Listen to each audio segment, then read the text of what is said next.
Okay, share the link.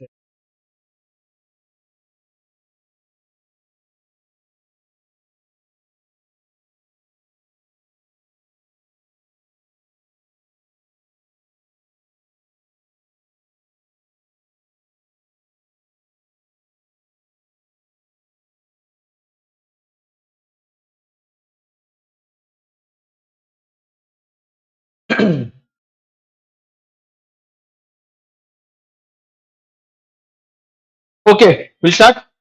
Okay, everyone pay attention. Sabko good morning. We will be doing the whole CA foundation law today. And जैसे divide किया है, सबसे पहले अपन कौन सा act लेने वाले हैं? The first act will be what? It will be Company Act, followed by Indian Contract, उसके बाद सोगा, इसके बाद इंडियन पार्टनरशिप एक्ट और लास्ट में खत्म कौन सा करेंगे? एलएलपी वाला, ठीक है? मेन चीज इस पे ये I will be discussing every concept in this company का पूरा लेंगे start to end. Same with Indian contract, same with सोगा, IPL, LLP also.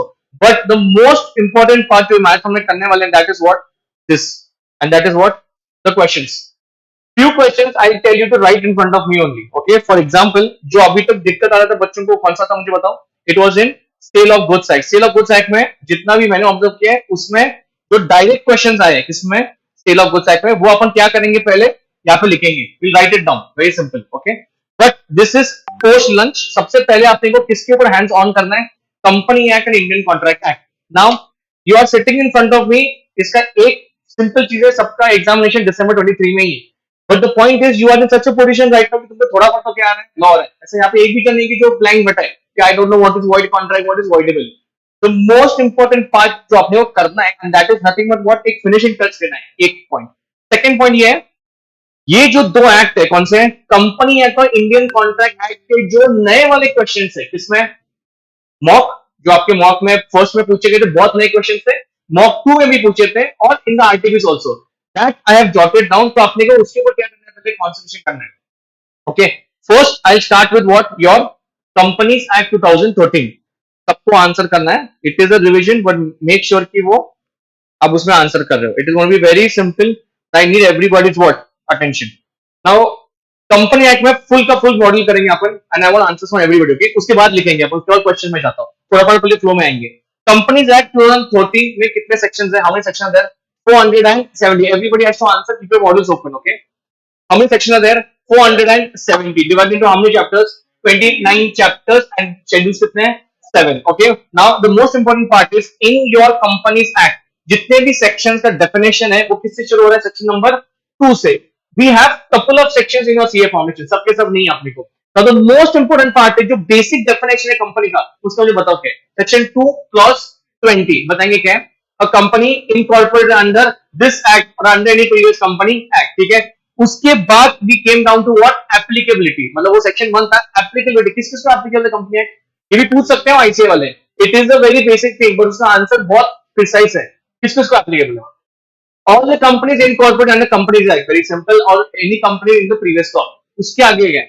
It applies to insurance company, it applies to banking company, it applies to electricity companies, it also applies to what? any company which is formed under what? special act. Having said this, जो पहले 3 companies आपने बोले, कौन से वाले? Insurance, banking, electricity, उनके खुद के भी क्या है? एक्ट है. तो वहां पे एक लाइन लिखा था. What was the line? Please tell me. Except at where there is inconsistency. जहां पे इनकंसिस्टेंसी है, which act is going to prevail? यार exclusive act is going to prevail. ये सेक्शन नंबर कौन सा था? 1. तो वापस बोल रहा हूं, कंपनी एक्ट में बहुत सारे क्वेश्चंस जो पेटेंट है.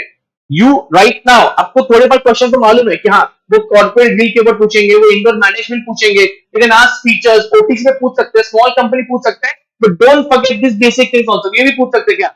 सेक्शन 1 किस किस को एप्लीकेबल है? आपको पूरा का पूरा लाइन लिखना है. ठीक है, now going forward, tell me anybody features of company. First, एक पर्पस सेक्शन. ठीक है. Second, artificial legal person, limited liability, common seal, transfer of shares. Very good, हो गया. आर्टिफिशियल लीगल पर्सन हो गया. और हाँ ठीक है, सेपरेट लीगल एंटिटी. नेक्स्ट, या the company can own assets. Next, very good, company can sue and other shares to own the company. ठीक है. Now the main point is, इसमें अपने को पहले ये उठाने के, उसके बाद बहुत क्वेश्चन पूछे. And what is that? Corporate will, one line मुझे बताओ what is meaning of corporate will, what is the meaning of corporate will, one line, one line.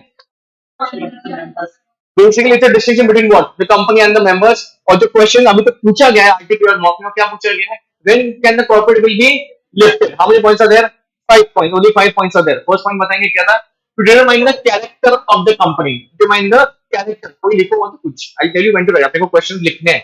Determine the character of the company, case का नाम थोड़ा बहुत याद आ रहा है, Daimler versus Continental. अच्छा, in the character of the company क्या बोला गया था, what was the main point over there?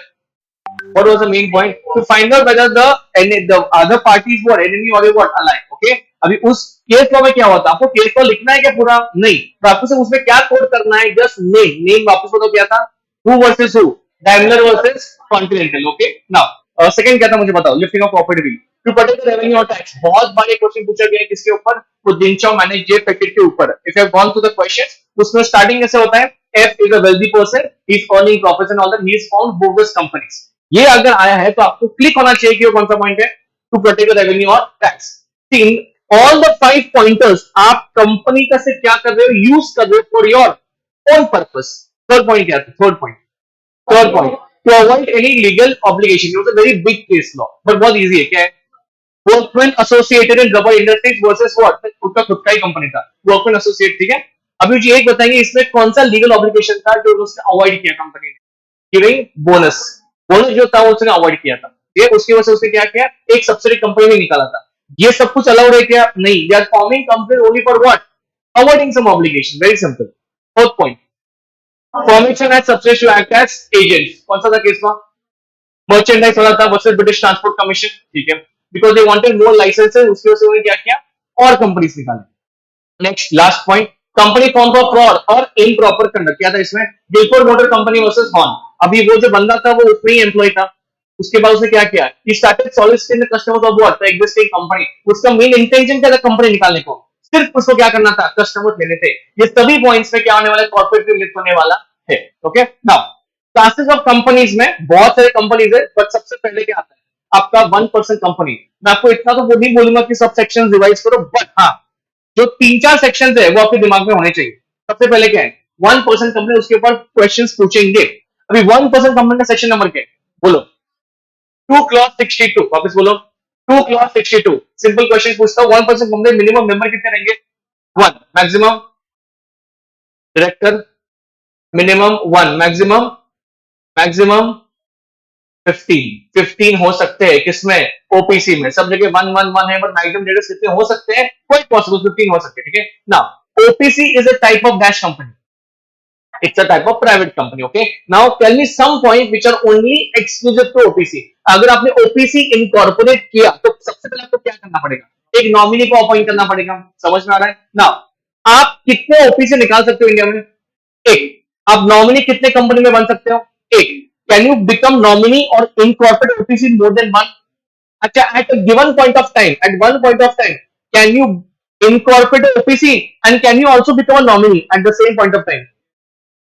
Question समझा, and the answer is yes, because you are obviously classifying both the condition. Okay, आपने company में खोला, आपके फ्रेंड की कंपनी में क्या हुआ, नॉमिनी हो, it is possible, yes it is possible. Okay, now मुझे और एक चीज बताएंगे आप प्लीज, अगर आपका ओपीसी का जो भी आपका बिजनेस है वो बहुत बड़ा हो गया, can you convert your OPC to private company, can you convert into public company, yes, आप कुछ भी कर सकते हो. The only point is what, क्या आपको कुछ साल रुकना पड़ेगा, 2 साल 3 साल 4 साल. फॉर एग्जाम्पल मैंने आज 22 तारीख को ओपीसी निकाला, मुझे 23 तारीख को किसमें कन्वर्ट करना है, पब्लिक में, इमीडिएट नेक्स्ट डे, क्या मैं कर सकता हूं. क्वेश्चन समझा मेरा, वापस बोलता हूं क्वेश्चन, बहुत समझ के आंसर बहुत इजी है. तुम लोगों ने ओपीसी एक्ट इनकॉर्पोरेट किया on 22nd of December and on the very next day you thought कि नहीं यार धंधा बहुत बड़ा होने वाला है मेरा, तो मैं किसमें कन्वर्ट करता हूं, पब्लिक में. Do you have to wait for some years, क्या तुम इमीडिएटली जाके आरओसी को बोल सकते नहीं भाई अभी किसमें कन्वर्ट करता, पब्लिक में, यस और no, yes or no, yes or no, yes or no, and the answer obviously yes, obviously कर सकते हो, there is no restriction only. पर पहले इसमें क्या था, ओल्ड वाले केस में 2 इयर्स का गैप था, अभी 2 इयर्स का गैप है क्या, नहीं है. तो आपको पूछ सकते हैं कि डज तुमको रुकना पड़ेगा क्या, नहीं.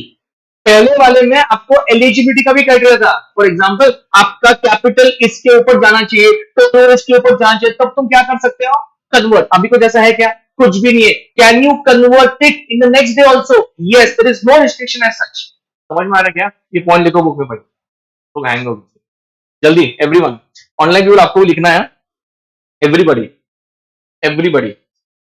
And OPC can be converted. पूरा आज फुल लिखने है. कुटे लिखना है, लिख. वो भी याद है ना सब, हमने वालों सब लोग प्रो बैठे यहाँ पे, but फिर भी. And OPC can be converted into any other form of company. And OPC can be converted into any other form of company. उसमें एक ही एक्सेप्शन क्या है बताएंगे जल्दी?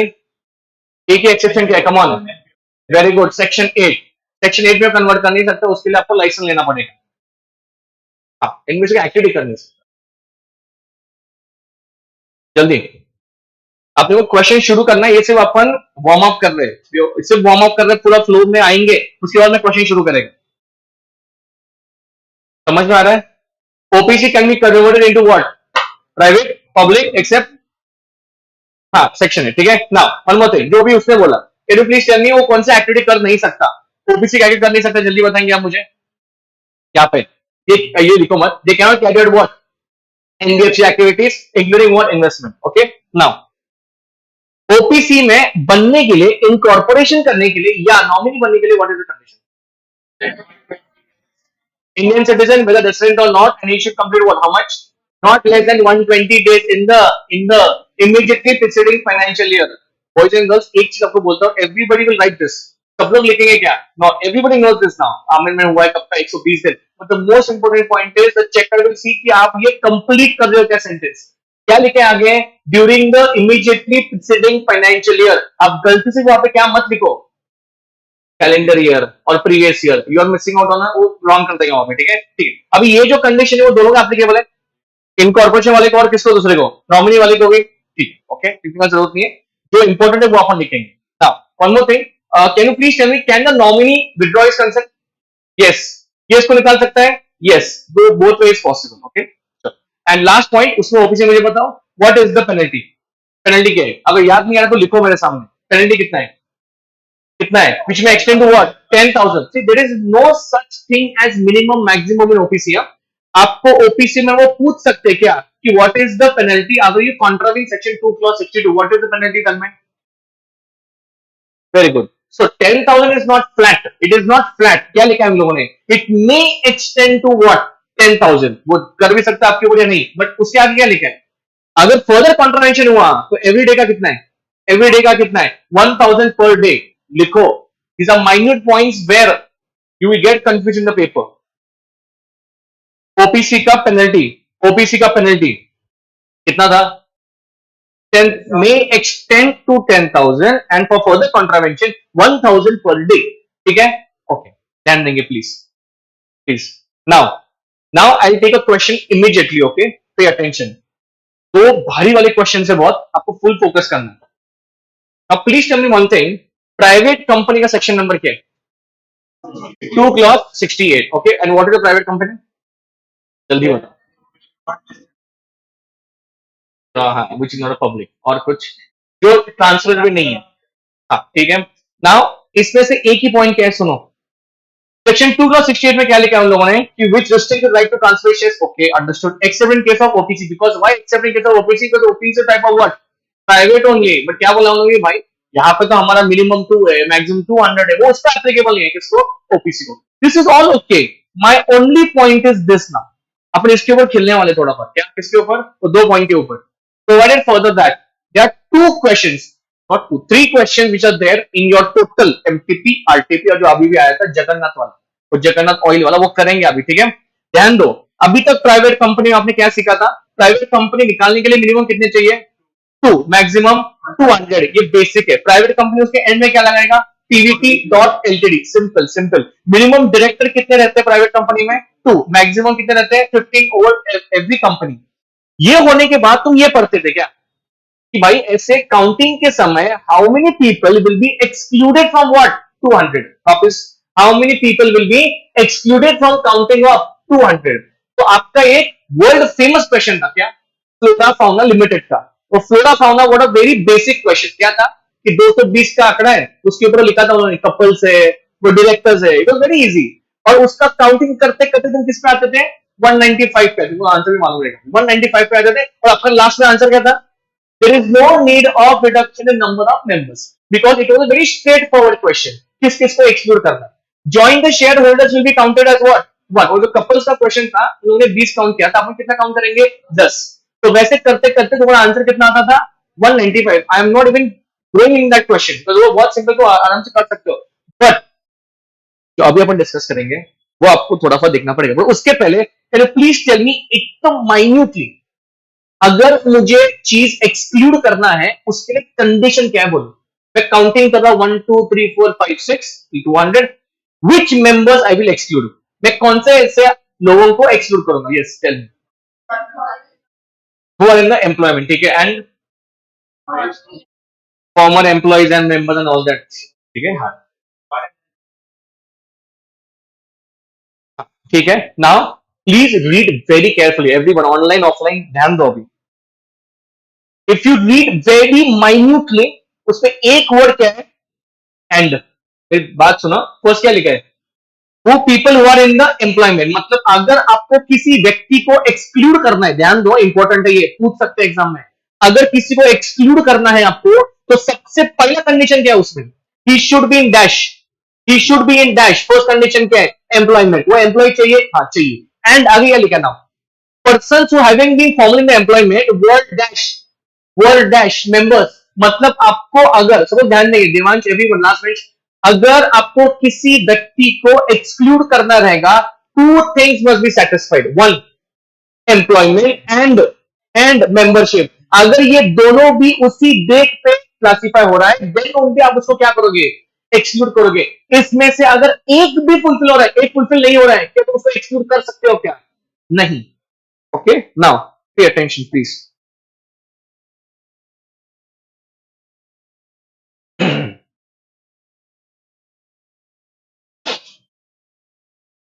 I'll share this PDF to you.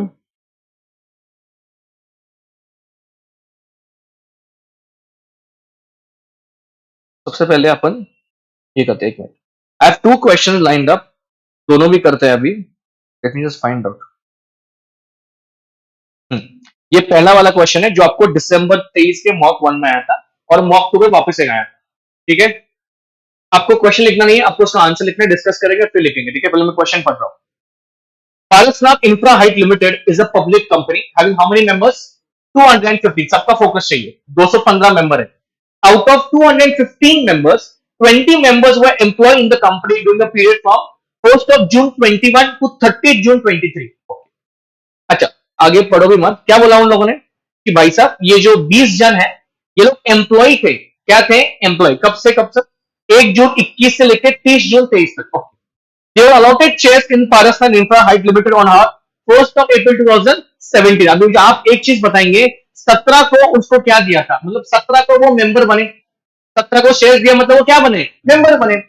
Which are held by them till today, 17 से लेकर 2023 तक उन लोगों ने उसके पास क्या है? शेयर्स है। Now the company wants to convert itself into a private company, state with the reasons, like reduce करने का जरूरत है क्या? It's a wonderful question. और एक बात बोल रहा हूं, बैक टू बैक दो क्वेश्चन करेंगे, पहले ये दिमाग में डालो and do something in your book. I want everybody question में लिखो, आंसर लिखो, everyone fast fast. Online people even you try, आप ट्राई करो। दो क्वेश्चंस है, दो क्वेश्चंस है, कंसिडर एग्जाम क्वेश्चन। आप कितना लिख पाओगे देखो।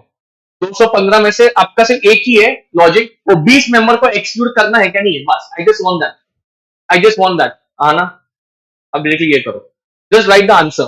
मैं आपको पीडीएफ दे दूंगा, आपको सिर्फ आंसर लिखना है, अगर आपको पता भी रहेगा तो भी आपको लिखना है। Online people you can give me answers also, there is no problem.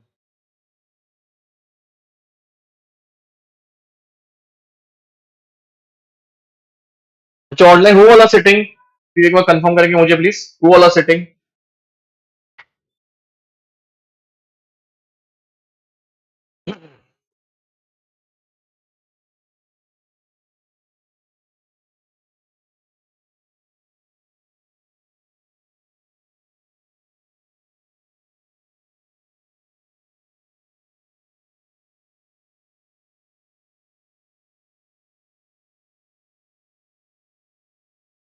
उनको मेंबरशिप कब मिला रे? मेंबरशिप कब मिला उनको?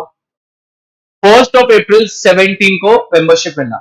Now please tell me one thing, 1 April 17 को मेंबर तो है, एम्प्लॉय है क्या? एम्प्लॉय है क्या वो? एम्प्लॉय कब बने मुझे बताओ? क्लियर कट मेंशन है वहां पे 2021 को उनको एम्प्लॉयमेंट मिला। तो अगर इनको एक्सक्लूड करना है, मैंने क्या बोला आपको, एक पॉइंट पे दोनों कंडीशन क्या होने चाहिए? फुलफिल होनी चाहिए। इसमें एक ही कंडीशन फुलफिल हो रहा है उनका, क्या दोनों कंडीशन फुलफिल हो रहे हैं क्या? तुम उसको एक्सक्लूड कर सकते हो क्या? समझ में आ रहा है क्या कुछ? एक काम करेंगे, आंसर लिखो, मैं आपको आंसर बोलता हूँ उसका। Right down the answer please everybody, everybody. In the given problem, in the given problem, in the given problem, write down the answers please everyone. In the given problem, 20 members were employees. 20 members were employees.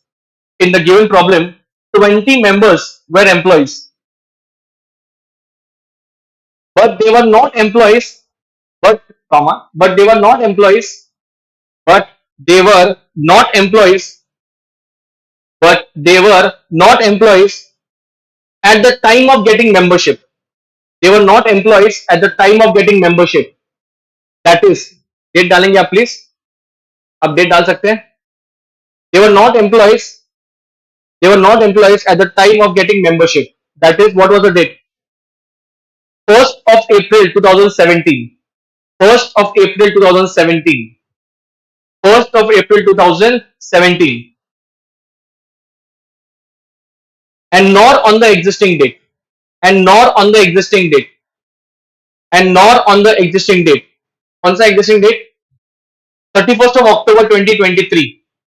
31st of October 2023.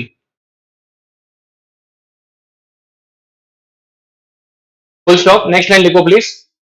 Hence they will be considered as members. Hence they will be considered as members. Hence they will be considered as members. They will be considered as members for the limit of 200. For the limit of 200. For the limit of 200. This is not a proper answer. मैंने आपको extract दिया उसका, ठीक है? आप जब answer लिखोगे कैसे लिखोगे आप? First you will write down section 2 clause 68. थोड़ा सा लिखोगे उसके बारे में, क्या प्राइवेट कंपनी का मतलब क्या है, फिर उनको समझाओ क्या कि कौन से पीपल एक्सक्लूड किया जाते हैं, मतलब क्या आपने को ये लिखना पड़ेगा कि एम्प्लॉयमेंट वाला एंड दैट। उसके बाद तुम लास्ट में कंक्लूजन क्या मानोगे वो मैंने आपको सामने दी। समझ में आ रहा है? ये एक टाइप ऑफ क्वेश्चन था। उसके बाद उन्होंने और एक क्वेश्चन पूछा, ये वाला, एंड मेरे हिसाब से ये पूछ सकते हैं एग्जाम में, ठीक है? 3 question are there on private company, public to private. पहला वाला इजी है, वो लिया भी नहीं मैंने, कौन सा? फ्लोरा फौना वाला। सेकंड वाला ये, it was very straight forward, date पे ध्यान देना है। और ये सबसे एडवांस क्वेश्चन है, उसमें ही पढ़ो मैं, ध्यान दो। Jagannath oils Limited is a public company having how many members? 220 members, of which 25 members were dash employed in the company during the period from where 1st of April 6 to 20th June 16। एक और एक चीज मैं interfere कर रहा हूं बीच में, इसमें इस क्वेश्चन में उन लोग ने आपको डेट्स के साथ ज्यादा कंफ्यूज करने का कोशिश किया। किसके साथ? डेट्स। बहुत डेट से क्वेश्चन में आपको समझ में आएगा अभी, बट आपको सिर्फ एक ही चीज दिमाग में डालना है, ये पहले वाले डेट्स डालो दिमाग में। कौन से वाले डेट्स? पहले वाले। चलो, how many members were there? 220। 25 members were employee in the company during the period from where 1st April 6 to 20th June 16। Okay, they were allotted shares in Jagannath Oils Limited on 1st of July what 2007। Boys and girls मुझे एक बताओ, जब भी ये line आता है they were allotted what shares, इसका मतलब क्या? वो क्या बन गए? मेंबर। तो मुझे एक बताएंगे आप प्लीज, 2007 के पहले वो मेंबर्स थे क्या?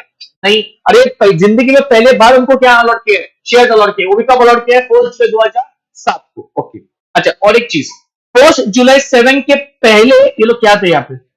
एम्प्लॉइज। और मेंबर कब बने? 2006 उस तारीख पे वर दे मेंबर्स? नो। ये क्लियर है दिमाग में? ओके, अभी प्रॉब्लम इसमें क्या है, देखो ये सेम क्वेश्चन लास्ट टाइम, पर इसमें वो एडवांस में आ गई है। क्या ये लोग बात करते हैं अभी जो शेयर्स दिए थे इन्होंने क्या कर दिए? बेचे। Sold by them on 1st of August 16। ये कंफ्यूज करने के दिया आपको। After some time on 1st of December 16 each of those members acquired the shares again. वो वापस क्या बन गए? मेंबर बन गए। कब बन गए? अभी ये 1st of December 16। और जब मेंबर बन गए वो टिल डेट वो होल्ड कर, तो अभी तक वो क्या है? मेंबर है। पर एक चीज दिमाग में डालो, उनका जो एम्प्लॉयमेंट का पीरियड था वो कौन से डेट पे सीज हुआ है, CEASE, 28 जून 2016, खत्म हो गया वहां पे। इसके बाद वो सिर्फ किसके बारे में बात कर रहे हैं, मेंबर के बारे में, एम्प्लॉय के बारे में बात कर रहे हैं। क्या अपने को एक्सक्लूड करने के लिए दो कंडीशन फुलफिल करना है। पहला क्या है, एम्प्लॉय एंड व्हाट, मेंबर। ये डेट अगर तुम देखोगे आइदर और हो रहा है, क्या हो रहा है, आइदर और हो रहा है। Now the company wants to convert itself into what, private company. Question is so beautiful drafted, दो क्वेश्चन सब क्वेश्चन पूछे। पहला क्या पूछा है, whether Jagannath oils Limited is required to reduce the number of members. क्या आपके हिसाब से, पहले मुझे एक बताओ कि ये जो 25 जन है यहाँ पे, उनको तुम एक्सक्लूड करोगे क्या, उनको तुम एक्सक्लूड करोगे क्या? विल द टोटल बी 220 और it will B 220 minus 25? It will B 220 only, it will not be what, वो कम नहीं होने वाला। और सेकंड में क्या लिखा है, second, would your answer be different if the 25 members were the employee in Jagannath Oil Limited for the period? हाँ, अभी क्या बोला उन लोगों ने, अभी क्या बोला कि भाई साहब ये एम्प्लॉय कब से है, कब से है, 1 अप्रैल 6 से लेके 28 जून 17। अभी मुझे बताओ एक डेट पे ऐसा होने वाला है कि वो दोनों भी क्या होने वाले हैं, कंडीशन फुलफिल होने वाले। कौन से दोनों कंडीशन, एम्प्लॉय भी और दूसरा कौन सा है, मेंबर। तो सेकंड केस में क्या तुम उसको कम करोगे, यस, 220 माइनस क्या होगा, 25। लिखो अभी, मैं आपको डिक्टेट करता हूं answer, I dictate to you, please write it down. इसको बुक मार्क करो, इंपॉर्टेंट है। बुक मार्क चाहिए रहेंगे तो यहाँ पे बुक मार्क है, आपको फॉरवर्ड करता हूं, वो करो कि वो इंपॉर्टेंट है। जगन्नाथ ऑयल वाला question,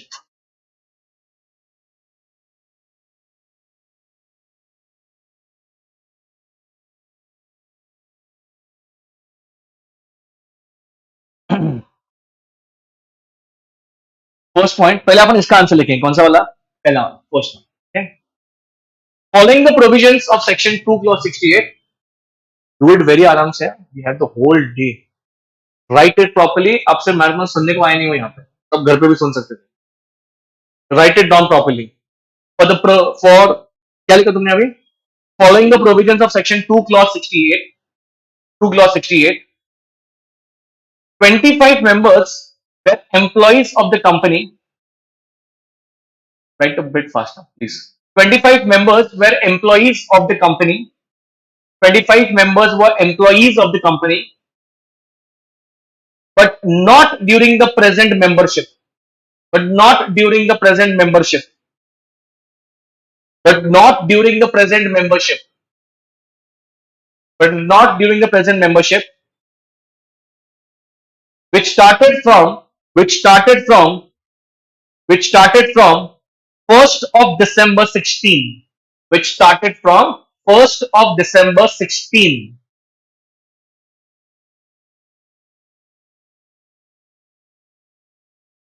That is after they ceased to be the employee. After they ceased to be employees. तन्मय लिखना है आपको, after they ceased to be employees.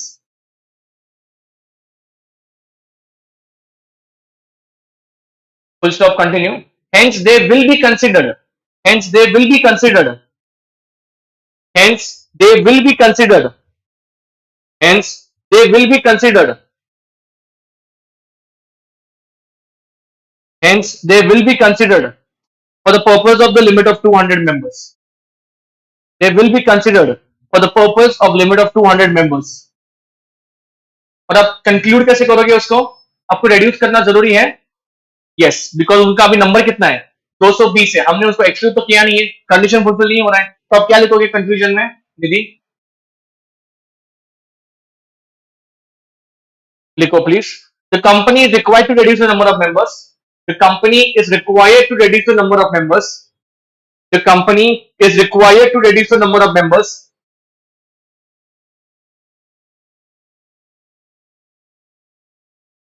before converting it into private company, before converting it into private company, before converting it into private company.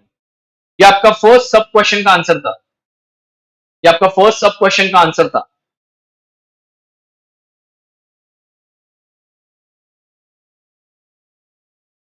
Second सब question का answer लिखो Aishwarya, you have to write it down. Tanmay, please write down second sub question. If those 25 members if those 25 members, if those 25 members ceased to be employees, CEASED, ceased, bandona, ceased to be employees on, ceased to be employees on 28th of June 17, जो बोला है उन लोगों ने 28th of June 17,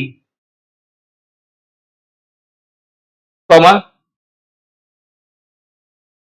therefore they were employees, they were employees, they were employees.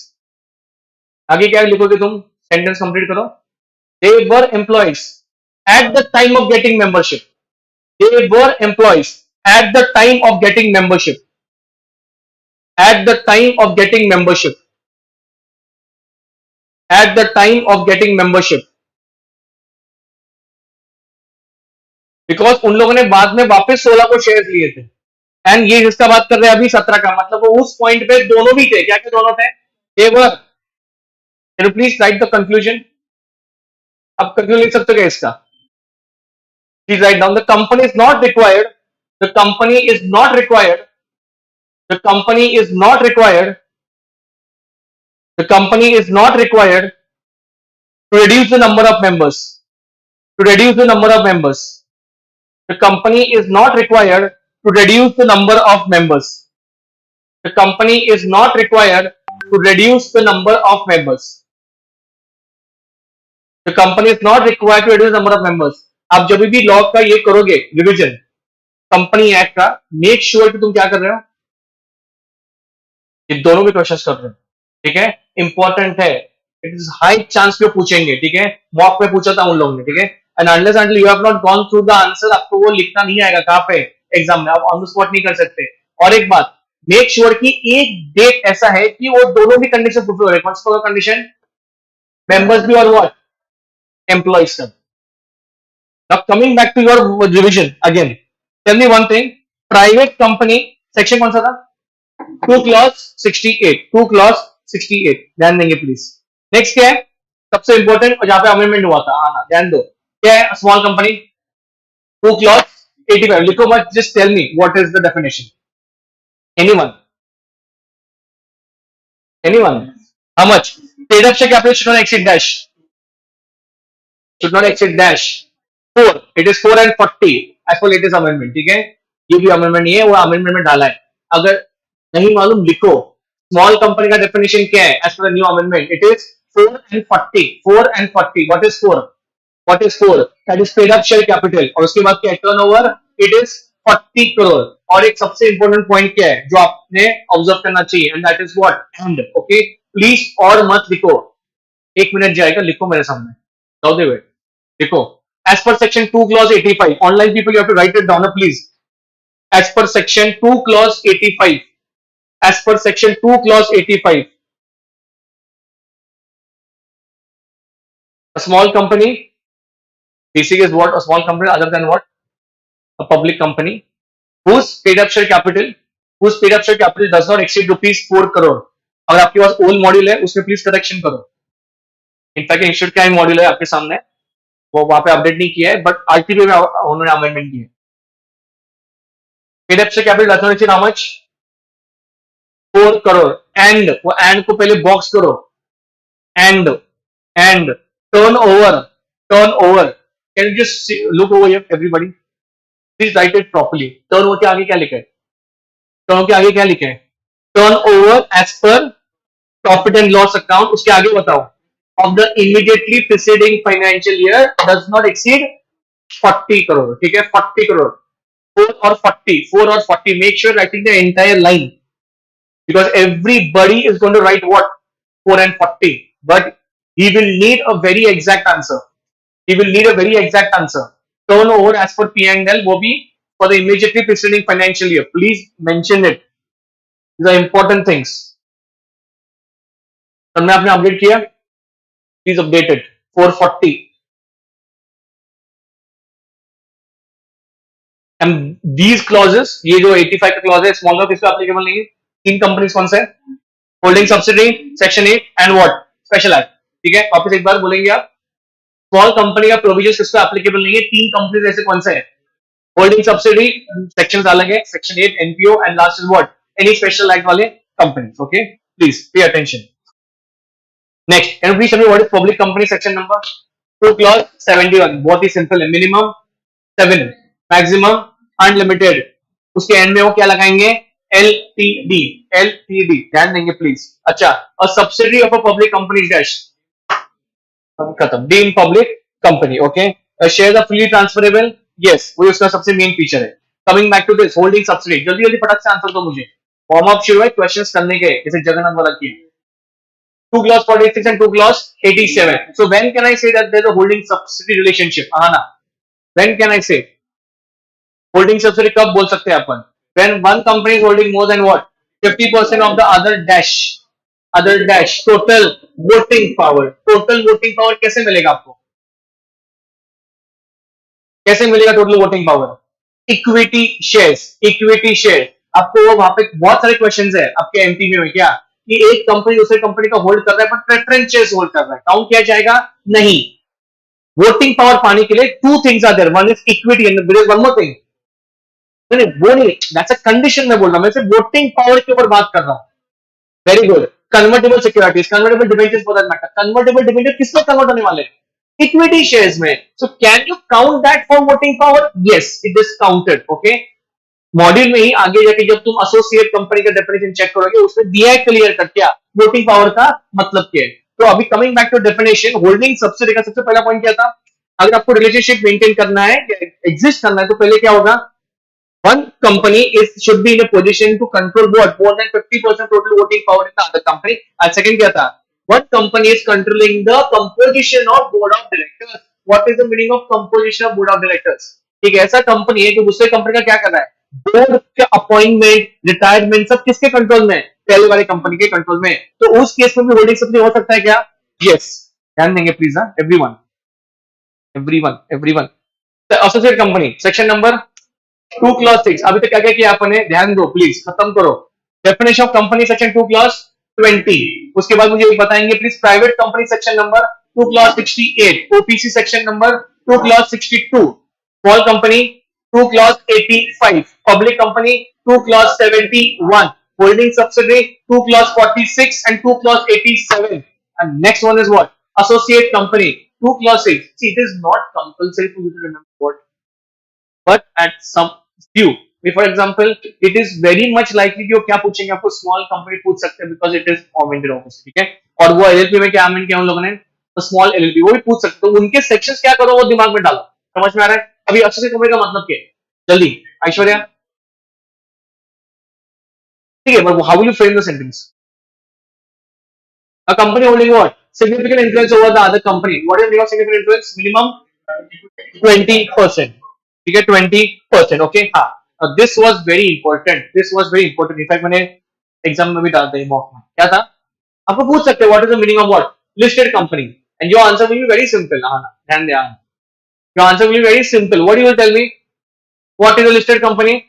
Sir, a company listed where on the recognized stock exchange, NSE or BSE. That's a listed company. And what is unlisted?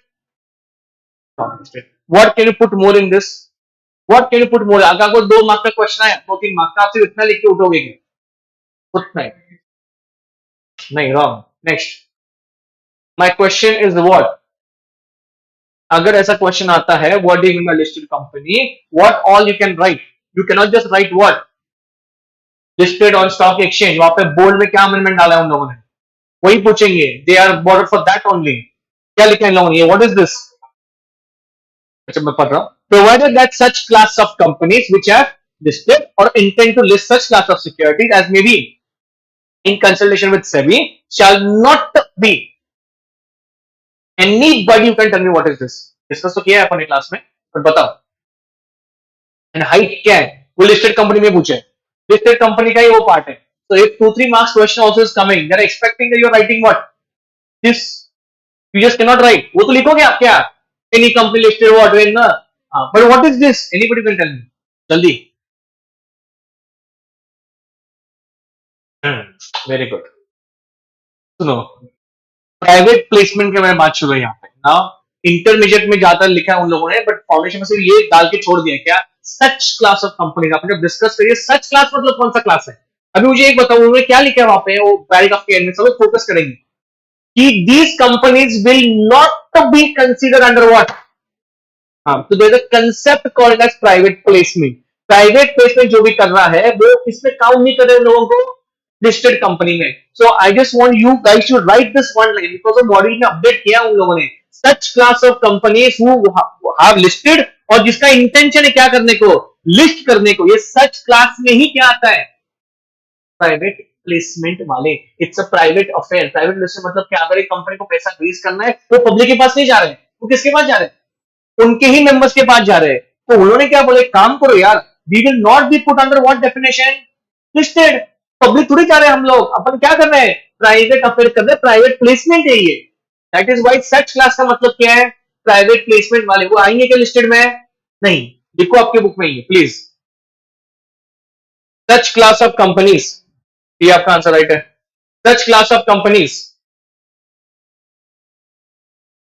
Basic things तुमको पता है, but ये जो थोड़ा out of the box है ना, वो थोड़ा फर्क करके जाओ। Such class of company which have listed, और जिसका इंटेंशन लिस्ट करने का, they will not be counted under this definition, they will not be counted under this definition, under this definition as a listed company. Listed company please, institute ध्यान देगा। If you have gone through mock 1 mock 2, there were questions outside the box. मैंने वही question डाले वो sheet में, sheet ले लो, वो sheet करके ही जाओ लो ये पेपर के पहले। डन, बाकी इजी है। क्या है, गवर्नमेंट कंपनी आना, 2 clause 45, any company who is what, किसका किसका कंट्रोल है, government. Which government, state central both, okay, in state और even central partly by both of them, okay. Very simple. What's a foreign company, आराम से, a company incorporated outside India having a place of business in India either to what, like physical means or electronic means or what, any agency, okay। तो एक famous question है उनका what, और mic company वाला, ठीक है। Just because of Mike company कोई फिरंगी नाम है ऐसा मत कहो कि फॉरेन कंपनी। तो आपको ये चेक करना पड़ेगा कि उसका ऑफिस कहाँ पे इनकॉर्पोरेटेड है। हाँ, वो इंडिया में रहेगा तो छोड़ दो उसको, फॉरेन कंपनी नहीं है। फॉरेन कंपनी का सबसे बेसिक फंडा क्या है, the company has to be incorporated outside India, just because of फिरंगी नाम है तो आप लोग कंफ्यूज कर सकते हैं, तो एक बार वो चेक करो, ठीक है। नेक्स्ट, सबसे बढ़िया, और उसका अमेंडमेंट भी हुआ है किसमें, सेक्शन 8 में, ठीक है। उन्होंने अपडेट किया है पेनल्टी का अमाउंट। सेक्शन 8 सबसे पहले क्या है, non for profit. 2-3 questions will discuss first. Section 8 के लिए एंड में क्या लगा था, पहले उसके एंड में you write PVT LTD, no you write what, trust, you write commerce, you write club, something association, something you write, just to differentiate your company from what, a profit making company. Second, उसका main object क्या होता है, to promote arts, commerce, science, protection environment, religious stuff, etc. ठीक है, charitable। उसके बाद dividend कर दे सकते क्या, नहीं। बहुत बड़ा क्वेश्चन पूछा था बीच में 4 मार्क के लिए, क्या डिविडेंड दे सकते क्या, answer is no, they will give you number of share, they will give you dividend rate also. Section 8 company can not give dividend, restriction है उसके ऊपर, जो नाम ही क्या है, नॉन फॉर प्रॉफिट। ये सब बेसिक चीजें हो गई। अभी अभी एक क्वेश्चन है, एक मिनट दिखाता हूं मैं आपको।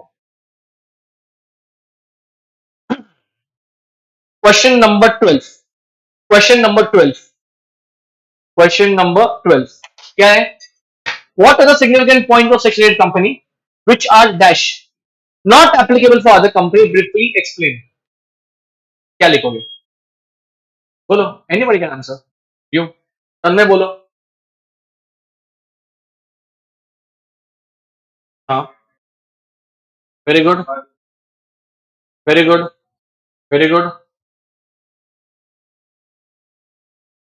ठीक है, और कुछ ऐसे पॉइंट्स बताएंगे आप प्लीज जो एक्सक्लूसिवली किसको एप्लीकेबल है, सेक्शन 8 जो, हाँ,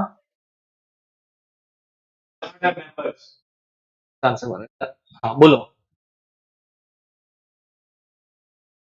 Yes, Section 8 company can call a general meeting in how many days? 14 days instead of in 21 days। ये सबसे पॉइंट दिखना चाहिए उसको। और बताओ ऐसे पॉइंट जो सिर्फ उसको ही एप्लीकेबल है, सेक्शन 8 को। हाँ ठीक है, और कुछ बताओ। Did not form committees, कौन से committees? Nomination remuneration, shareholders grievance committee जो बाकी इनको कंपलसरी है। और बताएंगे प्लीज। और और पॉइंट्स बताओ, कुछ बोल रहे थे। हाँ हाँ, उससे सबको एप्लीकेबल नहीं है, प्राइवेट को भी नहीं है, पब्लिक को भी नहीं है। हाँ, very good. Requirement of minimum number of directors is not applicable to home section 8 company. Basically मुझे आपको क्या बोलना है, ये वाला आंसर है, ये जो आंसर है वो है इसका। क्या क्या? Form for what? Promotion. Required of it does not apply, but this is not, ये कॉमन पॉइंट है, सबको ही है। उसके बाद डिक्लेयर डिविडेंड कर सकता है नहीं, ये भी क्या है, एक्सक्लूसिव पॉइंट है। उसके बाद स्पेशल लाइसेंस सेंट्रल गवर्नमेंट, ये भी एक्सक्लूसिव पॉइंट है। इसके बाद वो का नाम यूज कर सकते हैं क्या, पीडब्ल्यूडी? नहीं, ये भी स्पेशल पॉइंट है। समझ में आ रहा है आपको? और जो आपने आंसर दिया वो ये वाला था क्या, 14 इंस्टेड ऑफ 21। उसके बाद independent directors minimum date does not apply and the committee also does not apply। और लास्ट वन क्या है, can be member of section 8 company को पूछ सकते हैं, मैं वापस बोल रहा हूं। और ये ऐसे पॉइंट्स लिखो जो एक्सक्लूसिव किसके लिए, सिर्फ सेक्शन 8 कंपनी के लिए। और उसको स्टार्टिंग में वो दिखना चाहिए पहले, कौन सा वाला पॉइंट, 14 डेज वाला। ध्यान देंगे प्लीज आप, ओके। अच्छा, next.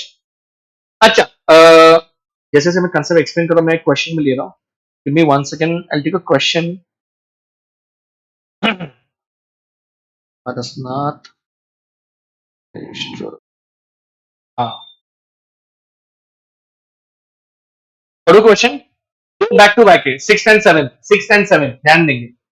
Mr. X, in association with his relative, formed a company to promote education for the children of poor section. A license was issued by central government allowing the said company to register under Section 8 because इनका motive क्या था, motive क्या था इनका, to promote education of poor section, okay. Government aids and lot of funds were contributed by the public for the fulfillment. Even the society started donating. Even the government thought it's a very good idea. So हम क्या करके इनको और promote करेंगे? They started giving what? Funds, donation.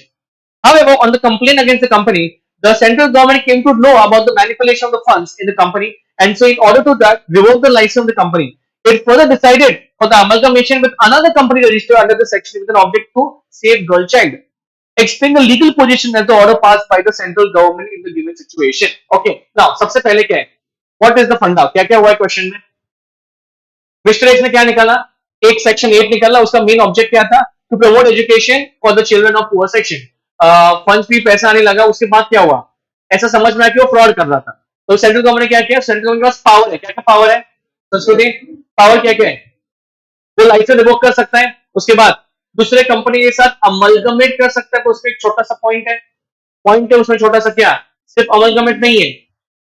हाँ, जब वो company government amalgamate करेगा हैविंग अ सिमिलर ऑब्जेक्ट। तो एक बताएंगे मुझे इसमें क्या हुआ है प्रॉब्लम, सरकार ने उसका लाइसेंस रिवोक किया क्या, यस, आगे क्या है सरकार ने, दूसरे कंपनी के साथ तो अमलगमेट किया। द प्रॉब्लम क्या है, दूसरे कंपनी का ये क्या है, तो सेफ गर्ल चाइल्ड है, और इसका ऑब्जेक्ट क्या था पहले वाले का, तो ये मैच हो रहा है क्या, तो क्या वो कुछ बोल सकता है क्या, can he give some answers कि नहीं यार आपने जो ऑर्डर पास किया है वो थोड़ा बहुत सही नहीं है, can he say that, yes he can say it. समझ में आ रहा है क्या कुछ? अच्छा एक मिनट, ये आपने दिमाग में डाला, अभी ये वाला पढ़ो, 7th वाला। Alpha School started imparting education on 1st of April 10 with the sole objective of providing what? Education to children of weaker society, either free of cost or at a very nominal fee, depending upon the financial condition of the parents. However, on 30th of March 18, it came to the knowledge of central government that the said school was operating what? Violating the objects which it was granted. Describe what powers can be exercised. अभी ये पहला और इसमें फर्क क्या है? 6th वाले question में उन लोगों ने पावर यूज करके रिवोक करके लाइसेंस क्या कर दिया था, अमलगमेट कर दिया था। वो आपसे पूछ रहे थे explain the legal position as to dash order passed by central government. So you will state the position of the order is not tenable. Why it is not tenable? Because the sole object of the other company is not matching with the previous, the former one. But second में कुछ पूछा है क्या आपको ऐसा? Second में क्या, मतलब what are they telling you? Please tell me. Describe what? Describe the powers that can be exercised. दोनों के आंसर अलग है क्या? Yep, दोनों के आंसर अलग है, ध्यान देंगे प्लीज। एंड अपने को अभी ये भी डिस्कस करने का, अभी लिख के भी लेने का है क्या।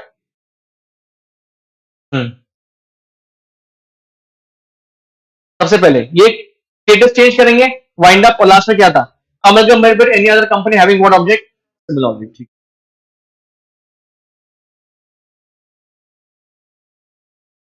Can you please tell me what is the penalty? आपको लिखने का है अभी, प्लीज प्लीज बिताना, come on, can do it. If the company, अच्छा रुको तो सही भाई, पेनल्टी किसका है, क्या किसके लिए पेनल्टी है वो? नहीं वो ठीक है, आप मुझे नंबर्स बोल रहे हो, please tell me why is the penalty.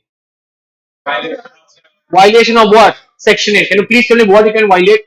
There are tons of things which you can violate. Dividend दिया, अपने एंड में नाम लग दिया क्या, पीवीटी एलटीडी, ये सब कुछ किया है, जॉबिक भी सेक्शन थे. सो can you right the penalties?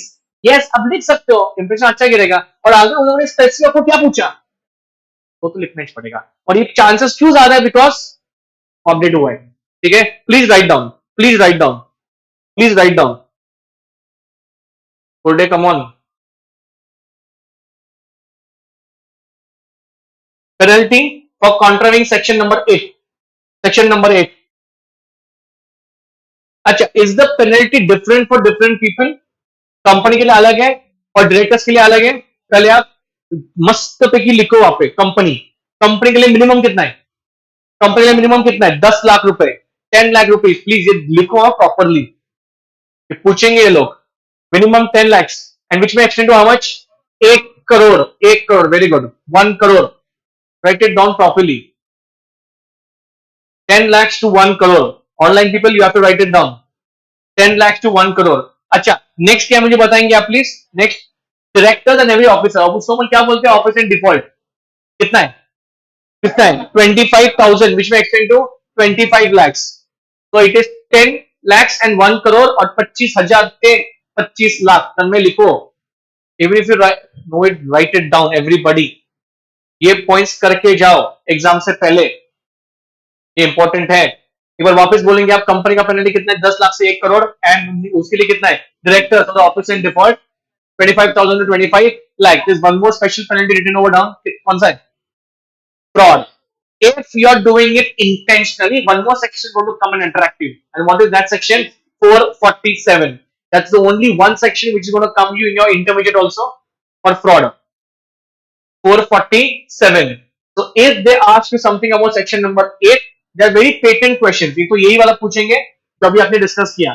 ये एक का है, उसका पहले देखो कि उसका सेकंड वाले का ऑब्जेक्टिव क्या है. अगर सेम है तो ठीक है, अगर सेम नहीं है तुम लिखोगे क्या, लिखोगे कि ये टेनेबल नहीं, ये ऑर्डर पास बराबर नहीं, और उसमें आप क्या लिख पाओगे, ये भी लिख पाओगे, पेनल्टी भी आप लिख पाओगे. उसमें समझ में आ रहा है एवरीबॉडी, लिखा आपने, ध्यान देंगे please. Next very important question पूछा है उस मेरे पीडीएफ की शीट में, बोलो क्या हुआ. आईपीसीएस में नहीं आता है, तो सिर्फ नॉर्मल कंपनी एक्ट है. हाँ, वो अपना इंडियन कॉन्ट्रैक्ट में आएगा. कोर्शन, हाँ कोर्शन, सॉरी लिखना है क्या आपको, हाँ 10 lakh, 1 crore, 25,000, 25 lakh, 447. Four things, four things, four things. चलो नेक्स्ट, नेक्स्ट करेंगे डोरमेंट कंपनी, जल्दी. अच्छा, डोरमेंट कंपनी में क्वेश्चन पूछ सकते हैं, और डायरेक्ट क्वेश्चन आएगा क्या, what is the meaning of what, dormant company, वो पूछा भी गया, वो डाला भी है पीडीएफ में. बट डोरमेंट का मतलब क्या है, इनएक्टिव, नॉर्मल. बट तुम लिखोगे कैसे, जल्दी बताओ. पहले तो आप तो बहुत आगे, पहले डोरमेंट कंपनी का मतलब क्या है, any company form for what, to hold an asset, to hold a future asset. Okay, ये उसको नॉर्मल कंपनी बोलते हैं. पर उसके आगे आप क्या लिख पाओगे, एक ऐसी company who has no significant accounting transaction for the last 2 years. और उसमें और भी कुछ है क्या, कि तुमने क्या फाइल नहीं किया है, एनुअल रिटर्न्स फाइल नहीं किए इन द लास्ट 2 years, आपको कौन से कैटेगरी में डाला रहेगा, डोरमेंट कंपनी. ये तो एक बेसिक डेफिनेशन हो गया. उसके बाद आपको और भी क्या पूछ सकते हो, ये वाला जो सिंपल है बहुत, क्या सिग्निफिकेंट अकाउंटिंग ट्रांजैक्शन में क्या नहीं आएगा. What is the meaning of significant accounting transaction, by the way. Exactly, purchase, sales, कुछ इन्वेस्टमेंट्स किए, ये आपके क्या है, ये आपके ट्रांजैक्शन सिग्निफिकेंट है. ये इसमें आएंगे क्या सिग्निफिकेंट में, ये बहुत चिल्लर ट्रांजैक्शन है. पहले वाला क्या है, payment of fees for company to the ROC just to keep your status active. भाई साहब, आपका जो स्टेटस मिला है आपको, कौन सा, डोरमेंट कंपनी का, वो भी एक स्टेटस ही है. इट इज स्टेटस, तो उसके लिए आपको क्या करना पड़ेगा, आरओसी को. अरे फीस देना पड़ेगा, आपका डोरमेंट क्या है, कंपनी है ना. सेकंड क्या है, payment required just to fulfill something of that, जो आपका लीगल ऑब्लिगेशन है. Third, allotment of share to fulfill the requirement of this share मतलब क्या? फॉर एग्जांपल स्टार्टिंग में प्रमोटर्स को क्या करना पड़ता है? कंपनी को निकाला है, अगर आप कंपनी मत चलाओ, इनएक्टिव कंपनी है, बट प्रमोटर्स को क्या करना पड़ेगा? अब तो शेयर्स लेना पड़ेगा। थर्ड, ये तो कंपलसरी है।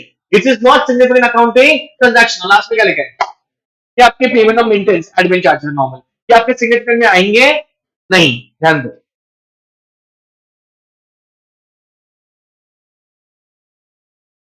ठीक है, next, mode of registration in corporation important है।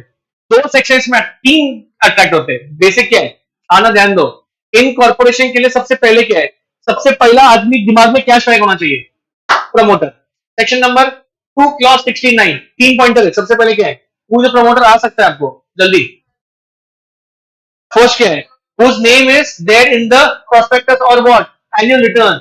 सी प्रमोटर जैसे ही बोलते तो आपके दिमाग में आइडिया आएगा क्या कि जिसके दिमाग में क्या, ये वाला भी आ सकता है दिमाग में, ये वाला क्या? the persons who come with the idea, उसको हम क्या बोलते हैं? प्रमोटर ही बोलते हैं। but do it of very what term, ये लीगल वे लिखो, जिसका नाम कहां पे मेंशन है? प्रोस्पेक्टस से एनुअल रिटर्न में। सेकंड पॉइंट क्या है? Second point, who has control over the affairs of the company whether directly or indirectly। और लास्ट में क्या लिखा है? on whose advice direction the company is accustomed to act। मतलब तुम्हारे इशारे पे क्या हो रहा है तो कंपनी चल रहा है। इसका मतलब us you are very important and you will be turn under what definition? Promoter. मेरे पास देखो और बताओ तीन पॉइंट कौन से थे। पहला पॉइंट क्या था? the name whose name is there in the prospectus annual return। second, who has control over the affairs of the company whether dash or dash directly or indirectly। last, on whose advice, instructions, directions the board is accustomed to act। this person is called as what? Promoter. ये तो हो गया section 2 clause 69। अभी अगर incorporation को question आता है तो भाई साहब दो सेक्शन अट्रैक्ट होंगे, एक फॉर्मेशन ऑफ कंपनी और एक इनकॉर्पोरेशन। फॉर्मेशन का सेक्शन नंबर क्या है? 3 और इनकॉर्पोरेशन का क्या है? 7। मेरी बात सुनो, अगर फॉर्मेशन नहीं पूछेंगे, पांचट है। फॉर्मेशन में क्या है? प्राइवेट कंपनी फॉर्म करने के लिए कितने चाहिए? मिनिमम 2। पब्लिक के लिए कितने चाहिए? 7। Not expected in examination. But section क्या पूछेंगे आपको? 7। And you will be, it's a direct question. वो डायरेक्ट क्वेश्चन आएगा क्या कि please tell us the steps of what, please tell the steps of what incorporation of company. You might get confuse because you will not understand कि लिखना क्या है भाई इसमें। इन कॉर्पोरेशन अभी क्या क्या लिखोगे तुम बताओ जल्दी, फास्ट एंड लॉजिकली बताओ मुझे कुछ। सबसे पहले क्या लिखोगे बताओ? लिखो मेरे सामने, fast, right it down everybody, online people, if you write it down please frame a question। steps for incorporation of company। आपको जो भी करना है आज और कल लॉ खत्म करो और डायरेक्टली पेपर के पहले उठाओ। आज और कल लॉ के लिए डेडिकेट करो because in the coming week you will pick up accounts, very obvious. ये 2-3 things you can do a law, you can do economics and maths for the next 2-3 days because आज 22 तारीख है। अब 27 या 28 को क्या उठाओगे? Account. so till 26 the next 4 days you do this 3 law आज और कल मैथ्स रखो जो अगर डाउट रहेंगे तो। उसके बाद आपका इकोनॉमिक्स उठाओ तो क्या मैथ्स, उसके बाद डायरेक्टली कब उठाओ? पेपर के पहले। so जिसके बताओ आपको फोकस करना पड़ेगा अभी किस सांगायचं प्रयत्न का फोकस तो लिखो। steps for what Tanmay? incorporation of company। what is the first step? what is the first step? filing of documents and information to the registrar। please write it down, please write it down online people। filing of documents and information with the registrar, ये आपका main point हुआ। ठीक है, आपको company निकालना है, steps लिख रहे हैं अपन, तो पहले पॉइंट में आप क्या लिखोगे? ये तो आपका मेन टाइटल हो गया क्या? Filing of what?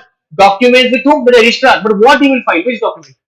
जल्दी, सबसे पहले क्या तो हम उसमें ए लिखोगे आप। ए क्या लिखोगे नीचे? लिखो फास्ट वन, लिखो लिखो लिखो। MOA duly signed, MOA duly signed, right it down fast. MOA duly signed, MOA duly signed by whom? By subscribers। and who are the subscribers? The initial people who are there with you। next अपने MOA और AOA ये किसका question लिख रहे हैं अपन? Steps for incorporation. ठीक है, तो सबसे पहले तुमने दो सबसे इंपॉर्टेंट डॉक्यूमेंट वो भी कैसे दिए आपने? साइन। सेकंड पॉइंट क्या था? डिक्लेरेशन दे रहे हैं आप। डिक्लेरेशन कौन दे रहा है? Declaration who is engage in the formation and a person named in the articles of home, a director. First वापस लिखो, डिक्लेरेशन कौन दे रहा है? दो जन दे रहे हैं। A person who is engage in the formation of the company a person who is engaged in the formation of the company, ये बंदा प्रोफेशनल रहता है, आपका सीए, सीएमए, सीएस या advocate, and any person named in the what articles, any person named in the articles, any person named in the articles, जो आपका company का director रहेगा. मतलब two persons are giving declaration, one a professional person and second any director. अच्छा वो क्या declare करेंगे, क्या डिक्लेयर कर रहे हैं, डिक्लेरेशन दिया, क्या दिया डिक्लेरेशन करके, क्या दिया डिक्लेरेशन करके, that all the requirements of this act have been complied with. Declaration सिर्फ लिखो मत, निशान लिहाजा आपका. That all the requirements of this act have been complied with. That all the requirements of this act have been complied with. ये declare करके दे रहे हैं. That all the requirements of this act have been complied with. Next. So this is one declaration. कौन सा declaration ये? First कौन था?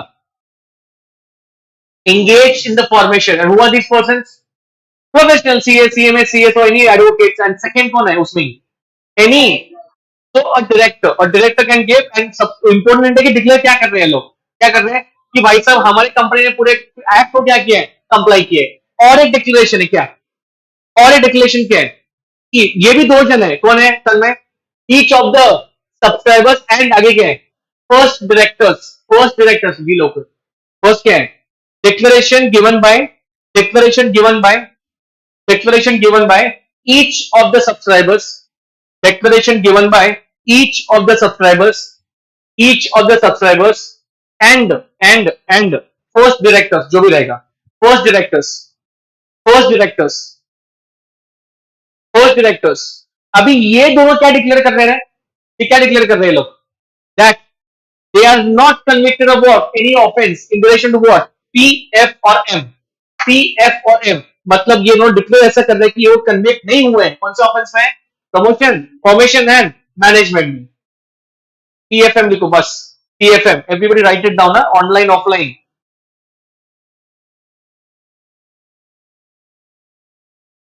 क्या डिक्लेयर कर रहे हैं लोग, they are not convicted of any offense in promotion, formation and management. Next, और क्या डिक्लेयर कर रहे हैं, they have not been found guilty of any fraud, not been found guilty of any fraud, not been found guilty of any fraud under this act. ये act के तहत last 5 साल में इनके ऊपर कोई भी फ्रॉड का केस हुआ नहीं. So not been found guilty of any fraud under this act for the last 5 years. Sir में लास्ट पॉइंट क्या है, और क्या डिक्लेयर कर रहे हैं लोग, that all the documents are C and C, correct and complete. All the documents are correct and complete. Write it down, लिखो. इनकॉर्पोरेशन के स्टेप्स, ये क्वेश्चन पूछ सकते हैं 6-7 मार्क के लिए, सेक्शन 7 स्ट्राइक होना चाहिए. सेक्शन 7 में सबसे पहले क्या लिखा तुम लोगों ने, फाइलिंग ऑफ डॉक्यूमेंट्स. कौन से दो डॉक्यूमेंट्स है, MOA, AOA, duly sign by dash subscriber. उसके बाद डिक्लेरेशन, दो पर्सन कौन थे, person engage in the formation of the company, and second कौन था उसमें, एनी डायरेक्टर. और क्या करें, एक ही डिक्लेयर कर देते क्या कि all the requirements of this act have been complied with. उसके बाद और एक डिक्लेरेशन है, वो कौन कर रहा है, each subscriber and the first director. और क्या डिक्लेयर कर रहे हैं लोग, 3 चीज डिक्लेयर कर रहे हैं कि फर्स्ट क्या है, not convicted for an offense in PFM, promotion, formation, management. Second, not been found guilty for the last 5 year under this act. और लास्ट में क्या है, जो भी इंफॉर्मेशन सबमिट किया है that is correct and complete. खत्म हो गया. इसके बाद सब KYC बहुत नॉर्मल है. उसके बाद क्या है, एड्रेस फॉर करस्पॉन्डेंस. उसके बाद पर्टिकुलर्स ऑफ बोथ कौन, and what, the directors if possible. ठीक है. और लास्ट में क्या है, particulars of interest. What is of interest का मतलब क्या है, क्या अगर तुम उससे कोई कंपनी में डायरेक्टर हो या कोई कॉन्फ्लिक्ट ऑफ इंटरेस्ट इस कंपनी में है तो वो भी हमको क्या करो, डिस्क्लोज करो. समझ में आ रही किसका आंसर है, इनकॉर्पोरेशन ऑफ कंपनी. उसके बाद आपको एक सर्टिफिकेट मिलेगा क्या. Now I am going to give you the most important question, so please ध्यान रखो. सबका ध्यान है, आपने स्टेप्स को इनकॉर्पोरेशन किया, चकाचक आपके हाथ में क्या आया, incorporation certificate, and you are very happy. I just want to tell you one thing. इसमें एक लाइन है, वो आपको एक बार दिखाता हूं, फिर अपन क्वेश्चन के ऊपर जाएंगे। सेकंड नंबर का पॉइंट पढ़ेंगे आप प्लीज, सेकंड नंबर का। The registrar on the basis of documents and information file shall register all the documents and information and issue a certificate of dash what incorporation। Please सुनो, आपको एक question पूछता हूं, फिर आपको क्वेश्चन दिखाता हूं मैं। आपको जो सर्टिफिकेट ऑफ इनकॉर्पोरेशन मिला है, is it a conclusive evidence that your company has been registered? Every look at to me and tell me. आपको क्वेश्चन वापस पूछता हूं, समझ में आ रहा है? आपको सर्टिफिकेट ऑफ इनकॉर्पोरेशन मिल गया है, can I say it is a conclusive evidence that your company has been registered? What is the meaning of conclusive evidence? मतलब क्या है? तो कंक्लूसिव एविडेंस का मतलब ये होता है that there will not be any person who will come up to me and tell you what, ए नहीं तेरा गलत है क्या सर्टिफिकेट, ये गलत है। नहीं, वो क्या बोलेगा, भाई मेरा कुछ गलती नहीं है, किसने दिया सर्टिफिकेट मुझे? आरओसी ने दिया है। सो रिमेंबर वन थिंग, मैं वापस बोल रहा हूं, certificate of incorporation is a conclusive evidence as per Companies Act 130। Now I want to give you one question, I'll show you one question, you tell me what is the answer। अभी पूछा था, ये insolvent का है,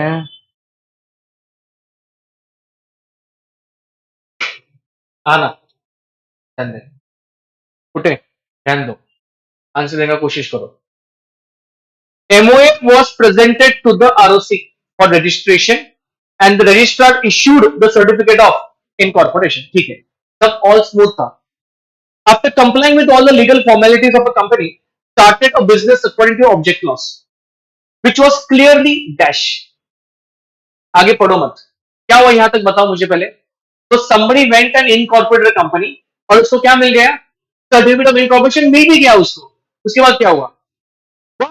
The point was the object was clearly what? Illegal। भाई सबने शुरू भी कर दिया धंधा उसका इलीगल का, तो उसके हाथ में क्या था? सर्टिफिकेट ऑफ इनकॉर्पोरेशन था, और क्लियर कर उसके ऊपर क्या दिया है? परमिशन दे के रखा है। आगे, the company is contending now that the nature of the business cannot be gone into as the certificate of incorporation is what? Conclusive। अब जो कंपनी वाला क्या बोल रहा है, वो मेरा गलती थोड़ी है, गलती किसका है? वो उसी वाले का है। मेरे पे मत आओ, मैं तो धंधा शुरू करेगा मेरा, पूरा इलीगल है तो भी, तो यहाँ पे क्लियर कर मेंशन किया है कि तुम कर सकते हो। Answer the question where companies content is correct और नॉट। ऑनलाइन पे हम आंसर देंगे please everyone, whether the company's contention is correct or not। anyone yes no जल्दी बताओ, don't just tell me yes or no, give me a backup also and give me also tell me कि भाई ये किस like तुम कैसे लिख पाओगे ये answer.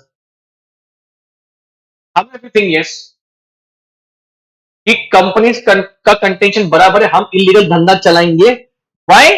Because the certificate incorporation is what? It is a conclusive evidence. आपने वही तो सीखा अभी 2 मिनट पहले कि the certificate incorporation nothing but what? Conclusive evidence. अगर कंक्लूसिव एविडेंस है, इसका मतलब क्या हो रहा है कि क्या कोई भी आपको उंगली करेगा नहीं। तो अभी इसमें मुझे एक बताएंगे गलती किसका है, कंपनी वाले का है या आरओसी वाले का है?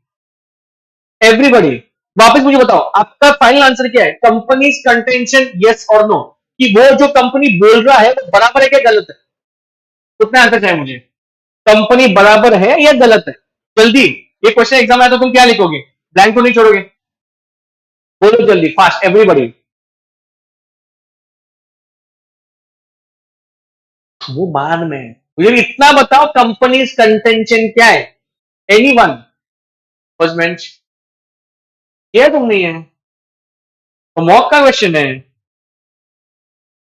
जल्दी fast anybody who can answer, anybody and give me a logical answer to it। पीछे सिर्फ yes no मत बोलो, मुझे yes no के पीछे कुछ लॉजिक भी चाहिए, मुझे yes no होना था।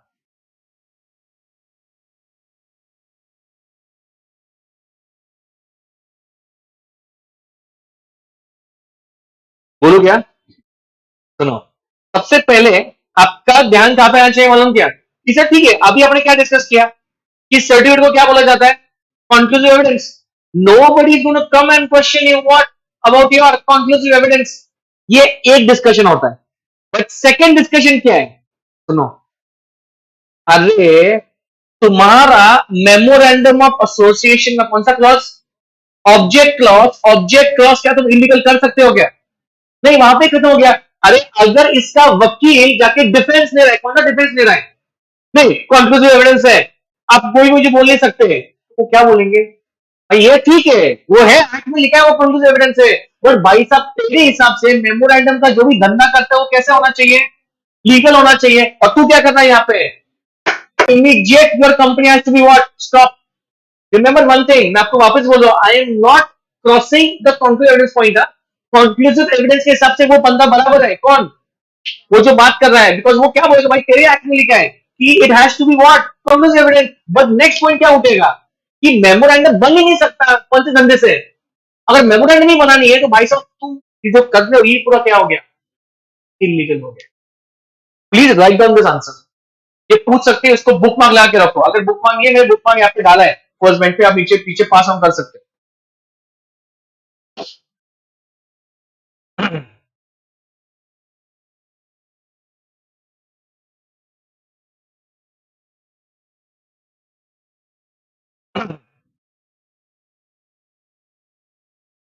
Can I right it down please? चलो फर्स्ट फुल लिखेंगे एक्चुअली आंसर ये।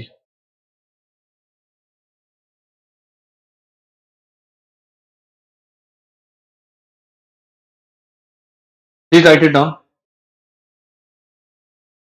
The companies contention, the companies contention, the companies contention, write it down, is not correct. The company's contention is not correct. As per Companies Act, as per Companies Act, as per Companies Act 2013,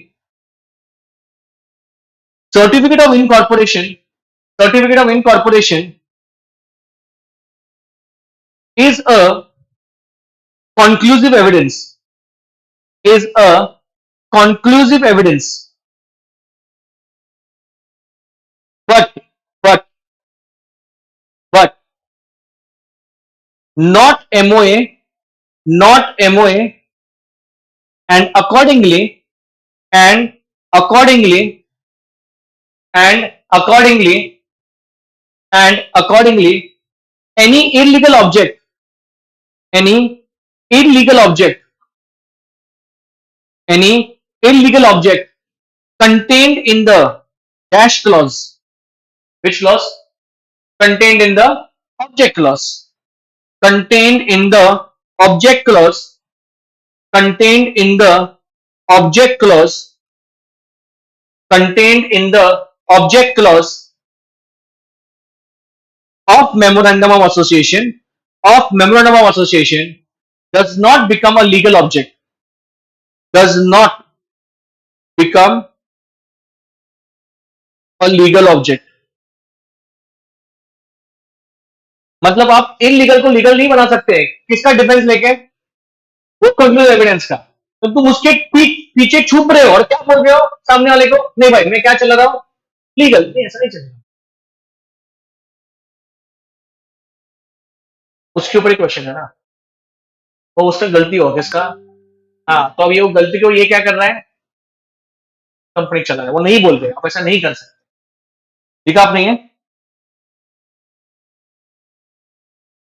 ठीक है, कितना बस है उसके लिए। Next ध्यान देंगे please. ठीक है, हाँ इंपॉर्टेंट है, ध्यान दो please please please. Order of what? NCLT. NCLT full form Aditya?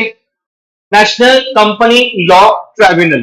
National company law tribunal. Question आ सकता है इसके ऊपर डायरेक्टली, आपके हाथ से नीचे हो जाना चाहिए, नहीं तो आप कुछ नहीं लिख पाओगे। संस्कृत ध्यान देंगे आप please.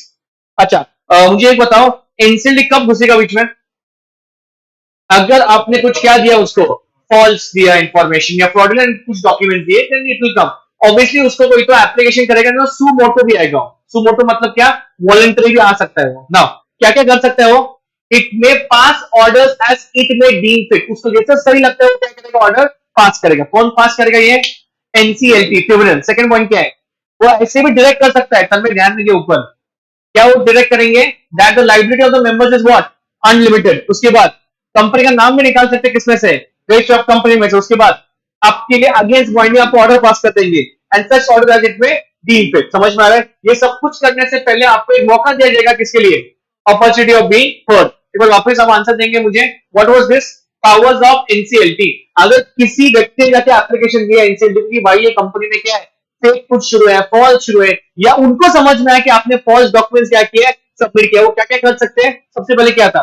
Pass such order as it may deem fit in the public interest. मतलब ऐसा भी हो सकता है कि वो उनके डायरेक्टर्स तुम्हारे बोर्ड पे लगाएंगे। किनके डायरेक्टर्स? एनसीएलटी के। सेकंड क्या लिखा है? Direct that the liability of members is dash unlimited. उसके बाद remove of the company from register of members. उसके बाद उनके अगेंस्ट में क्या ऑर्डर पास करेंगे? वाइंडिंग आपको ऑर्डर पास कर सकते हैं। स्पाइस का फुल फॉर्म? स्पाइस का full form simplified proforma for incorporated company electronically. ठीक है, ध्यान देंगे प्लीज। ठीक है, ये बहुत इजी है। क्लास ऑफ कैपिटल 5 से जल्दी बताओ क्या क्या है? Authorize, issued, paid up, subscribe और कॉल्ड अप। एमओए में कौन सा आता है? ऑथराइज आता है, ऑथराइज क्लॉज। ठीक है, अच्छा, anyone who can tell me 2-3 question last, फटक से आंसर दो। Are shares number, are shares number, are shares number वापस पूछेंगे। यस बोला एक ने, आपका आंसर यस और नो? कोटे सांग लो कर नो। ठीक है, यो यस बोला, ये नो बोल दिए। Anyone else? हाँ, electronic shares are not number, physical shares are number, electronic shares are not number. ठीक है, और एक बात, what is the meaning of DVR? Differential voting right. Anyone? अरे कुठे कसं व्हायचं? डीवीआर का मतलब क्या है? हाँ, लाइक वन शेयर नॉट बोलो वन वोट। नॉर्मल क्या होता है, जितने शेयर आपके पास है उतना आपको वोटिंग राइट मिलेगा। तो इक्विटी शेयर्स के डायग्राम में भाई साहब उन्होंने क्या बनाया है, इतना ज्यादा डीप में नहीं है, पर फिर भी पूछा है क्या? Equity shares with what? Uniform voting right, equity shares with differential voting right. तो डिफरेंशियल में क्या होने वाला है? One share not equal to की वन वोट। और ये क्यों इश्यू करते हैं लोग? क्यों इश्यू करते हैं? To retain the control, control retain करने के लिए। ध्यान देंगे प्लीज, ध्यान देंगे।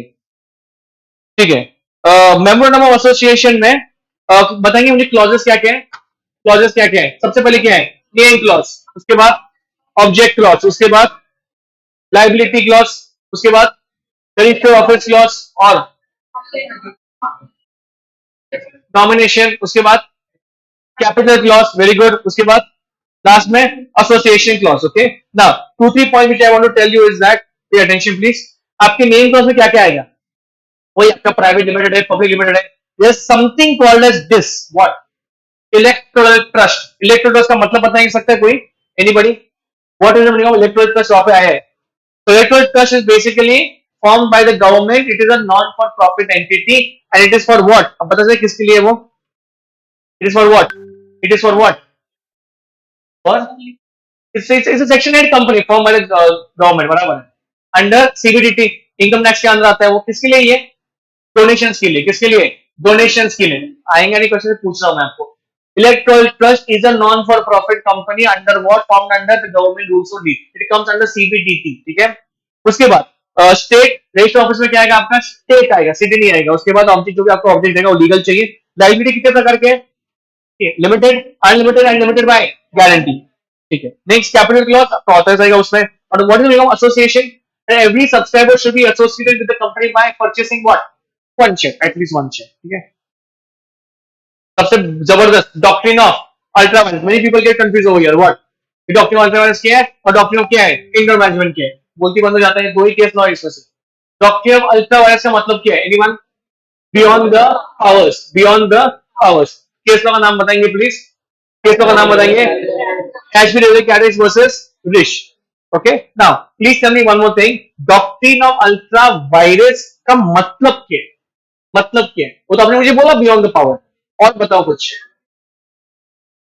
It always favors the, it always favors the company because it is always assumed that the people who are doing contract with the company have read the memorandum. Company आपको explain करने वाला है क्या? वो नहीं। क्या आप बाद में जाकर डिफेंस ले सकते? करो मुझे मौका ही नहीं मिला क्या पढ़ने को?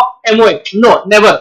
They're telling what? That is why वो क्या बात करते हैं कि it always favors the company. ध्यान देंगे प्लीज। अच्छा, doctrine of ultra violence acts, ACTF act as a what? Boundary for the company. वो एक प्रकार का क्या है? अरे बाउंड्री है। और अगर आप कोई भी एक्ट करते हो beyond the boundary, the power, it is called as what? Ultra vires, it is called as dash contract, void, क्या उसको बोलते हैं, void. अच्छा, is there a difference, आना, is there a difference between ultra virus and intra virus? INTRA and ULTRA, फर्क? Anyone? Ultra virus, intra virus, anyone? हाँ बोलो.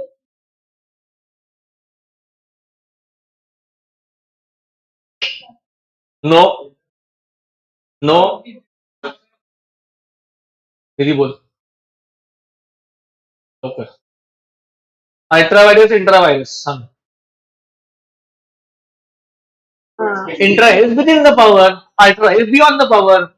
उल्टा पॉइंट बोला. अच्छा, इसमें से कोई भी कुछ अपन ये कर सकते हैं क्या, रैटिफाई कर सकते हैं? रैटिफाई, रैटिफाई का मतलब क्या वो पहले बताओ. To correct, to consider something, you know, ratify any of these acts. दोनों, हाँ, इंट्रा वायरस आप रैटिफाई कर सकते हो, मतलब आप जा सकते हो किसके पास, शेयर होल्डर्स के पास, और उनको रिक्वेस्ट कर सकते हो कि प्लीज जो मैंने एक्ट किया है मेरे इससे तो बाहर है, बट किसके अंदर है, कंपनी के बाउंड्री के अंदर है. और directors who acted intra virus, उनके एक्ट रैटिफाई हो सकते हैं. अल्ट्रा वायरस से रैटिफाई हो सकता है नहीं, कभी नहीं हो सकता, even with the unanimous approval of dash share holders. समझा? ध्यान दो अभी. लास्ट में क्या था, भाई आर्टिकल्स ऑफ एसोसिएशन, हाँ, और उसमें एक पॉइंट है क्या, सुनो. Articles is called as what, dash, rules and regulation, bylaws of the company. It is also called as magna carta of the company. क्या बोलते हैं उसको, MAGNACARTA, मैग्ना कार्टा मतलब इंपॉर्टेंट डॉक्यूमेंट. अच्छा, इसके ऊपर बहुत भारी क्वेश्चन पूछता मॉक में, अभी वो करेंगे आप, वो इंसॉल्वेंसी वाले. अच्छा, आर्टिकल्स में एक क्वेश्चन और है लेडीज एंड जेंटलमैन, वो ये वाला एंट्रेंचमेंट वाला. क्या है, देखो मैं नॉर्मल क्वेश्चन नहीं ले रहा हूं, मैं कुछ अलग सा वो मैं पढ़ रहा हूं. एंट्रेंचमेंट पूछेंगे आपको, पूछा भी है. एंट्रेंच का मतलब पता है किसी को, वो लिख के दिया इसलिए तुम बोल रहे हो. टू प्रोटेक्ट समथिंग, उसके आगे बोला अभी कुछ, चलो. हाँ, हाँ. आपके लिए जो सबसे इंपॉर्टेंट है वो आप सिक्योर करके रख रहे हो. क्या करके रख रहे हो, सिक्योर. आपने मुझे बराबर आंसर दिया. What is the meaning of entrenchment, to protect something. उसके आगे भी कुछ बोलना चाहिए था, to protect something which is of value, which is of value. अगर आपको 3-4 मार्क्स के लिए पूछते हैं कि what is the meaning of entrenchment, आप क्या क्या लिखो. एक तो लिखा तुमने व्हाट, हाँ, to protect something which is of value, और क्या लिखोगे, सुनो. तो सबसे ये 3 पॉइंट है, 3, 4 और 5, 3, 4, 5 पेपर में आ सकता है. 3, 4, 5 सबसे पहले क्या है, द आर्टिकल्स में contain a provision for entrenchment obviously, if may be altered if conditions or procedures that are more restricted than the applicable in case of special resolution are met or complied with. मतलब आपसे पहले ये बात करें कि articles में ऐसे provision हो सकते हैं, कौन से वाले, एंट्रेंचमेंट के. सेकंड में क्या लिखा है, the provision for entrenchment shall only be made either on formation और बाय अमेंडमेंट. जब तुम कंपनी फॉर्म कर रहे हो तभी तुमने कौन से प्रोविजन डाले, एंट्रेंचमेंट के. या तुम आगे में डाल सकते हो क्या, आगे में डाल सकते हो, नो प्रॉब्लम, अमेंडमेंट करो, एसआर पास करो, और क्या करो कि शेयर्स को पूछो कि हमको इसके ऊपर क्या चाहिए, हमको इनको प्रोटेक्ट करने का. For example any formula, any intellectual property, जो कंपनी को क्या करना है, सिक्योर करके रखना है, so that it will not B leak in the hands of what, share holders. Last में क्या लिखा है, और ये जो भी आप इंट्रेंचमेंट करोगे वो सिर्फ जाके किसको कम्युनिकेट करो, अरे आरओसी को, मतलब notice to ROC of the entrenchment. 3 चीजें ध्यान दो. This is something outside the box. Okay, normal question you will do, puncture question मत करो, फीचर्स वगैरह वो आपको आता है. आप मेरे सामने इसलिए बैठोगे कुछ नया सीख के जाओ यहाँ से उठ के. एंट्रेंचमेंट में वापस बोल रहा हूँ, वो पूछ सकते हैं. 3 पॉइंट्स है. सबसे पहले क्या है, जो आर्टिकल्स में कंटेन एंट्रेंचमेंट, पहले उनको बताओ कि what is the meaning of entrenchment, to something, to protect something which is of value. Second, you can put in the entrenchment provision at the starting of the formation of the company, और आगे जाकर आप amendment भी कर सकते हो via special resolution. और third point क्या था, थर्ड पॉइंट क्या पढ़ा, just communicate to the register of company which provisions you have entrenched. समझ में आ रहा है क्या, ठीक है. आर्टिकल्स ऑफ कंपनी में जो बताओ, what this was one more thing, doctrine of what, indoor management. इस ऊपर आर्टिकल वाला था, डॉक्ट्रिन इंडोर मैनेजमेंट क्वेश्चन भी लेता हूं मैं. मतलब क्या बताएंगे, किसको फेवर करता है ये, आउटसाइडर्स को. Why favour the outsiders, because the internal regularity जो भी शुरू है, इरेगुलरिटी, तो बाहर वाले को एक्सपेक्ट है क्या मालूम है, नहीं, बाहर वाला वही पढ़ेगा जो किसमें लिखा है, एमओए में लिखा है, ओनली वही जानेगा. पर इसमें लास्ट में पॉइंट क्या है, इसमें बताओ कौन सा पहला, Royal British Bank versus Turquand, also famously called as what, Turquand rule, ठीक है। और लास्ट में जबरदस्त आपका 3 एक्सेप्शन है किसके लिए, डॉक्ट्रिन ऑफ इंडोर मैनेजमेंट के लिए। वो क्या क्या है, सबसे पहले नॉलेज ऑफ इरेगुलरिटी, उसके बाद क्या है मुझे बताएंगे, सस्पिशन, और लास्ट में क्या है, फॉर्जरी। लास्ट में क्या है, forgery. What was this, what did we discuss right now, exceptions to doctrine of indoor management. Boys and girls, doctrine of indoor management, it always favors the outsiders, but exception to doctrine of indoor management always favors the company. उसमें ये exception 3 point आपने मुझे बताया। पहला, having knowledge of the, आपको अगर पता है अंदर क्या जोड़ शुरू है तो भाई साहब why they will help you, you already know everything. Second, आपको क्या आना चाहिए था, डाउट आना चाहिए था, जबरदस्त क्वेश्चन है मॉक में। और थर्ड क्या है, फॉर्जरी। फॉर्जरी का पॉइंट पता है ना, क्या बोलूं, क्या है पॉइंट, वही है ना। फॉर्जरी में क्या है, सुनो 2 मिनट, मतलब लास्ट टाइम मैंने बताया था आपको, फॉर्जरी में पॉइंट ऐसा है, आप पहले ये मतलब दिमाग में डालो कि वो पॉइंट यहाँ पे क्यों आ रहा है। फॉर्जरी का मतलब क्या बोला आपने, साइन फॉल्स करना यार, साइन फेक करना। तो अगर साइन किसी ने फेक किया है, अभी यहाँ पे केस हुआ क्या था, वो रूबेन का केस हुआ, रूबेन वर्सेस ग्रेट फिंगर, इसमें क्या हुआ था, तो मैं पढ़ रहा हूं, आप मुझे आंसर दो, फुटेज लक्ष्य दे। In case the plaintiff was a transfer of a share certificate issued under the seal of the defendant's company, the CS who had affixed the seal had forged the signature of 2 directors. क्या कांड हुआ बताओ इसमें भी, एक बंदे को share certificate दिया, किसने दिया, कंपनी के सीएस ने दिया, बट कंपनी के सीएस ने क्या किया था, दोनों डायरेक्टर्स के सिग्नेचर फॉर्ज किए थे। और जब सामने वाले को दिया, उसको बाद में पता चला कि ये शेयर सर्टिफिकेट क्या है, अरे फॉर्ज है। तो you tell me one thing, वो जो जिसको शेयर सर्टिफिकेट दिया है उसको कुछ गलती है क्या रे, यहाँ पे क्यों आया फिर, पॉइंट इसमें ये है, कंपनी क्या डिफेंस ले रहे हैं मालूम क्या, तुम्हारे ऊपर तो फ्रॉड वो हुआ है बट मेरे ऊपर भी फ्रॉड हुआ है, क्यों, आर्टिफिशियल लीगल पर्सन, वो मेरे आदमी ने किया ना, पर ठीक है हम तो अलग है, हमारे ऊपर भी क्या हुआ है, फौजी का केस हुआ है। Because remember one thing, exception to doctrine of indoor management always favors the, इसलिए वो पॉइंट यहाँ पे आ रहा है, समझ में आ रहा है ना। अभी ध्यान दो 2 मिनट, जब आपको एक क्वेश्चन देने का है, खत्म हो गया कंपनी एक्ट, बट सुनो,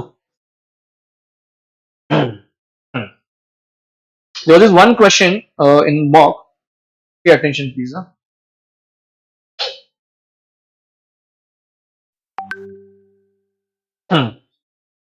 आपके सामने मॉक 1 में आया था, क्वेश्चन पढ़ रहा हूं, बहुत भारी क्वेश्चन है।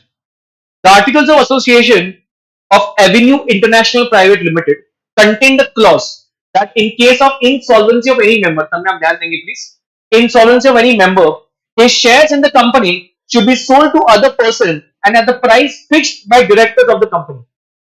आगे मत पढ़ो, क्या हुआ यहाँ तक, क्या बोला उन लोगों ने कि भाई साहब उनके आर्टिकल्स में एक रूल था, क्या रूल था, कि अगर अगर अगर कोई भी बंदा क्या होता है, इंसॉल्वेंट होता है, तो उसके शेयर्स किसके पास जाएंगे, कंपनी के पास, और जैसे कंपनी चाहेंगी वैसे उसको बेचेंगे। ये पहले से रूल्स किसमें लिखा था, आर्टिकल्स। तो mister Neeraj the share holder उसको इंसॉल्वेंट डिक्लेयर कर दिया। अभी रूल्स के हिसाब से क्या होना चाहिए मुझे बताओ, शेयर्स किसके पास जाने चाहिए, कंपनी के पास, और वो क्या करेंगे, जो भी प्राइस को बेचने वो बेचेंगे। अभी इसमें सीन क्या होता है, वो इंसॉल्वेंट होने के बाद his official assignee in insolvency claimed that he was not bound by the provisions. मुझे एक बताओ, ये जब भी इंसॉल्वेंट होता है तो उसका जितना भी प्रॉपर्टी हो किसके पास चला गया, ऑफिशियल असाइनी के पास। अभी वो ऑफिशियल असाइनी क्या क्लेम कर रहा है, ये जो तेरे रूल्स है आर्टिकल्स के, वो मेरे पे नहीं है बाइंडिंग, मैं कौन है, आई एम ऑफिशियल असाइनी, जैसा मैं चाहेगा वैसे होने वाला है। अभी तो तेरे रूल्स तो तेरे पास रख, I am not going to follow, I will sell the share according to me. बराबर है उसका पॉइंट भी। आप बताओ अभी कौन बराबर, आप बताओ अभी कौन बराबर है, आर्टिकल्स बराबर है क्या वो बंदा बराबर है जिसको ऑफिशियल असाइन नहीं बोलते हैं, तो उसका मतलब पता है ना ऑफिशियल असाइन का सबको, कि जब भी कोई इंसॉल्वेंट होता है जितना भी माल मत्ता जितना भी असेट्स है वो सब उसके पास जाए, and then he will start dealing with it, वो बेचेगा सब शेयर, वही करता है ना। अब उसको बोलते हैं realization account, he will start selling of the assets, और जो भी पैसा आ रहा है वो किसको दे देगा, क्रेडिटर्स को दे देगा, बराबर है। तो अभी उसके हिसाब से वो तो बराबर बोल रहा है, वो क्या बोल रहा है कि जिसके भी इसके शेयर है वो सब मेरे पे आएंगे, अभी कोर्ट का भी ऑर्डर है, बराबर कौन,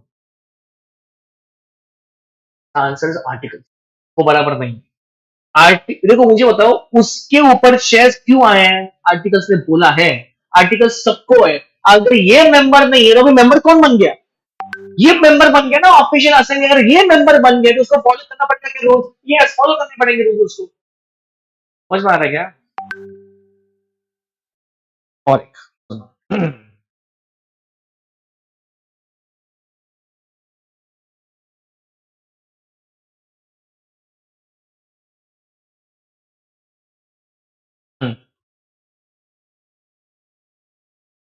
ध्यान दो।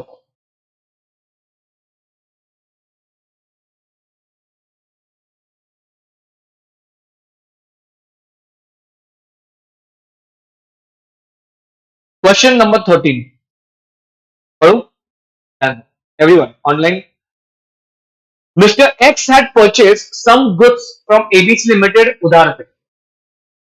A credit period of 1 month was allowed to Mr. X. Before the due date, Mr. X went to the company and wanted to repay the amount due from him. He found only Mr. Z over there, who was the factory supervisor of the company. क्या हुआ यहाँ तक बताओ, क्या क्या हुआ यहाँ तक? कोई तो मिस्टर एक्स है, उसने क्या किया है, कुछ गुड्स परचेज किया है, किससे? एबीसी से। किसके ऊपर किया है? जेड के ऊपर किया है। उसके बाद जब पैसे लेने का बारी, और कितने का दिया है उसको पीरियड? 1 मंथ का दिया है। अब जब पैसे का बारी आया पे करने का, वो पहले ही जाता है 1 मंथ के पहले और बोलते हैं भाई पैसा देने का है। और जब वो जाता है फैक्ट्री में, वहां पे कौन रहता है? जेड। और जेड कौन है फैक्ट्री का? Supervisor. Mister Z told mister x that the accountant and the cashier were on leave, वो दोनों भी छुट्टी पे, एंड मैं इंचार्ज हूं यहाँ पे किसका? To receive the money. तो mister Z issued money receipt under his signature. After 2 months ABC limited issue notice. क्या हो गया? मिस्टर एक्स ने पूरा पैसा दिया। 2 महीने के बाद क्या होता है? कंपनी इसको नोटिस भेजता है, क्या अभी तक तेरा पैसा आया नहीं है? ये तो पागल ही हो जाएगा ना। ये क्या बोलेगा, मैंने पैसा कब का दिया है? कब का मतलब क्या, मैंने 1 महीने के पहले पैसा दिया है। किसको दिया? वो भी जेड को, तुम्हारे आदमी को दिया है। देखो, mister X inform the company that he had already cleared the dues and he is no more responsible for the same. He also contended that Mr. Z is a dash employee of the company to whom he had made the payment. Being an outsider, he trusted the words of Mr. Z. आपके हिसाब से who is right, who is wrong? मैं इसमें और एक modify करूंगा question, फिर पहले इसका आंसर दो, पहले इसका आंसर दो जल्दी,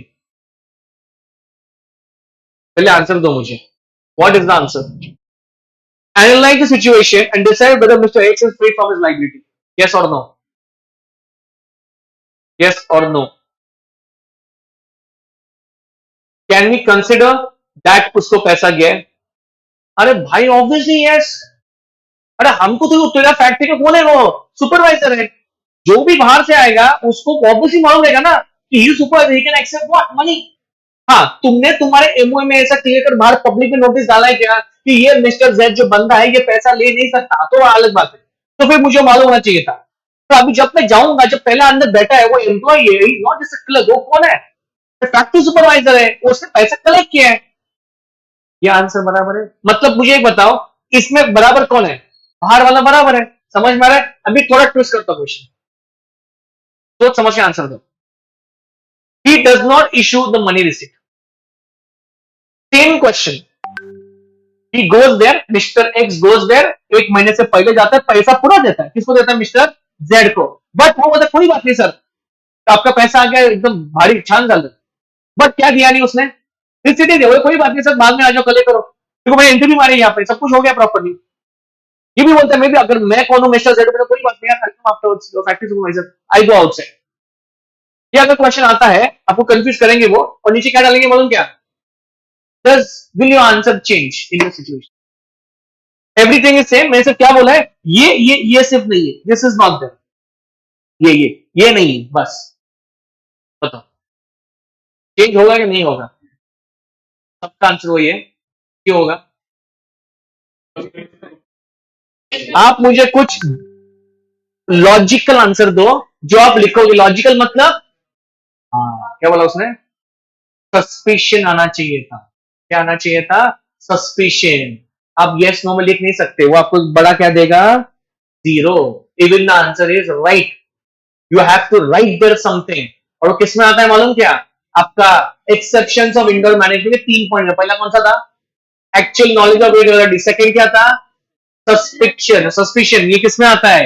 सस्पेशन में, अगर वो आपको क्या नहीं दे रहा है, आपको अगर मनी रिसीट नहीं दे रहा है तो तुम्हारा ये होना चाहिए था, ये क्यों नहीं दे रहा है, ये तो आपको डाउट आना चाहिए था उस समय। तो आपको आया क्या? नहीं, तुम ब्लाइंडली बाहर आ गए। तो आपको सपोर्ट करेंगे? नहीं।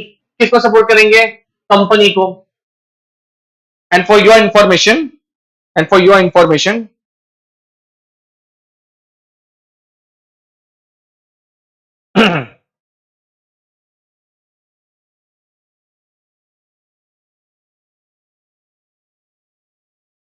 जगन्नाथ का हो गया,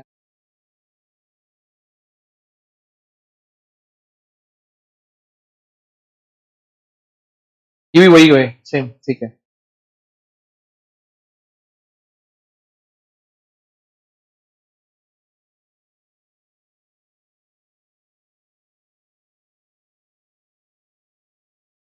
देखो ये वाला, ए पब्लिक, सेम क्वेश्चन कहां पे पूछा उन लोगों ने? मॉक टू, अभी वाला मॉक टू, सेम क्वेश्चन है जो मैंने ट्विस्ट किया ना क्वेश्चन, वही ट्विस्ट यहाँ पे पूछा। पहले वाले जो पूछा था उन लोगों ने, तब वो उन्होंने ट्विस्ट नहीं पूछा।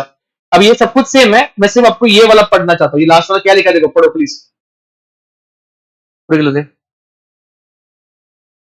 Would your answer be different if a receipt under company seal was not issued?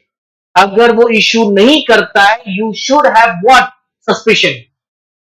And it will come under exceptions of doctrine of indoor management, वो उसका आंसर है। और ये अब भी पूछा इन लोगों ने, कहां पे? मॉक टू में। ये इंपॉर्टेंट है क्वेश्चन, तो दो बार पूछा है, पहले भी आरटीपी में पूछा था, एलटीपी पर उन्होंने कभी वो क्या नहीं किया था, वो ट्विस्ट नहीं किया। ये क्वेश्चन नहीं पूछा था उन लोगों ने नीचे वाला, वो अभी पूछा उन लोगों ने। समझ में आ रहा है? इंपॉर्टेंट है ये क्वेश्चन, करून जावा मी परत सांगायला लागलोय, ते विचारणार क्वेश्चन सगळे। बिफोर कंक्लूडिंग कंपनी एक्ट, कुछ क्वेश्चन बाकी के वो चेक करते हैं। ये ठीक है, ये हो गया, पारसनाथ का हो गया, इंसॉल्वेंसी हो गया, इलीगल कॉन्क्लूसिव एविडेंस हो गया। समझ में आ रहा है? No question. Jagannath oils limited, वो एक बाहर डालो। पारसनाथ का इंसॉल्वेंसी वाला बाहर डालो। अभी कौन सा किया अपन ने? अभी वाला, उसको भी बाहर डालो। कौन सा? एक्सेप्शन इंडोर मैनेजमेंट, वो लिखो बुलेट पॉइंट्स कि मुझे ये करना है, जगन्नाथ वाला करना है, पारसनाथ वाला करना है। बिकॉज एग्जाम के पहले जब तुम आओगे अकाउंट्स पेपर देके 31 तारीख को, ताकि पार्टी मत बनाओ, 31 का बैंड वाजेल, 31 को काम होके मेरे come back from 5 o'clock, first of all the first thing should be to keep accounts paper aside, don't take your calci and start counting how much marks you will get, that's the most dumbest thing you will do on that day. बिल्कुल नहीं 40 मिलेगा क्या मुझे? नहीं मिलेगा, थोड़ा काम है पेपर देना। आपको नेक्स्ट पेपर पे क्या करना है? कॉन्सेंट्रेट करना है, वो लॉ के ऊपर। समझ में आ रहा है क्या बोल रहा हूँ? ये वो दिन होने वाला है, तो उस दिन पे तुमको तुम्हारे दिमाग एकदम सेट चाहिए कि मुझे 5 बजे आके करना क्या है पेपर, घर पे आके ये करना है। तब मत बनाओ चेकलिस्ट, अब भी बनाओ। You have time now, today and tomorrow. Law के डेडिकेट करो। After coming from 5 o'clock, what should I do? I should do company act में दीस क्वेश्चन विद सोरेस मार्क, जो आपकी भी रह सकती है कुछ इंपोर्टेंट क्वेश्चन जो आपने ऑलरेडी बुक मार्क करके रखा है, वो क्वेश्चंस करो। You will not have the ample of time to read one word. मैं मॉडल लेके बैठेगा उसमें क्या करूंगा? एक नाइट मारूंगा? नहीं भाई, आपको नाइट मारना नहीं है उस दिन, आपको क्वेश्चन आंसर करना है उस दिन। क्वेश्चन आंसर कैसे आएंगे? अगर आपने एक question by any chance, by fluke तुमने कहां पे पढ़ा भी रहेगा ना, और तुमको उसका क्या याद आएगा? Conclusion, whether it is yes और no, you can write the whole answer. But अगर तुम्हारा नया क्वेश्चन सामने आया, then you have to invest some time over there, where in analyzing, but if you know the questions, you will say हाँ ये मालूम, वैसे वहां पे आंसर फ्रेम करना, वही करो, टाइम डेडिकेट करो। अच्छा, और एक क्वेश्चन जो मैंने डाला है आपके पीडीएफ में, वो ये वाला है, डायरेक्ट क्वेश्चन है।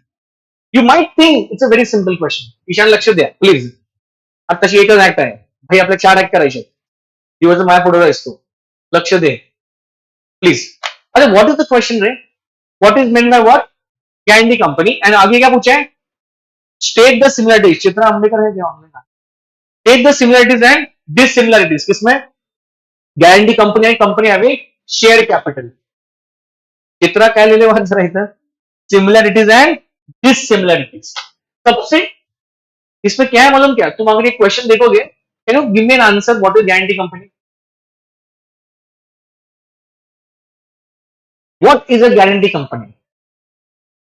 आहे पांचड़, तो कितना पांचड़ है, पर बोलो ना फिर, बोले तकलीफ होगा तुमको। तो गारंटी कंपनी का मतलब क्या है? बोलो 5 मार्क को लिखो। क्या तन्मय, क्या बोला तू? Tanmay, what is a guarantee company? Anybody?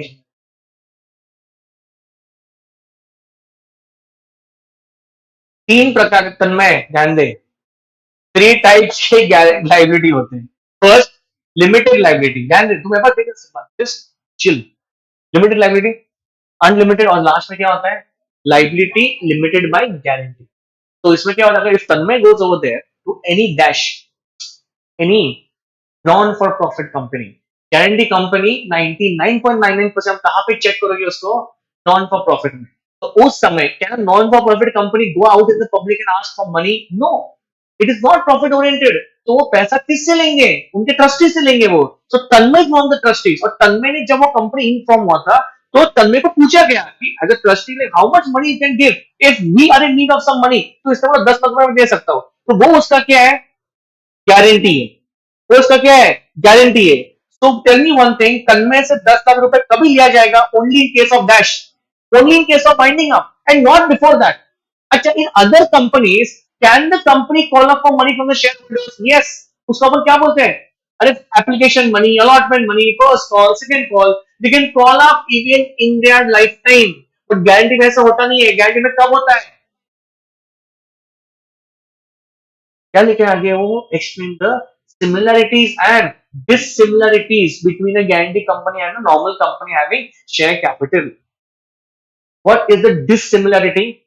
That the company will only call up the amount only in case of winding up. That's a dissimilarity. समझ में आ रहा है कुछ?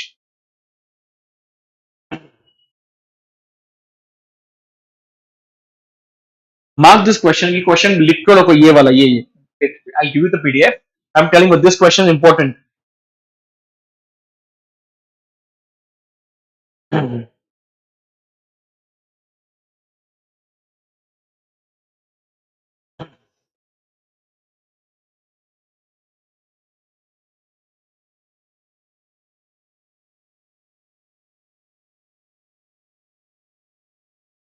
Alpha School we have done. Next, this is we have done this.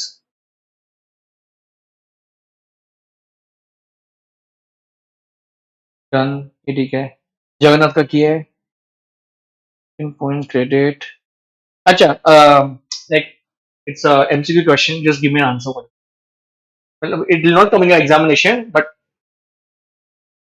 can you give an answer for this question? For it's an MCQ question. Anyone? Online people? Rajesh has from the OPC with his wife Rupali as nominee.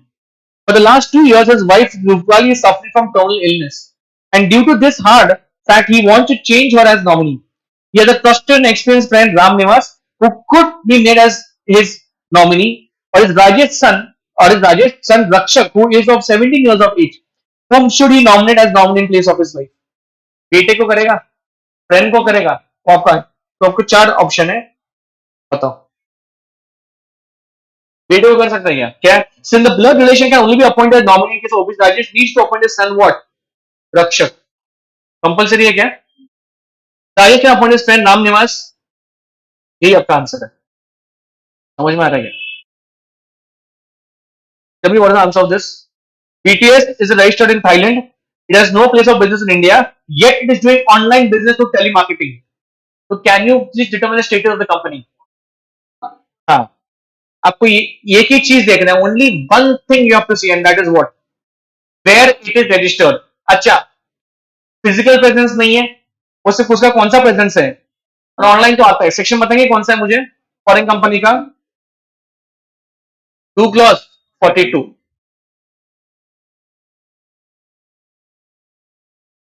2 clause 42। This is also one like very easy question, सब जगह में। कौन सा वाला? मालूम है नवीन वाला question?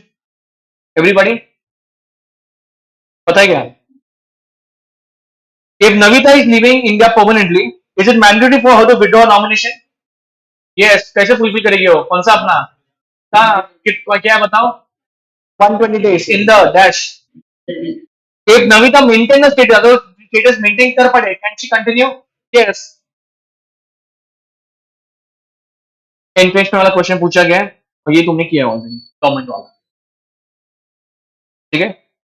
Take a small break. We start with this Indian contract. Small break. Don't go outside. Be here only. I'll start in 10 minutes. 12:08. We'll start at 12:15. 12:15 we resume. इसके बाद लंच ब्रेक है बाय द वे. अभी lunch break नहीं है आपका.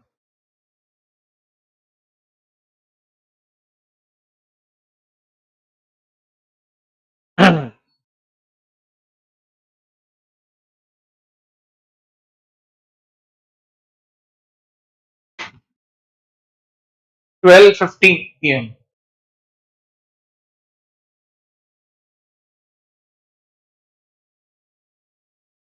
है.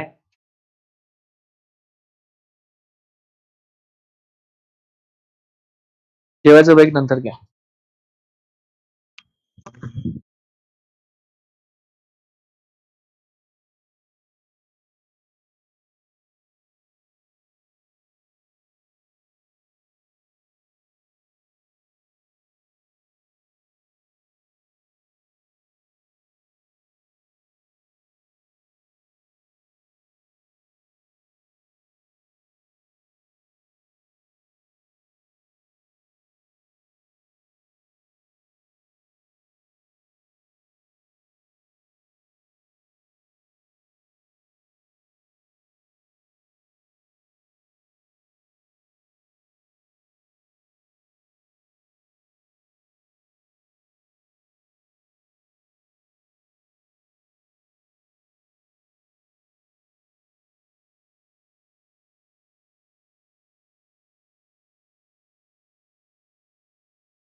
Lecture के बाद आय थिंक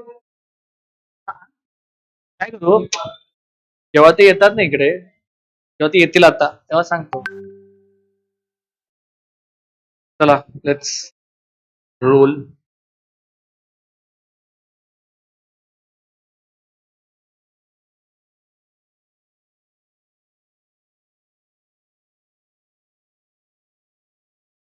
अरे कम कम फास्ट तो खत्म करेंगे.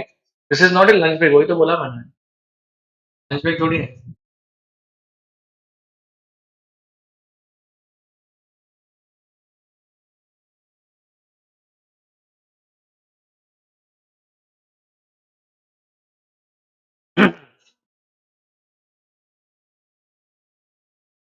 3 लोग के साथ उनका लंच उनका डायरेक्ट घर पे है. हाँ same thing. So after contract act, I think that time only they'll come out. The interview. हाँ most probably. क्या लगा? पड़ेगा. आया. पड़ेगा.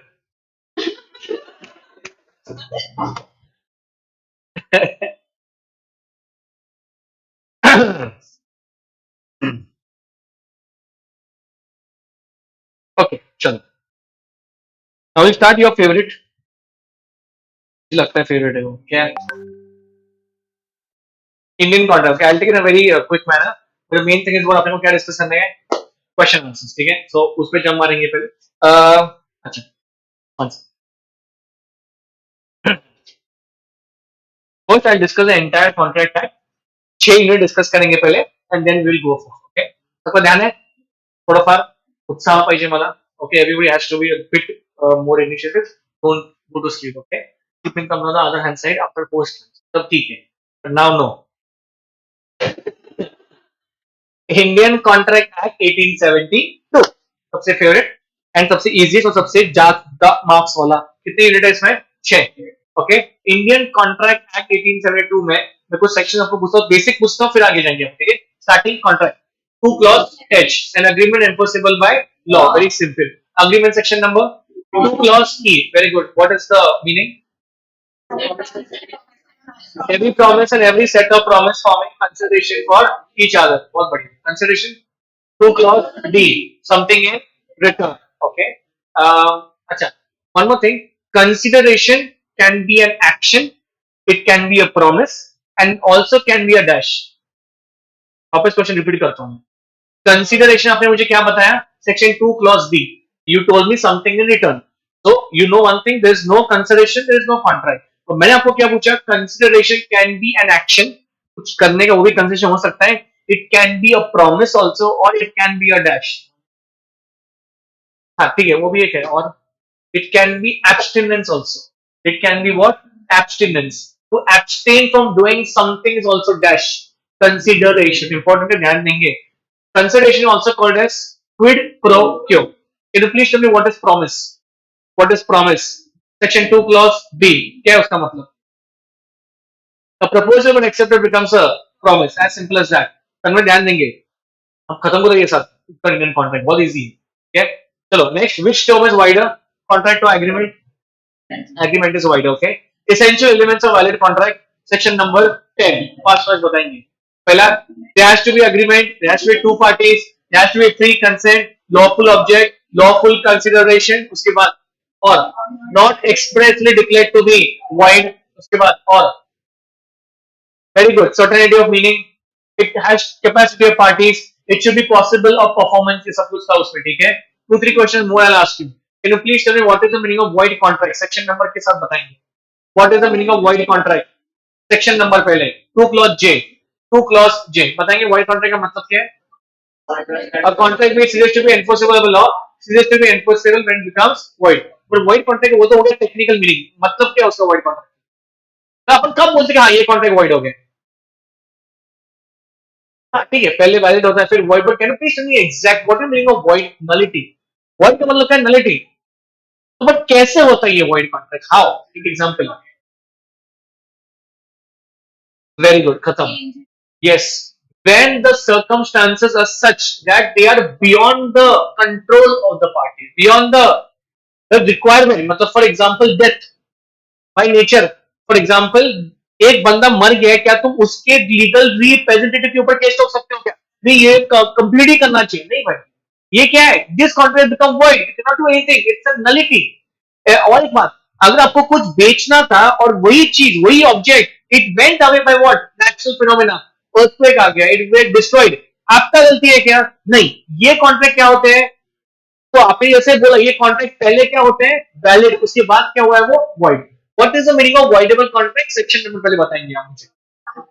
टू क्लॉज आर बताएंगे। वॉइडेबल कॉन्ट्रैक्ट एक चीज है, it one party has the option to continue और not to continue, but to put it into more simple terms, a contract which is formed under what, under pressure of coercion, under influence, fraud, misrepresentation. Okay, तब वो किसमें आएगा? आपके voidable contract में आने वाला है। ओके, अच्छा, on the other hand side आप मुझे एक आंसर दो, फ्री कंसेंट कब नहीं होता है? मेरा consent is not set to be free. Answer, it is caused by coercion, under influence, fraud, misrepresentation and mistake. Voidable contract में चार चीजें आती है। जब मैं आपको फ्री कंसेंट बोलता हूं उसमें पांच के पांच पार्ट्स आएंगे। समझ में आ रहा है आपको? चलो एक नंबर, फिर please what is quasi contract? एक रीजनेबल सा कॉन्ट्रैक्ट, बेसिकली आपने खुद कुछ कॉन्ट्रैक्ट किया नहीं है, but law is giving an obligation, आपको करना पड़ेगा। ठीक है, चलो फिर please tell me 2-3 more contract, फिर आगे जाएंगे आप। Implied contract, implied contract, it is neither by speaking, कुछ नहीं होता, it is basically by your conduct, by your action. Okay, उसके बाद और एक चकाचक कंसेप्ट आता है उसमें, communication of what, performance. Okay, offer and acceptance basically. Can you please tell me when is the offer communicated? When it is said to be communicated, when it comes to the knowledge of the other person. So when an offer is being completed, offer complete कब होता है? When it comes to knowledge of the other person. और कुछ आगे आपको पूछूं, knowledge कब माना जाता है? जब आप वो पढ़ोगे, आप वो पढ़ोगे, and not when letter has reached. Important, ठीक है? Second point, when is acceptance said to be completed? उसमें दो चीजें, as against the proposer and against the acceptor. As against the proposer, when the other person puts in the course of transmission, and against the acceptor, when the letter reaches to the proposer, when it comes to knowledge of the proposer. Can you please tell me what is the meaning of special contracts, your special conditions? वो बराबर है, ऐसे कुछ condition जो आपको impliedly बोले गए। Case का नाम क्या था? लिली व्हाइट वर्सेस मनु स्वामी।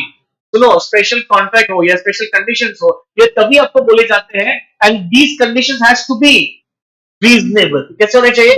रीजनेबल होने चाहिए। और एक बात पूछता हूं, can you please give me a distinction between offer and invitation to offer? Offer and invitation offer, ये दोनों सेम है? नहीं, दोनों अलग है। सो इनविटेशन टू ऑफर में बहुत सारे क्वेश्चन है। कौन से? वो विंडो वाला, कि dresses are there and is it offer, invitation to offer? The answer is वो invitation to offer. Remember one thing, offer का मतलब क्या होता है? सामने वाले ने आपको क्या दिया खुद, ऑफर आपने क्या किया वो एक्सेप्ट। इनविटेशन टू ऑफर में वो सिर्फ आपको क्या करना है, कोई इनविटेशन के लिए उसने ऑफर दिया कि आपको अभी भी, so that is why does not come under what, offer. ऐसा हो सकता है कि इनविटेशन टू ऑफर पहले आता है, उसके बाद क्या आता है? ऑफर आता है। तो invitation to offer always precedes an offer. Invitation offer में और दो तीन एग्जांपल ये आ सकते हैं, कोटेशन, कैटलॉग, प्राइस लिस्ट, और प्रोस्पेक्टस में आता है, उसमें ब्रोशर आता है। ठीक है, that is all there in that. Okay, चलो, please tell me one more thing, can you please tell me offer discharge कब होता है? When is the offer set to be cancelled? Revoke कब होता है ऑफर? ठीक है, आपने नोटिस दिया खुद रिवोकेशन का। फिर lapse of time, very good. Offer dies, counter offer, that's a very good, yes. Death, हाँ, डेथ, इंसैनिटी। अच्छा, talking about that, classification of offers 5: general offer, specific offer, counter, cross and standing offer. What is the difference between cross offer and counter offer? Cross offer counter offer में फर्क क्या है?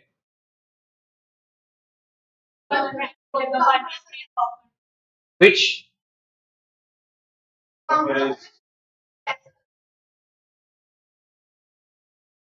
Cross offer is not an offer because there are two identical offers coming at the same point of time. I wanted to sell my car and Anna tells me, sir, I want to buy a car. This is not. Offer भाई, तो बहुत जन क्या कर रहे हैं, offer ही दे रहे हैं, ऑफर कभी भी एक ही साइड से आना चाहिए। And what is the counter offer, वो डिस्काउंट वाला पॉइंट, नेगोशिएशन वाला, मैंने 10 रुपए बोला, आपने 8 रुपए बोला, दैट इज व्हाट, अब काउंटर, आप मुझे काउंटर कर रहे हो, counter offer is nothing but rejection of the original offer. Okay चलो, तो coming back to second unit, consideration. एक ही केस होता, बड़ा का बड़ा, क्या था वो, चिन्मया वर्सेस रमैया। कंसीडरेशन में दो तीन चीज इंपॉर्टेंट है, ध्यान देंगे सब लोग प्लीज, इंपॉर्टेंट है। Consideration is an act of doing something. It is an act of doing something. Consideration may move from promisee or any other person. बोलेंगे वापस, consideration may move from promisee or any other person. इसमें case तो कौन सा था, Chinmaya versus Ramaiah, ठीक है। उसके बाद no consideration, no contract। और एक बात, consideration must be at the desire of the promisor. Okay, उसका इच्छा चाहिए हो, ठीक है। उसमें भी केस लॉ था, बताएंगे कौन सा, उसमें भी एक केस लॉ था, concession must be the decision of the provisor. Durga Prasad versus Baldev, Baldev उसका उसके केस लॉ, कलेक्टर वाला केस बताओ, आर्टिफिशियल मार्केट तैयार करता है। उसका मुझे और एक चीज बताएंगे, उसमें एक बहुत फेमस क्वेश्चन है उसका, नो कंसिडरेशन नो कॉन्ट्रैक्ट, इस रूल का कुछ एक्सेप्शन है क्या, नो कंसिडरेशन नो कॉन्ट्रैक्ट, इसका कुछ एक्सेप्शन है क्या, बताएंगे मुझे। Out of natural love and affection, anything else, in case of trust, ठीक है, anything else, fast voluntary service, agency, bailment, completed gift, very good, और चैरिटी, चैरिटी समझ में आ रहा है आपको। उसमें एक क्वेश्चन वो आपको पूछेंगे, और वो क्या है, नेचुरल लव अफेक्शन, लिया है मैंने वो, ठीक है, ओके। नाउ थर्ड का यूनिट था आपका essential elements of valid contract, उसमें it is nothing but what, पहला यूनिट का ही क्या है, पूरा इन जूम इन है पूरा, बेसिकली क्या है, कोर्शन अटेंड उसके ऊपर है, बट सबसे पहले सेक्शन 11 आता है उसमें, और वो क्या है, ऐसे पर्सन जो कैपेसिटी नहीं है उसका, सबसे पहले क्या आता है, माइनर। माइनर का बहुत बड़े पॉइंट्स है, please tell us the legal position in case of what, minor. सबसे बेसिक पॉइंट क्या है, minor contract always what, void in issue. Case law का नाम कोरी बीबी वर्सेस धर्मदास दोस्त, खतरनाक। नेक्स्ट पॉइंट बताएंगे, माइनर के पॉइंट पर तुम्हें जितना याद आ रहा है बताओ। No ratification of carting majority, very good, anything else, like minor is liable for necessaries, one second, एक minor is liable for necessaries, वो बराबर है, but only to extend of his personal asset, जो भी उसको मिल रहा है उतने तक ही अलाउड है, उसके ऊपर अलाउड नहीं। और minor can be beneficiary of a contract, minor liable for tort, civil wrong, हाँ, you cannot demand specific performance from him, he can plead for minority any time, he cannot be declared insolvent, पैसा नहीं है insolvent कैसे होगा। Minor can be an agent, very good, very good. Minor can be a partner in a partnership for benefits, very good. Minor can be a shareholder, उसमें एक point क्या है, only in case of fully paid up share, okay। Now next, ध्यान देंगे please, क्या मुझे बताओगे coercion का मतलब क्या है, it is act of committing something, threatening something, और ऐसा एक्ट जो किसने अलाउ नहीं किया है, फॉरवर्ड किसने किया है, आईपीसी ने। कोर्शन में कुछ 3-4 पॉइंट ध्यान देंगे आप प्लीज। कोर्शन का सिंपल मीनिंग है physical pressure, but it is nothing but what, it is act of doing something which is forbidden by Indian penal code.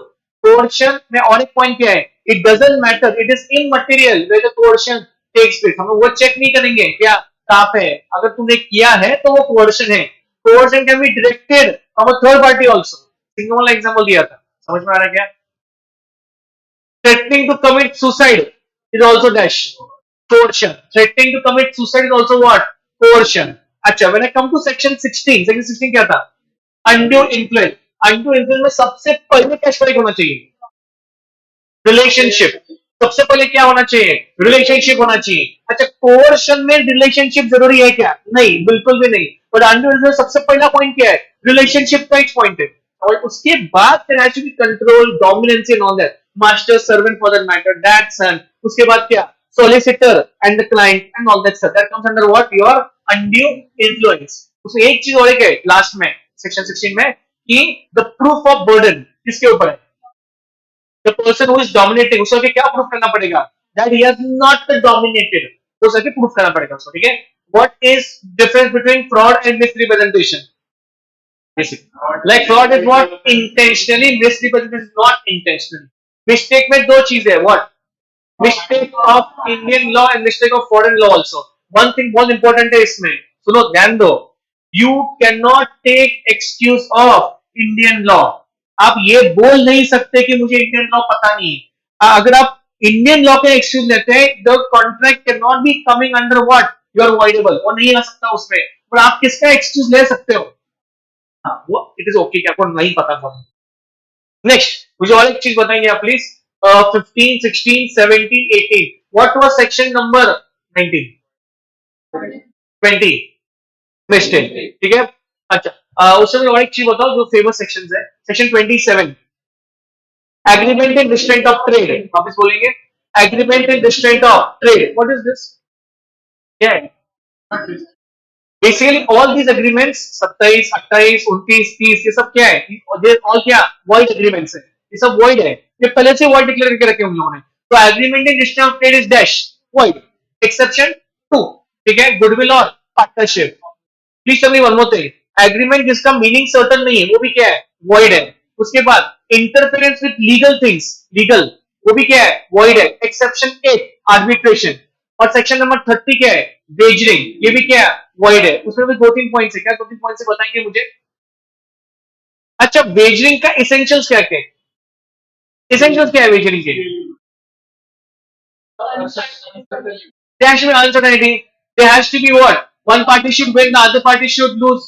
There has to be common intention of what? Betting, मतलब wagering. दोनों common intention, आप दूसरों खींच के लेके आ नहीं सकते। ये सब कुछ था। अच्छा, और एक कुछ पॉइंट्स बताओ। आपको ऐसे ट्रांजैक्शन आप मुझे बताएंगे जो वेजरिंग लगेंगे पर वो नहीं है। Share market transaction, insurance, chit fund, cross word puzzle, जिसका इनाम किससे कम है? 1,000 से कम है। ध्यान देंगे प्लीज। हाँ, समझ में आ रहा है आपको? परफॉर्मेंस ऑफ कॉन्ट्रैक्ट, दो टाइप की परफॉर्मेंस है, actual performance and attempted performance. उसके लिए और एक नाम है ऑफर टू परफॉर्म। पेंटर का एग्जांपल लिया था मैंने। अच्छा, मुझे आप एक बताएंगे, ऑफर टू परफॉर्म या अटेम्प्टेड परफॉर्मेंस भी क्या परफॉर्मेंस है? यस। क्या आप उस इसके खिलाफ केस ठोक सकते हो क्या? नहीं, उसने परफॉर्मेंस अटेम्प्ट किया, कंप्लीट नहीं किया। नहीं भाई, पेंटर आया था पेंट करने के लिए, आपने उसको क्या नहीं दिया? जगह नहीं बताया कहां पे, या उससे पहले ही आपको बोला था कि मुझे क्या चाहिए? पेंटिंग का डब्बा चाहिए, ब्रश, आपने दिया क्या उसको? नहीं। तो क्या मैं बोल सकता हूं कि उसने परफॉर्मेंस अटेम्प्ट किया है? यस। समझ में आ रहा है आपको?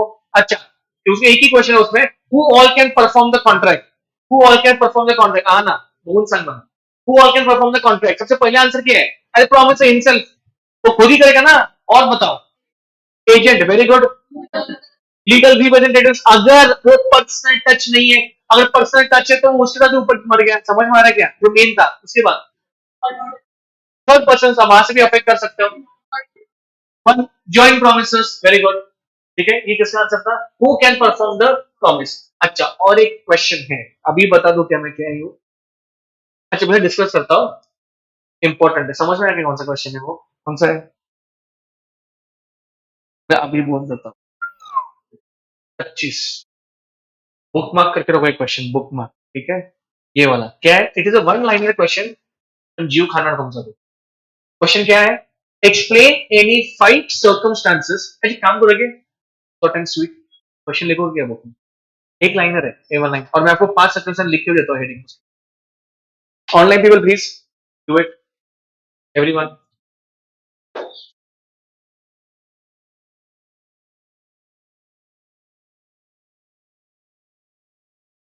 Please write down the question. Explain any 5 circumstances. Explain any 5 circumstances under which the contracts need not be performed with the consent of both the parties. First question answer follow बेटा। 5 चाहिए मुझे, 5। बोलो आगे, सुन रहा हूं मैं। 5 चाहिए, 5, 2 ढाई नहीं चाहिए।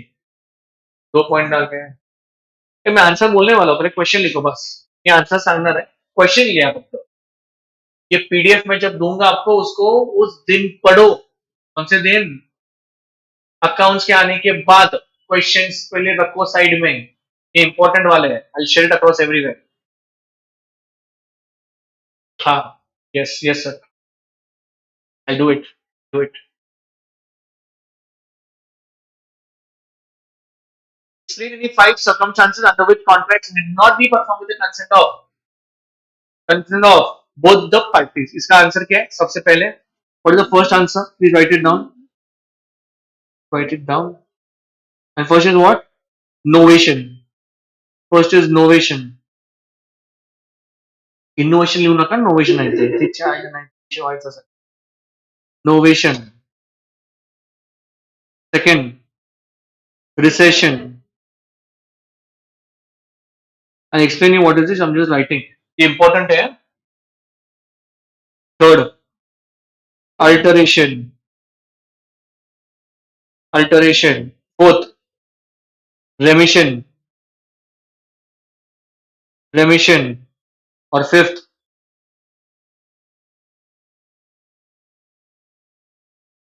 restoration of. I'll go according to ICA. They have given 6 points. Fifth is rescines voidable contract. वही है जो आप बता रहे हो, बस हेडिंग आने लगे. और सिक्स भी लिखो, neglect of promise. Neglect of promise. Why am I telling you? Because you might be in a position to answer all other questions of Indian Contract Act. बहुत बेसिक क्वेश्चंस हैं, सब जगह वो अवेलेबल. बट ऐसे कुछ questions गिन चुन के साइड में रखोगे कि तुमको करने का ये क्वेश्चन इंपॉर्टेंट है. तो क्वेश्चन कैसे फ्रेम किया गया था कि with the consent of the parties ऐसे कॉन्ट्रैक्ट तुम क्या करोगे, नहीं परफॉर्म करोगे. तो सबसे पहले क्या आता है? नोवेशन. कुछ याद है क्या नोवेशन के बारे में? नोवेशन का मतलब क्या था रे? It was what? Substitution. It was very simple, substitution. मालूम है ना? सेकंड क्या है? अच्छा, उसका मतलब क्या सब्स्टिट्यूशन का? That basically, let us say I have given someone money and he is telling me what now? Sir, I don't have any money, so you take holding. मेरे फ्रेंड से क्या करो? तुम पैसा लो. तो मैं क्या करेगा? एक नया कॉन्ट्रैक्ट करेगा, उसका नाम क्या करूंगा? सब्स्टिट्यूट करूंगा. उसको क्या बोलते हैं? सेकंड क्या है? रिसेशन मतलब क्या?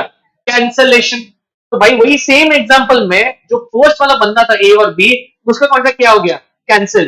क्या दोनों ने आपस में मिलकर तय किया? यस. ये अपन जो भी कर रहे हैं वो दोनों के कंसेंट से कर रहे हैं. इंपॉर्टेंट है, समझ में आ रहा है? थर्ड पॉइंट क्या है? Alteration. What is alteration? Changes. Very good. So what is the basic difference between the first and third point? First and third, novation और अल्टरेशन में फर्क क्या है? Very good. नोवेशन में पार्टी चेंज होते हैं और इसमें अल्टरेशन में पार्टी चेंज नहीं होती. जिसको मैंने पैसा दिया है, 1 लाख रुपए दिया, वो क्या बोल रहे हैं? 1 लाख नहीं यार, क्या करो, कुछ कम करो ना, 90,000 करो या टाइम बढ़ाओ. इसको क्या बोलते हैं अपन? अल्टरेशन. पार्टी चेंज हुआ क्या? नहीं. उसके बाद रेमिशन मतलब क्या? हाँ, वेरी गुड. वेव और रेमिट करना. जिसको पैसा दिया है मैंने 1 लाख रुपए, वो क्या बोल रहा है? सर 1 लाख नहीं है, 90,000 है. मैंने 90,000 एक्सेप्ट किया in place of what? 1 lakh. 1 lakh मुझे आना चाहिए था, बट मैंने कितना एक्सेप्ट किया अभी? I understood this position. कोई बात नहीं सर, 90,000 दे दो, आई एक्सेप्ट. मैं आपको कॉल भी नहीं करूंगा किसके लिए, एक्स्ट्रा 10,000 के लिए. I accepted in full. सुनो, और रेमिशन का मतलब क्या है? कि मैंने कितना एक्सेप्ट किया और कितना वेव ऑफ कर दिया. 90,000 मैंने एक्सेप्ट किए और 10,000 क्या किया? वेव कर दिया मैंने. वो रेमिशन की मैं बात कर रहे हैं, वो 90,000 का. समझ में आ रहा है क्या? तुम लिख रहे हो क्या कुछ? क्या ऐसे सब्स्टिट्यूशन लिखा क्या तुमने? नेक्स्ट क्या है? Cancellation of voidable contract. लिख रहे हो ना तुम? मैं डिक्टेट करता हूं, डिक्टेट करता हूं. Rescinds voidable contract. Rescinds voidable contract. अच्छा, मुझे एक बताएंगे, वॉइडेबल कॉन्ट्रैक्ट में आपको ऑप्शन आता है, दो ऑप्शन है ना. कौन सा? रणवीर सिंह वाला एग्जांपल, उसमें क्या क्या आता है? आप कॉन्ट्रैक्ट कंटिन्यू भी कर सकते हो या, बट ये जो भी कुछ होता है वो दोनों पार्टीज को मालूम होता है. समझ, अगर आपको कॉन्ट्रैक्ट कैंसिल भी करना है, दादा भाई knows about it, even if you want to continue, मालूम तो होता है. यहाँ पे कौन सा लिखा है अपन ने? Rescinds what type of contract? Voidable contract. Please write one और two points over there. I am just dictating. When a person at whose contract, come on, where a person at whose option, sorry, when a person at whose option, when a person at whose option, when a person at whose option, a contract is voidable, a contract is voidable, cancels the contract. So if you want to write rescind, you can write rescind also, or you can write cancel. Cancels the contract. The other party did not perform. The other party did not perform any promise. The other party did not perform any promise.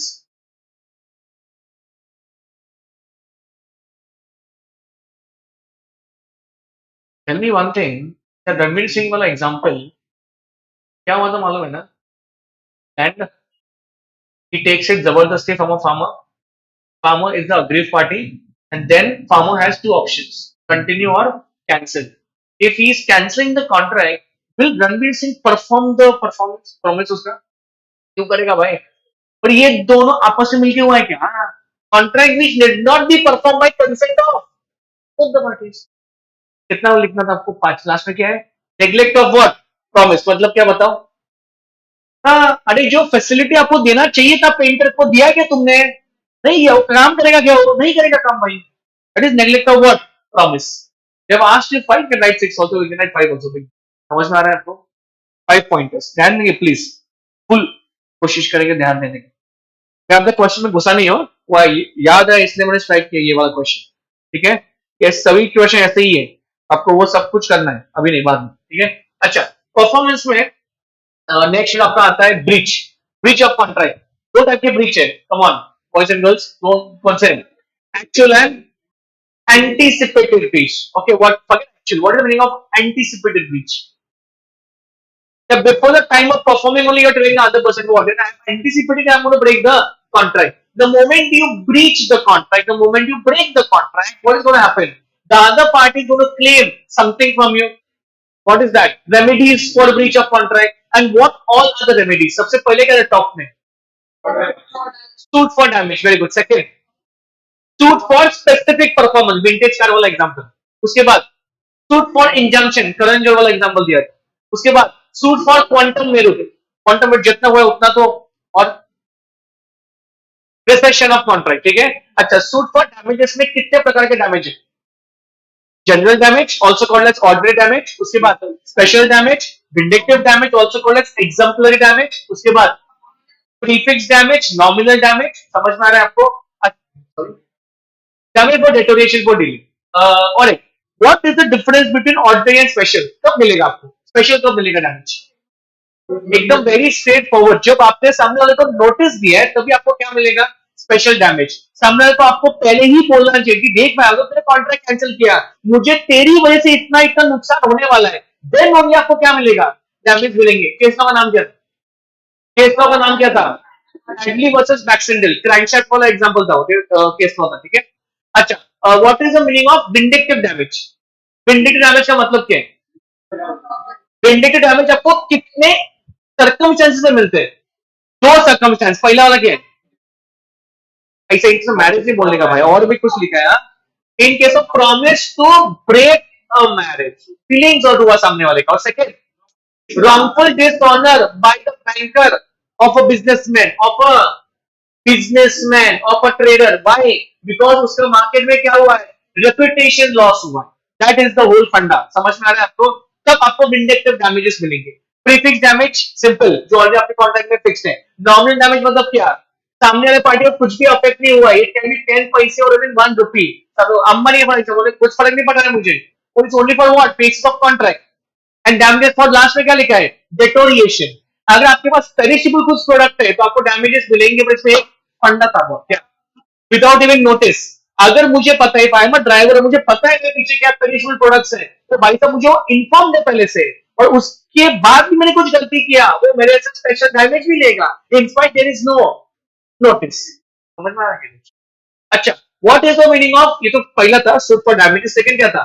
Suit for injunction. What is injunction? It is also called as stay order, restraining order बोलते हैं. ठीक है. अगर breach हो रहा है contract तो court से वो लेके आ सकते हो. उसके और एक है क्या? सूट फॉर, हाँ, स्पेसिफिक परफॉर्मेंस. तो आप तो डैमेज में इंटरेस्टेड नहीं, आप देखिए कोर्ट को क्या बोल रहे हो कि सामने वाले को पार्टी को बोलो वही चीज परफॉर्म करने के लिए जो उसने पहले प्रॉमिस किया था. As simple as that. Quantum merit. Quantum merit का मतलब क्या इंग्लिश में? As much as it is earned. जितना काम किया उतना तो पैसा मिलना चाहिए. समझ में आ रहा है? और कुछ last word? Cancellation of contract. ठीक है. अच्छा, और एक कॉन्टिंजेंट क्लॉज है, सेक्शन नंबर 31. कॉन्टिजेंट कॉन्ट्रैक्ट का मतलब क्या? जल्दी A contract to do or not to do something. If any event which is collateral happens or not happens, समझ में आ रहा है क्या? So contingent contract में एक आपका primary contract है और event क्या है? Side में. अब मैंने शिफ्ट का एग्जांपल दिया था, पर contingent contract के कुछ essentials थे, उसमें एक बहुत इंपॉर्टेंट था, हमने कपिल सर का एग्जांपल दिया था. क्या है? शर्ट पहन और नाम क्या था उसका? Very good. It should not be the mere will of the promiser. अरे भाई contingency हो, तुम्हारे हाथ में नहीं चाहिए, वो क्या बात कर रहे हैं? It is by natural thing. अगर आपके हाथ में पूरा कंट्रोल है, वो contingent contract नहीं है. और एक बात, contingent contract में जो event होता है, वो हमेशा क्या होता है? Secondary होता है, collateral होता है. Your contract is the primary contract. And what is the meaning of quasi? वो जो last में, उसमें ऐसा बॉक्स बना है मॉडल के नीचे, क्या है? हॉल में क्या सेक्शन नंबर, उसमें क्या क्या है? इंटरेस्टेड पर्सन, पेमेंट में इंटरेस्टेड पर्सन, उसके बाद second,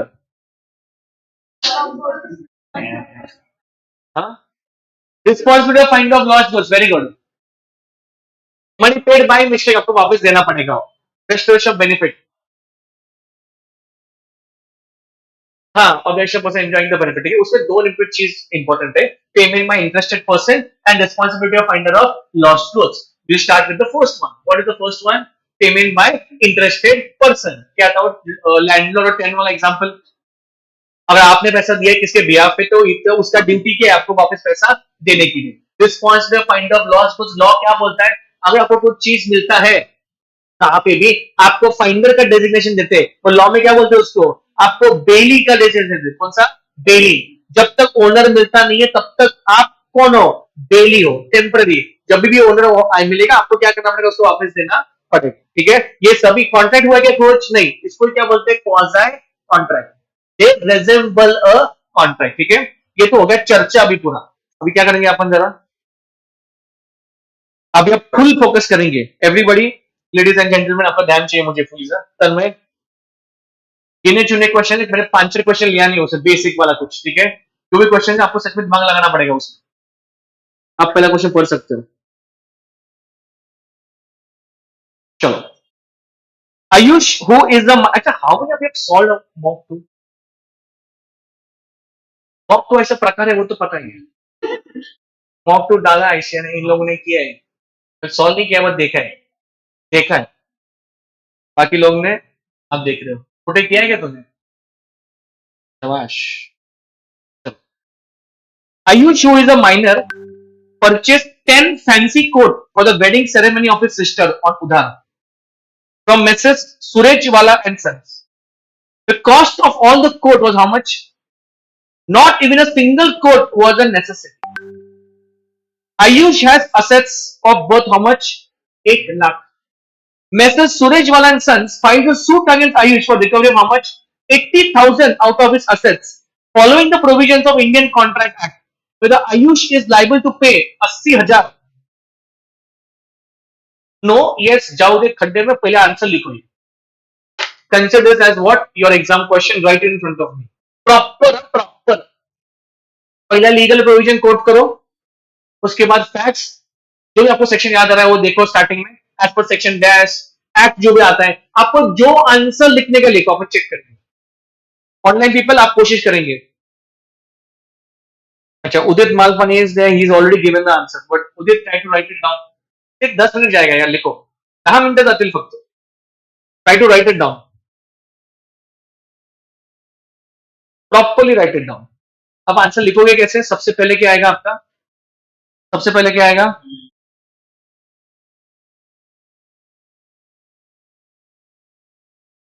What happened?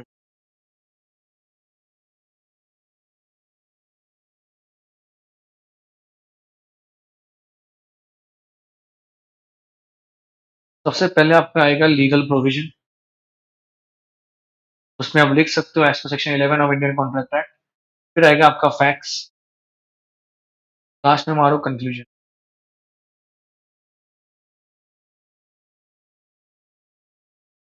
Please try to write it down, please try to solve it.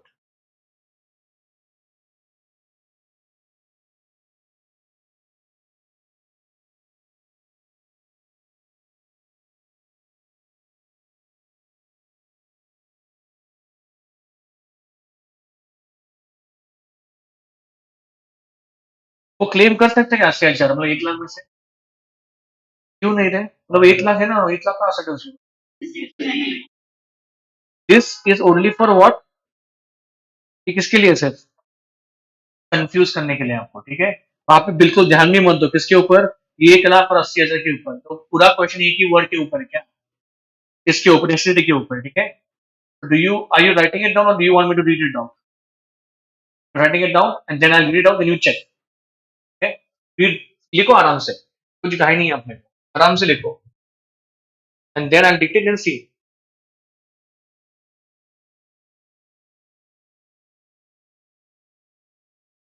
उदित, आप आपने सेक्शन 68 बोला है, बट आप ये सेक्शन रेफर कर सकते हो पहले, कौन सा वाला, सेक्शन नंबर 11, आपका जो स्टार्टिंग रहेगा फर्स्ट लाइन, उसमें आप देखोगे क्या, एज पर सेक्शन नंबर 11, 68 में भी आ सकते हैं, वो लास्ट में भी पॉइंट है, क्लेम फॉर नेसेसरीज वाला, हाँ, वो भी आप कोट कर सकते हो, जितने वही बोला है।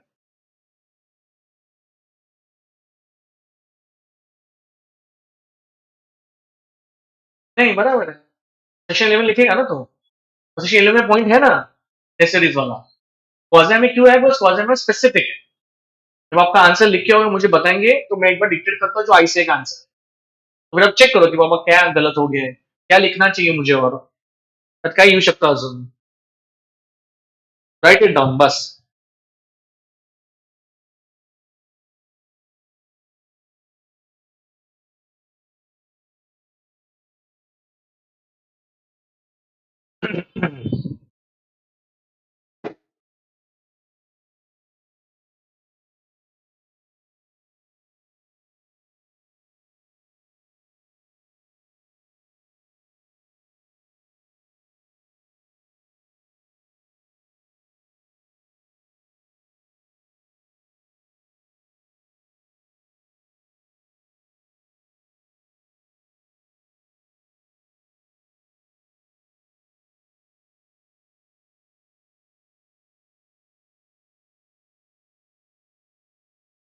And always see one thing, कि वो लास्ट में क्वेश्चन क्या पूछ रहे हैं, जब लॉ में आप काम रखे ये देखो कि वो लास्ट में क्या पूछ रहे हैं आपको, whether Ayush is liable to pay rupees 80,000 to Mr. Surajwala and Sons, so that should be your concluding line, that should be your concluding line. Tanmay, you're done, you've written everything, Anna, you're writing, okay, Siddhi, Aditi, Shah,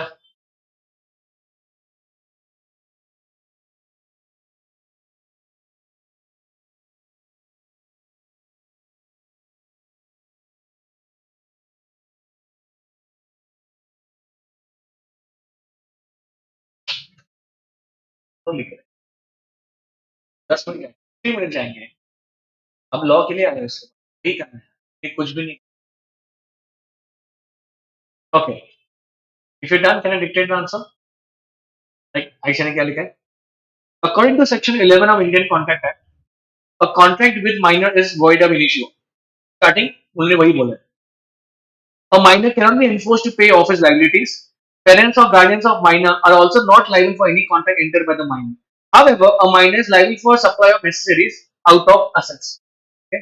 Because पूरा question किसके ऊपर based है, necessaries के ऊपर, that is उन्होंने कुछ तो little bit sprinkle किया है स्टार्टिंग में, minor is not personal liable even for what, necessaries, मतलब वो खुद जेब में से पैसे नहीं भरेगा, जितना आसेट से उतना ही, बट एक कब पिक्चर में आएगा, जब वो, हाँ, ये हो गया पहला पैराग्राफ, ओपनिंग, सेकंड पैराग्राफ, इन ये आपका फैक्ट्स वाला है, इन द इंस्टेंट केस फैक्ट्स में वही लिखा है जो क्वेश्चन में दिया उन लोगों ने, क्या है, Surajwala and Sons filed a suit against Ayush for recovery of 80,000 out of his assets for the 10 fancy coats and so on. Basically क्या किया उन लोगों ने, यही कॉपी पेस्ट किया, कहां पे, फैक्ट्स में, वही करना रहता है, और लास्ट में आपका कंक्लूजन है, on the basis of the above facts, जो भी लिखा है, quotes were not necessary items for Ayush, hence his assets cannot be attached for payment of price of quotes, therefore Mr. Surajwala and Sons cannot claim 80,000 from.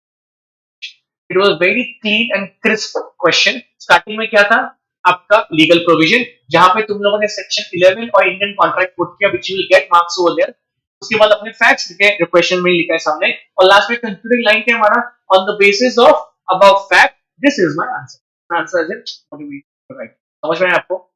ठीक है क्या? Tanmay please, can I go on to next question please everyone? All the questions are not basic, मैं वापस बोल रहा हूँ, थोड़ा सा नए वाले क्वेश्चंस हैं।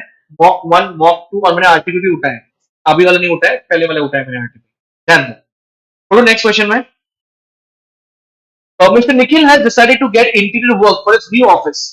For this purpose, क्वेश्चन बहुत भारी है। ये है किसने क्वेश्चन है?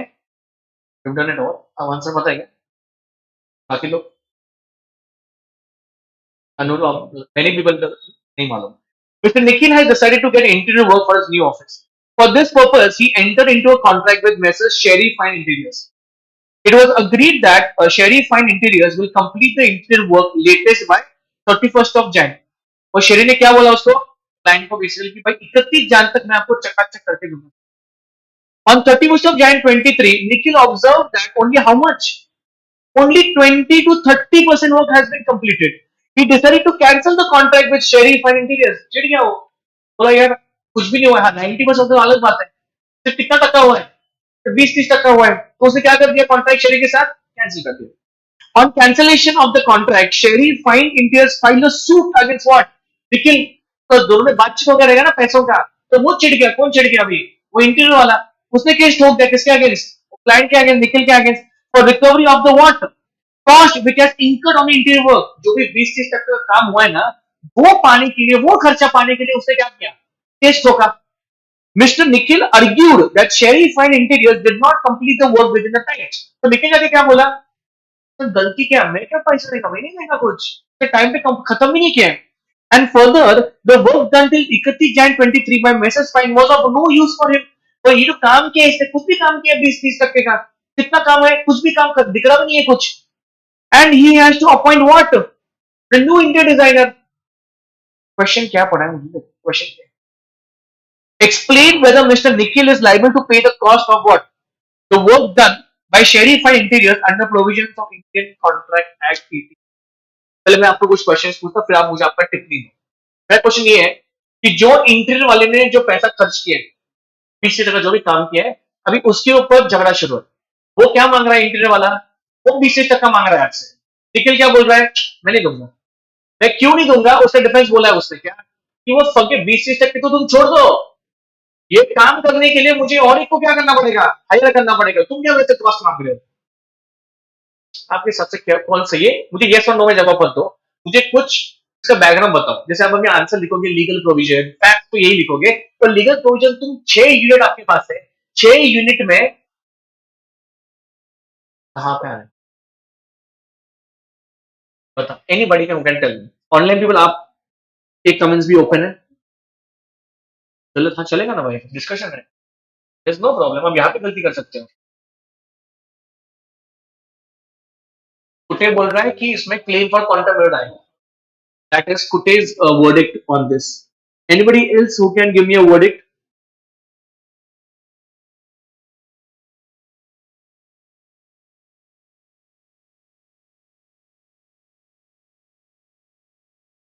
आई वांट एवरीबॉडी टू आंसर। एक ने जवाब दिया मुझे claim for quantum error, because ये पूरा खेल किसके ऊपर आपको बोलता हूं, आप जो स्टार्टिंग लाइन लिखोगे ना, उसके ऊपर ही उसको समझ में आने वाला है कि आपको एक क्वेश्चन समझाएगा। And they want only one concept, this question can be answered from a lot of ways. For example he said one, क्या बोला उसने अभी? Quantum error. अभी आप दिमाग चलाओ कि आप और क्या उसमें डाल सकते हो, like what concept you can write over there, you can, म्हणजे the interior one can claim damages from Nikhil।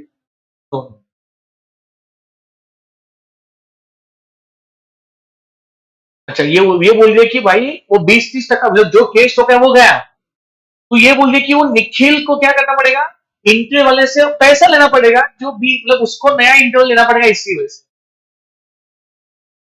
मैं सिर्फ डिबेट कर रहा हूँ, मैं सिर्फ सबके आंसर ले रहा हूँ, मैं थोड़ी सही आंसर बताया, ये उसका वर्डिक्ट है, वो ये लिखेगी एग्जाम में। आप क्या लिखोगे? ऑनलाइन पीपल आप क्या लिखोगे? अच्छा no we have answers over here, wait. Quantum नहीं आएगा सर, सूट फाइल में नॉट। अच्छा आपको ये क्रॉस करना है, ये कौन है? ये बोल रहा है कि क्वांटम में तो आएगा। और एक बंदा है वो बोल रहा है क्वांटम का प्रोविजन लगेगा सर, वो बोल रहा है कि लगेगा। ठीक है, और एनीवन एल्स? क्वेश्चन समझाएगा तुमको? क्वेश्चन बहुत जनरल है, anybody can answer this question कि ठीक है बाबा इंटरव्यू वाला है, but CA foundation, sorry, non fulfilment of condition president, but what is, who can, वो कर सकता है कि आगे क्वेश्चन क्या पूछा है, क्वेश्चन क्या पूछा, ये देखिए ये वाला क्वेश्चन मैं मार्क करता हूँ, ये वाला क्वेश्चन पढ़ के है, whether Mr. Nikhil is liable to pay the cost of work done, that is the question asked.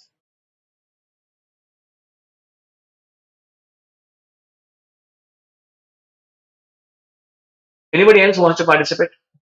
Nobody? अच्छा,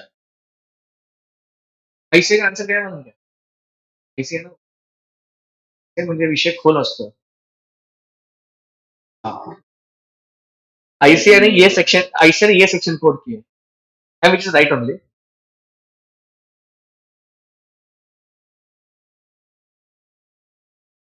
तो I, two clause I. What is two clause I? Only I, sorry, I. क्या है? Voidable contract. So कैसा है voidable? क्या संबंध है voidable contract का यहाँ पे? I से कुछ भी करता है? नहीं. अभी 2 मिनट शांति से सोचो, शांति से सोचो 2 मिनट. देखो भाई, 1 मिनट. काम, हाँ, हाँ. एक तो काम हुआ नहीं, उसने आपको उसका वर्ड दिया था, कब दिया था, तारीख क्या था, 31 जनवरी 23, काम हुआ है क्या, तो there are chances of what, misrepresentation हुआ ये. सेकेंड पॉइंट, अभी अगर कॉन्ट्रैक्ट है तो who is the agreed party, कौन है, अग्रीड पार्टी कौन है, मिस्टर निखिल. अभी मिस्टर निखिल के पास 2 ऑप्शन है, क्या, 31 जनवरी तक अगर काम नहीं हुआ है तो वो क्या बोलता है, क्या, अरे मुझे तो बहुत टाइम है लाइफ में, मैं तेरे साथ काम कंटिन्यू करता हूं ना, मुझे कुछ प्रॉब्लम नहीं है, वो ऑप्शन है उसके साथ, क्या he will still go ahead with what interior, वो जो है क्या नाम दिया, वो शेरी.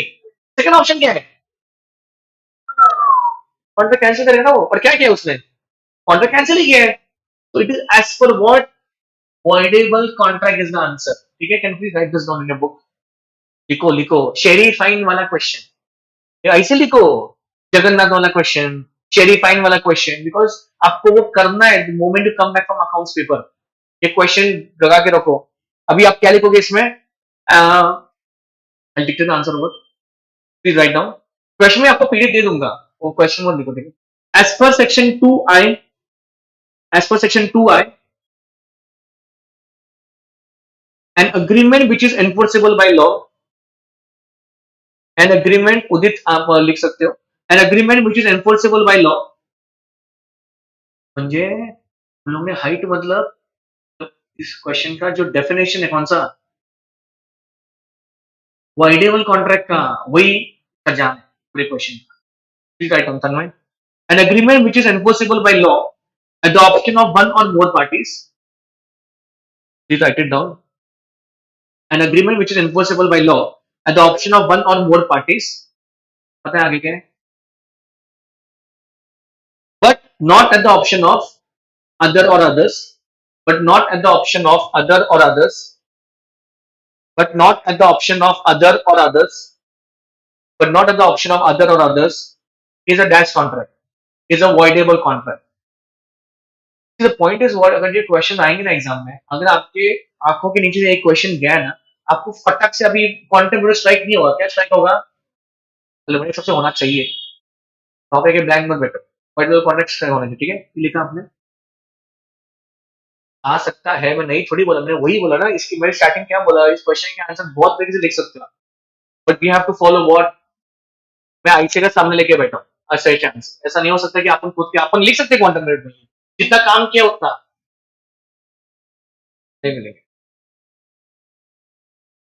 हाँ, पॉइंट वही है ना, देख क्वांटम रेट लिखा भी ना, उसमें क्या लिखा है देखना, यहाँ पे क्या लिखा है, he has to hire what, a new interior designer, तो वहां पे भी उसको पैसा देना ही पड़ेगा, तो यहाँ पे भरपाई है ही नहीं कुछ, there's nothing.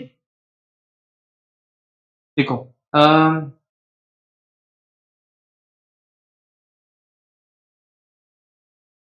ठीक है, कंक्लूजन लिख देंगे आपको, please write it down. In the given problem, the contract is voidable at the option of Mr. Nikhil. In the given problem, in the given problem, in the given problem, contract is voidable at the option of Mr. Nikhil.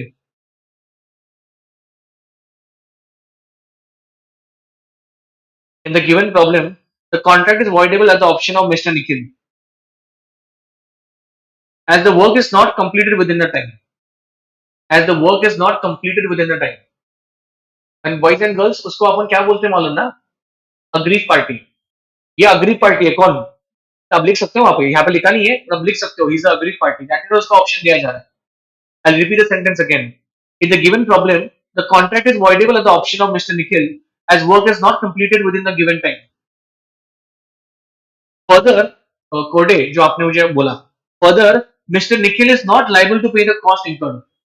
Further, Mr. Nikhil is not liable to pay the cost incurred. Further, Mr. Nikhil is not liable to pay the cost incurred by Sherry Fine Interiors. ये line important है जरा. Nikhil is not liable to pay the cost incurred by Sherry, SHERRY, Sherry Fine Interiors. बोलो आगे. As the cost did not provide any benefit. As the cost did not provide any benefit. As the cost did not provide any benefit. Ladies and gentlemen, उनको कुछ benefit हुआ ही नहीं है. अरे वो 20% काम करता है, घर दिख रहा नहीं है उसको कुछ. उसको और क्या हो रहा है? उसको ये बोल रहा है वो कि भाई ये 20-30% छोड़ो, अब जो नया एंट्री वाला आएगा वो भी मेरे से क्या लेगा? खर्चा ही लेगा ना. कहाँ पे बेनिफिट हुआ है मुझे? सवाल ही उठता नहीं है किसका बेनिफिट वापस देने. क्या लिखा आपने? अच्छा, cost did not provide any benefit to him. And last क्या लिखोगे? He has to appoint a new interior designer. He has to appoint a new interior designer. He has to appoint a new interior designer. He has to appoint a new interior designer. So this is one question which you should mark important.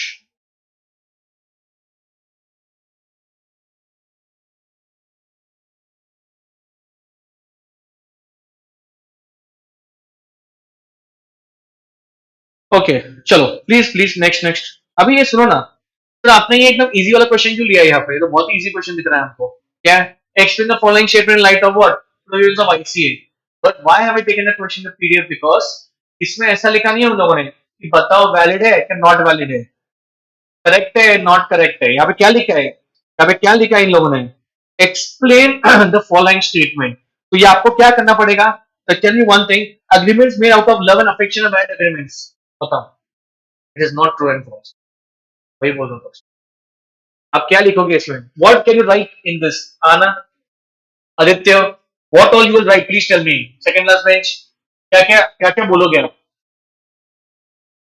हाँ, और हाँ. सो agreement में out of natural and affection valid. तो कब? First क्या बोला आपने?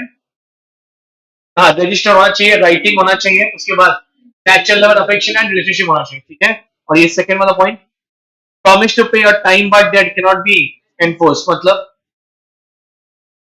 इसमें भी क्या लिखा है? It should be in writing में चाहिए. ठीक है.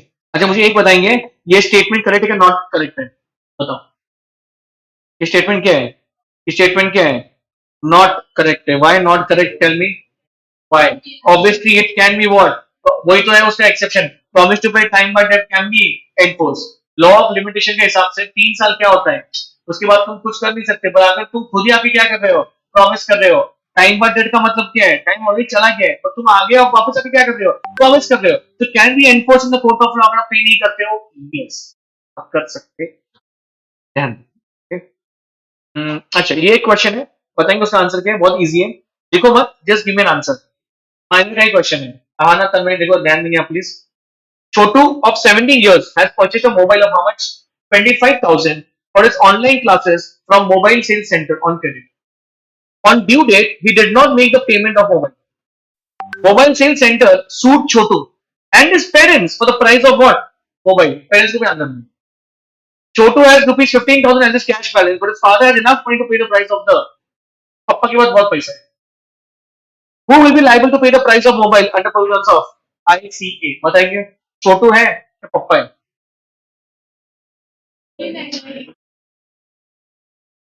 छोटू, छोटू या पप्पा? फर्स्ट ऑफ ऑल आप वही लिखोगे जो आपने हमें लिखा था थोड़ी टाइम पहले. सेक्शन क्या से शुरू करोगे? अपना ओपनिंग लाइन क्या रहेगा? Section 11 of Indian contract act, contract made by minders what void ab initio. Can you bind the parent? No, you cannot bind it. Okay, so can you please tell me उसका last में answer क्या रहेगा? आपको मैं पढ़ के दिखाता हूँ. In the instant case, parents of Chotu are not liable for price of the mobile. Chotu's assets are liable to make the payment of price. And mobile sales center can recover only how much? 15,000 from how much? Chotu. एक काम करेंगे, आप answer लिखेंगे क्या?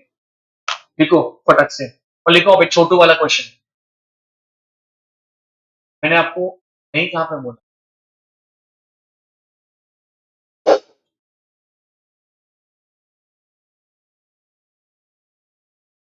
Please write down. In the instant case, parents of Chotu are not liable. In the instant case, parents of Chotu are not liable. In the instant case, parents of Chotu are not liable.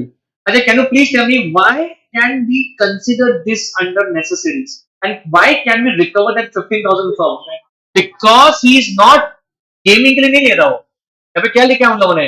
उसको education लेना है, online classes. That is the reason वो क्या हो रहा है? Necessary बन रहा है. दैट इज वह हम उसके पैसों को क्या कर रहे हैं? हाथ लगा रहे हैं. कितने का मोबाइल था? और 25 रिकॉल कर सकते हैं उससे? नहीं. कितना रिकॉल कर सकते हैं? रिमेंबर वन थिंग, अगर वो यहाँ पे गेमिंग वगैरह लिखते, क्या लिखते? गेमिंग वगैरह, तो आता है नेसेसरी में? नहीं आता. यहाँ पे क्या लिखा है उन लोगों ने? That is why education will come under what? काय कळालं नाही का तुम्हाला काय चाललंय? इम्पोर्टेंट है क्वेश्चन का थोड़ा सा. अच्छा, क्या लिखा तुमने अभी? In the instant case parents of Chhotu are not liable of right of mobile. Chhotu's assets are liable to make the payment of price. Chhotu's assets are liable. Chhotu's assets are liable to make the payment of price. And only rupees dash can be recovered. 15,000. 15,000. 15,000 will be recovered. This question we have done.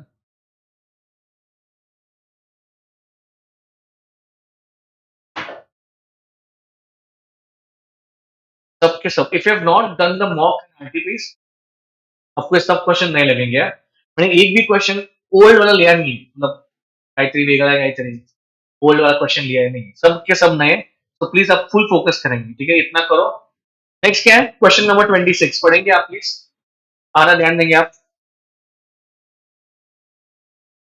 पढ़ो क्या? Mr. Ayush is the principal in modern public school. क्या question है इसमें? He needs 2,000 packets of biscuits to be distributed to students in a school on the occasion of Republic Day celebration. क्या हुआ यहाँ तक? आगे मत पढ़ो. क्या हुआ यहाँ तक? कि भाई आयुष कौन है? प्रिंसिपल है. और उसको कितने बिस्किट चाहिए? 2,000 बांटने के लिए चाहिए. कहाँ पे बांटने के लिए चाहिए? Republic day. For this purpose, he contracted with Yogaraj Biscuit Company. Mr. Ayush visited the workshop of Yogaraj Biscuit Company and was very much satisfied with the quality of biscuit. खुश हो गया भाई साहब. He also found that a large number of varieties of biscuits are manufactured in the workshop. He ordered 2,000 packs of biscuits and gave the token money but did not specify the category of biscuits. Yogaraj Biscuit Company did not supply the biscuit on the due date. Mr. Ayush filed a suit against Yogaraj Biscuit Company for compensation. State with reasons whether Yogaraj Biscuit Company is liable under Indian Contract Act 1870. I want somebody to tell me what has happened exactly in the question. Question बहुत घुमाया last में. पहले question शुरू कैसे किया उन लोगों ने? उसको बिस्किट चाहिए था, तो उसने जाके क्या किया? मतलब पहले जाके उसने कुछ बाबा टेस्ट किया, सैंपल चेक किया, उसको बहुत अच्छा लगा वो सैंपल. उसके बाद क्या किया? उसने ऑर्डर दे दिया. उसने ऑर्डर कितने का दिया? 2,000 पैक. पर उसने माती कहाँ पे खाया? He did not specify the क्या चाहिए उसको? गुड्डे चाहिए, कैश्यू चाहिए, उसमें ग्लूकोज चाहिए, काजू चाहिए, क्या चाहिए? पर इसके दोनों आगे क्या हो गया बताओ? योगराज कंपनी ने क्या नहीं किया? बिस्किट टाइम पे नहीं दिया.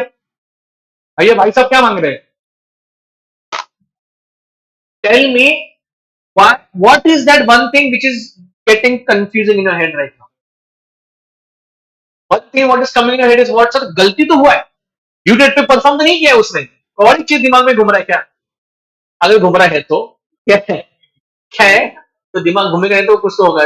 सर्टेनिटी ऑफ मीनिंग वो है, वो सर्टन ही नहीं है. That is the most essential element of section number 10. There has to be certain meaning. Biscuit चाहिए तो कौन सा बिस्किट चाहिए वही मालूम नहीं है. तो आप मुझे बता सकते हैं कि इसका आंसर क्या है? Anyone can tell me?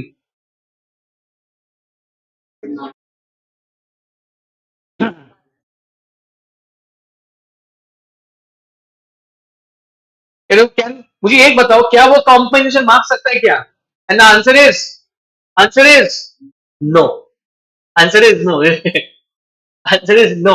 Okay, why? Because the meaning was not certain. It is the basic of section number 10. समझ में आ रहा है? आयुष का क्वेश्चन, दो आयुष के क्वेश्चन है अभी, ये एक आयुष और एक आयुष नीचे, ठीक है?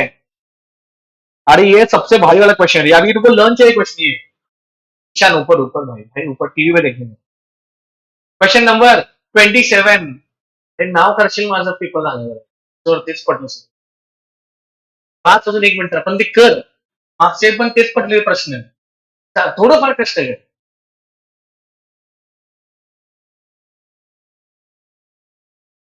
मनी, हाँ वो ले सकता है. टोकन मनी का बात करती है. हाँ, बेनिफिट रिस्टोर करना पड़ेगा. ये वाला, ये वाला ना. Question number 27. 27 क्या लिखा है देखो. This is that one question where, इसमें 2-3 क्वेश्चन है. वो कौन सा है? Appropriation of payment. सेक्शन बताएंगे कहां तक है? 59, 60 और 61. पर इस 59, 60 और 61 में ये वाला अलग सा क्वेश्चन था. अच्छा पहले मुझे एक बताओ, कल में ध्यान देंगे आप, अप्रोप्रिएशन ऑफ पेमेंट में व्हाट वाज द फंडा? फंडा क्या था बताओ. सबसे पहले अप्रोप्रिएशन का मतलब क्या है? Adjusting the money. कहना ध्यान देंगे आप. तो if I have given out money to somebody, I have not given out one loan, मैंने 3-4 लोन दिए सामने वाले को, एक ही व्यक्ति को दिए, और जब वो सामने से पेमेंट करना शुरू करता है तब ये पिक्चर में आता है क्या? Appropriation of payment. समझ में आ रहा है क्या? मैं 4 लोन दिया है, आई have given that same person, मतलब सामने वाले से चेक आया मुझे, जो एक चेक आया है वो किसके अगेंस्ट में नॉक ऑफ करूं, ये वो क्वेश्चन है. बताइए मुझे 59 का क्या मतलब था? 59 का क्या मतलब था? Section 59. When the payment to be discharged is indicated. Second, it is not indicated. And last, neither party appropriates. What was the first funda 59 का? If he has indicated, then obviously you have to do the same thing. जहाँ पे indicate किया वही करना पड़ेगा. 60 में क्या है? When neither party appropriates. बताइए मुझे. It is at his discretion. Discretion मतलब वो उसके चॉइस के ऊपर है, मुझे कहाँ पे सेट अप करना है. तो टेक्निकली में क्या करेगा? तो सबसे ओल्ड है वही करेगा. तो वो मेरे ऊपर डिस्कशन है. और लास्ट में क्या लिखा है वो तो क्लियर कर मेंशन किया उन लोगों ने, क्या? In the order of time. Ishaan please please ये वाला छोड़ दो Lakshya. In the order of time. तो इसमें और एक पॉइंट था क्या?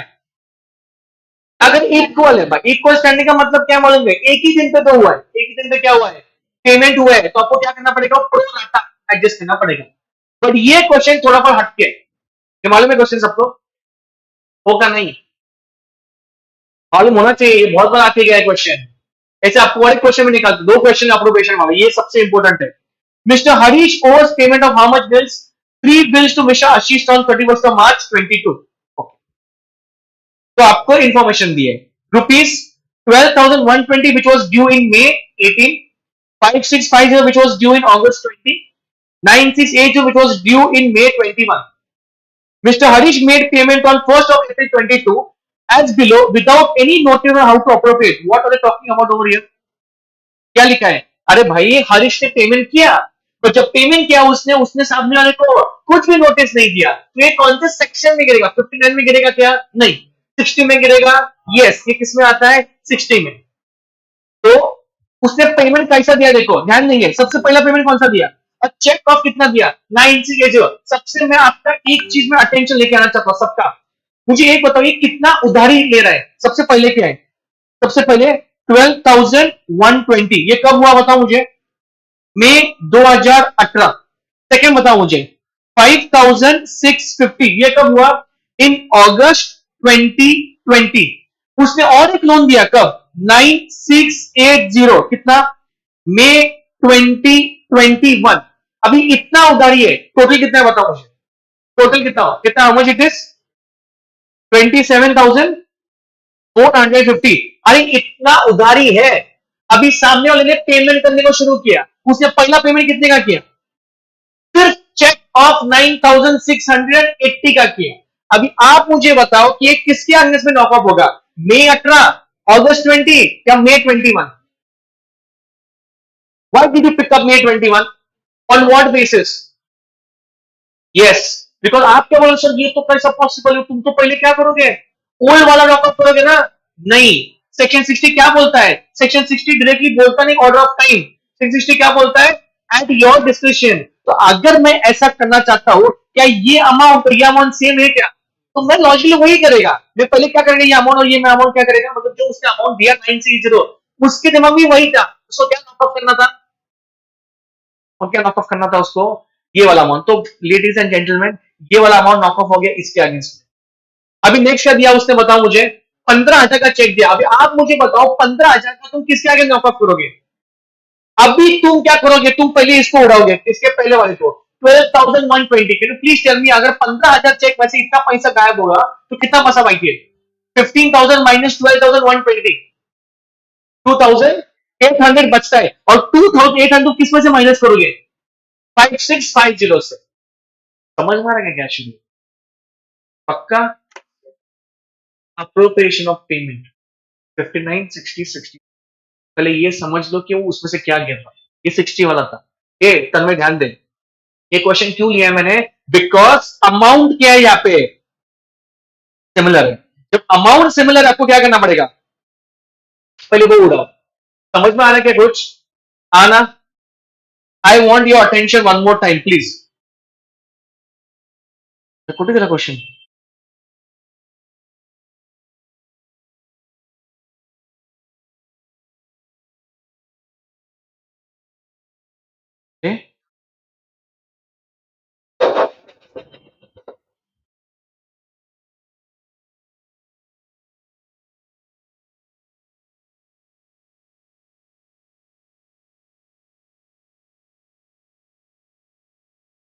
अच्छा मुझे एक बताओ, अगर अमाउंट सेम नहीं है, अगर अमाउंट क्या नहीं है, सेम नहीं है, तो आप कैसे फॉलो करोगे उसको, in the order of time? क्योंकि by order of time, because अगर टाइम बाद हुआ तो आप पैसा वो रिकवर नहीं कर पाओगे। तो दिस वाज द एक्सेप्शन। आपको क्या करना पड़ेगा, पहले वो अमाउंट सेम अकाउंट आपको पहले करना पड़ेगा।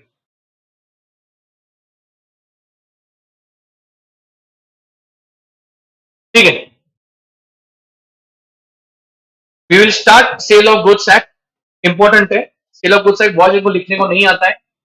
कृपया करके टाइम पे आ जाओ, लंच करके, please don't have heavy lunch, थोड़ा सा लाइट खाओ। भात, चिकन थाळी, मटन थाळी, फिश थाळी, वेज कुठली ती महा काय असते ते, हा, महाराजा थाळी, असं काही खाऊ नका।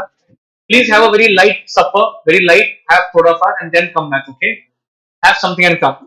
We will start at we will start at 124, we start at 2 o'clock।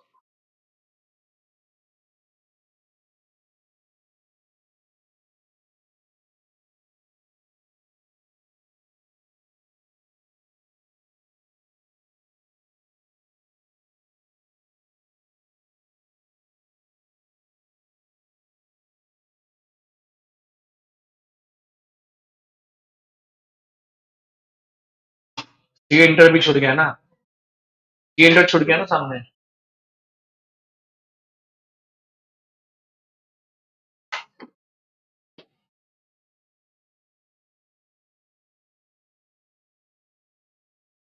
हाँ, हेलो निकल, अरे बघू डबा आणलाय।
गाड़ी का है। कब आएंगे बच्चे? ये लंच ब्रेक देना मतलब घर पे गए। हाँ, क्यों? क्या करना था आपको? भगवान का बुक था, पर सर तो वहां पे गए पीसीएम से। अच्छा, इसलिए आपको देना था। मला ते मी उद्या येणार आहे पीसीएमसी ला. माझा सेमिनार आहे उद्या तिथे एक. उद्या देतो मी. Tomorrow I will give. Done. Done, done, done. Ayush हो गया तेरा स्नैप? स्नैप निकल के हो गया क्या?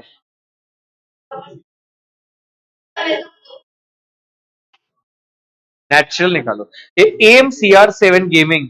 मंजू तू है क्या रे? AMCR7 gaming. लग रहा है मुझे कि आप ही हो करके. नेहा तरवड़े और कौन है? मानसी माने, फिर उदित मालपानी. अच्छा, एक्टिव तो है. रामबेकर टिया के बाद Kabir Tejwani. Kabir Tejwani.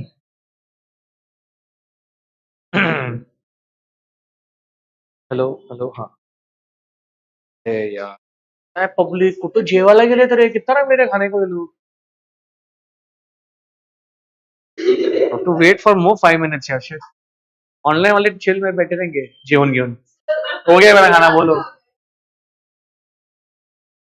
Online people please give us more 5 to 10 minutes, okay.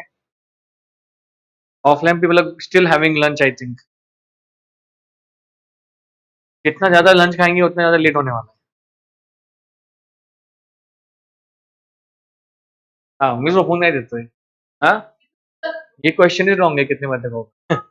मुझे भी नहीं मालूम. ऑल डिपेंड अपने स्पीड के ऊपर है. दो बड़े एक्ट तो हुए, ये अभी ठीक है, ये अभी कहाँ पर, ये इम्पोर्टेंट है ये वाला. तो मैं बहुत जन को बहुत डाउट होता है. मतलब डाउट क्या, मैं पढ़ने का बात नहीं कर रहा हूँ. क्वेश्चन को लिखने को कैसे ये समझ में नहीं आता है. They know what is. सबको पता है इसका कंसेप्ट क्या, चार तो यूनिट है उसमें. बट लिखने का कैसा, ये बहुत बड़ा प्रॉब्लम है. तो मैंने जो क्वेश्चन लिए वो डायरेक्ट वाले क्वेश्चन लिए. Write some questions. इस बार का मॉक बहुत भारी था आईसीआई का. जबरदस्त काढलेला मॉक. पहला मॉक तो ऐसा निकाला ना, तो उनका गॉन डायरेक्ट. मेन एग्जामला बस. eh, नहीं रे, जब मॉक नहीं रे, मॉक है रे वो. अब उदित कितना बोलेगा, ऐसा आप भी बोल रहे हैं. अभी कौन है वो? करण को बोला रे, कहाँ पे करण, किस कहाँ पे लेके गया सब लोगों को? ये करण ही लेके गया है सबको खाना खाने को. हाँ, और तो शाम को जाएंगे ना फिर रीयूनियन करने का है. रीयूनियन अभी क्या करने का है? सी इंटर फाउंडेशन का. और इसलिए वो सी इंटर जब छुटा ना, तभी से बोलने लगे ब्रेक दो ब्रेक दो ब्रेक दो. अरे चुपचाप बैठे थे.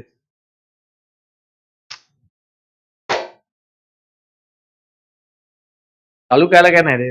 परत आल्यावरती ब्लँक बसणार. तर काय चाललंय, चला कुछ मुझे सीखना है. आपने शुरू कर दिया.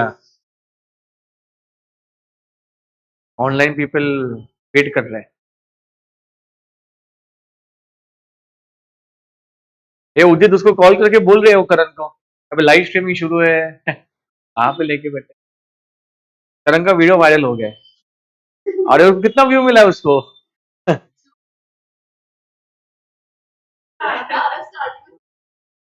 Thank you so much.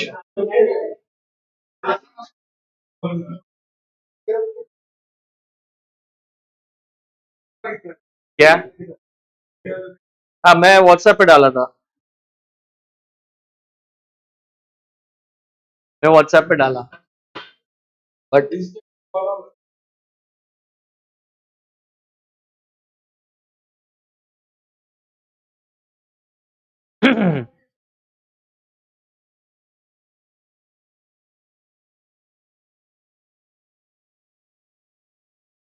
हाँ, when will people come? हाँ, कम. आपने बनाया क्लास के स्टूडेंट ने. फैन पेज ना. हाँ, अरे प्रियांशु करके उसने बनाया। हाँ, जनता पार्टी का अभी ये किसके पास है नहीं मालूम मुझे। हाँ, बिजी हो गया, आर्टिकल शिफ्ट कर रहा है।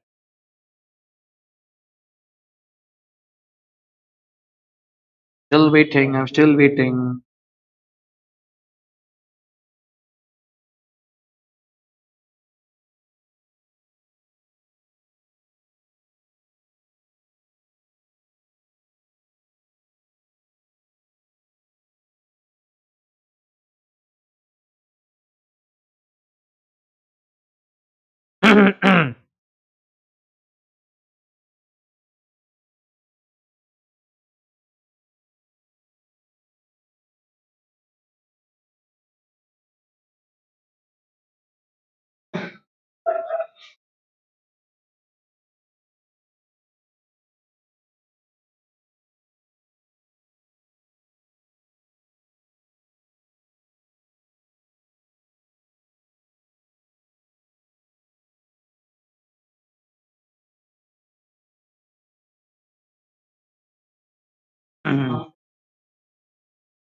यस प्रियांशु, क्या हो गया? टाकलं तुझी काय सांगायलास?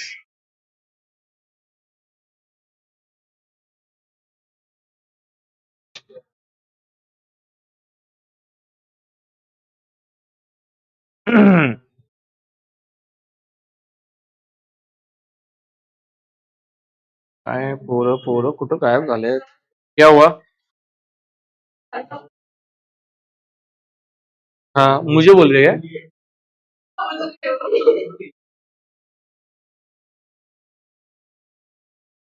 काय मारू? येऊ दे की, पोरं येऊ दे की मग घालतो. पोरं तरी येऊ दे. अरे पण मला इथं का दिसत नाही रे? थोडी आहे.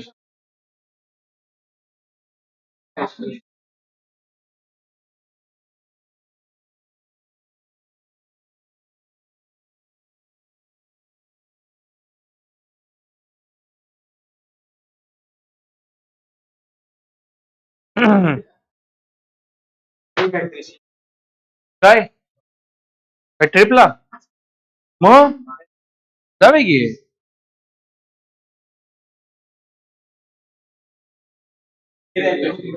कधी येणार? अरे आओ ना जल्दी, क्या कर रहे तुम लोग रे? जल्दी बस. आई एम स्टार्टिंग, ऑनलाइन भी आई एम स्टार्टिंग. ऐसा था विषय ना.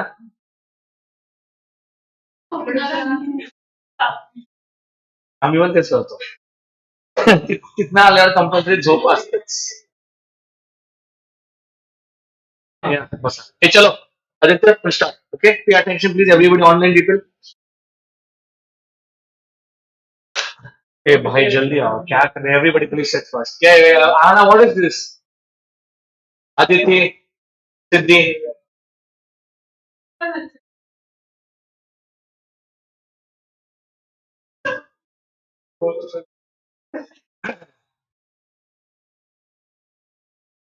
Okay, can we start?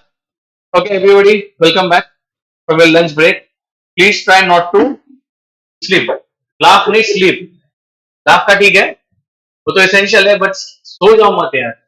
नाही तर झोपलं तर बघा. ठीक है, please. No no. Okay, so we are down with 2 acts. Okay, पहले कौन सा किया अपन ने?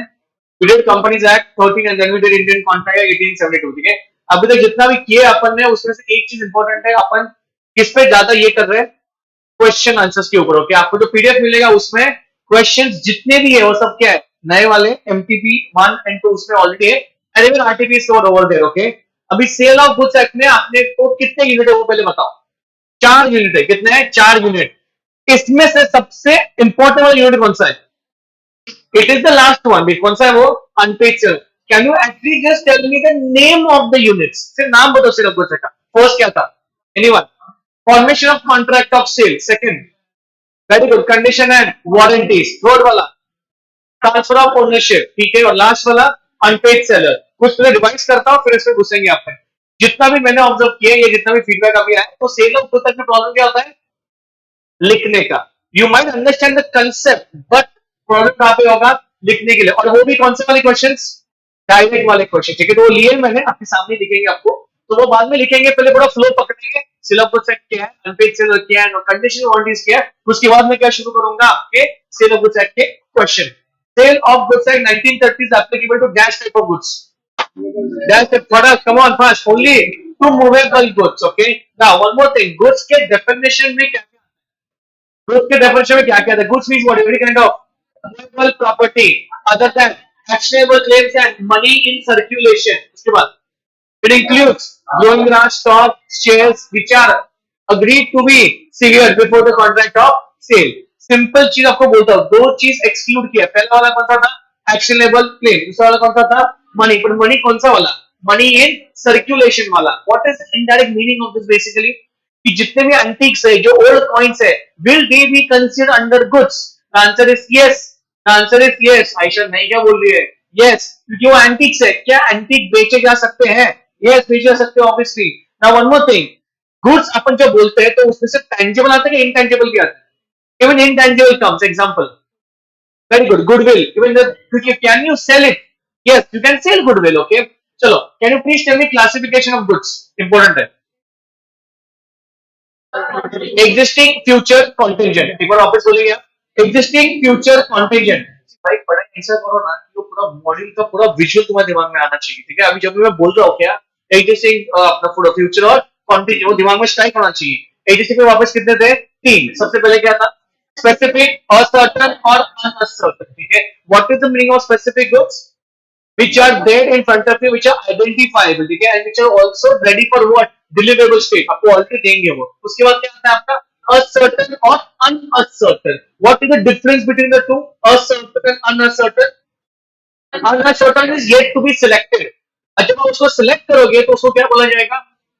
Uncertain। उसके बाद future goods, the goods which are yet to be manufactured or produced। वापस में ध्यान देंगे, प्लीज कोशिश करेंगे, ट्राई करो। The goods which are yet to be manufactured or produced, निकालने का इस बार ध्यान दे तन्मय। yet to be manufactured or produced। Next में क्या है? contingent goods में क्या आता है? Anyone fast?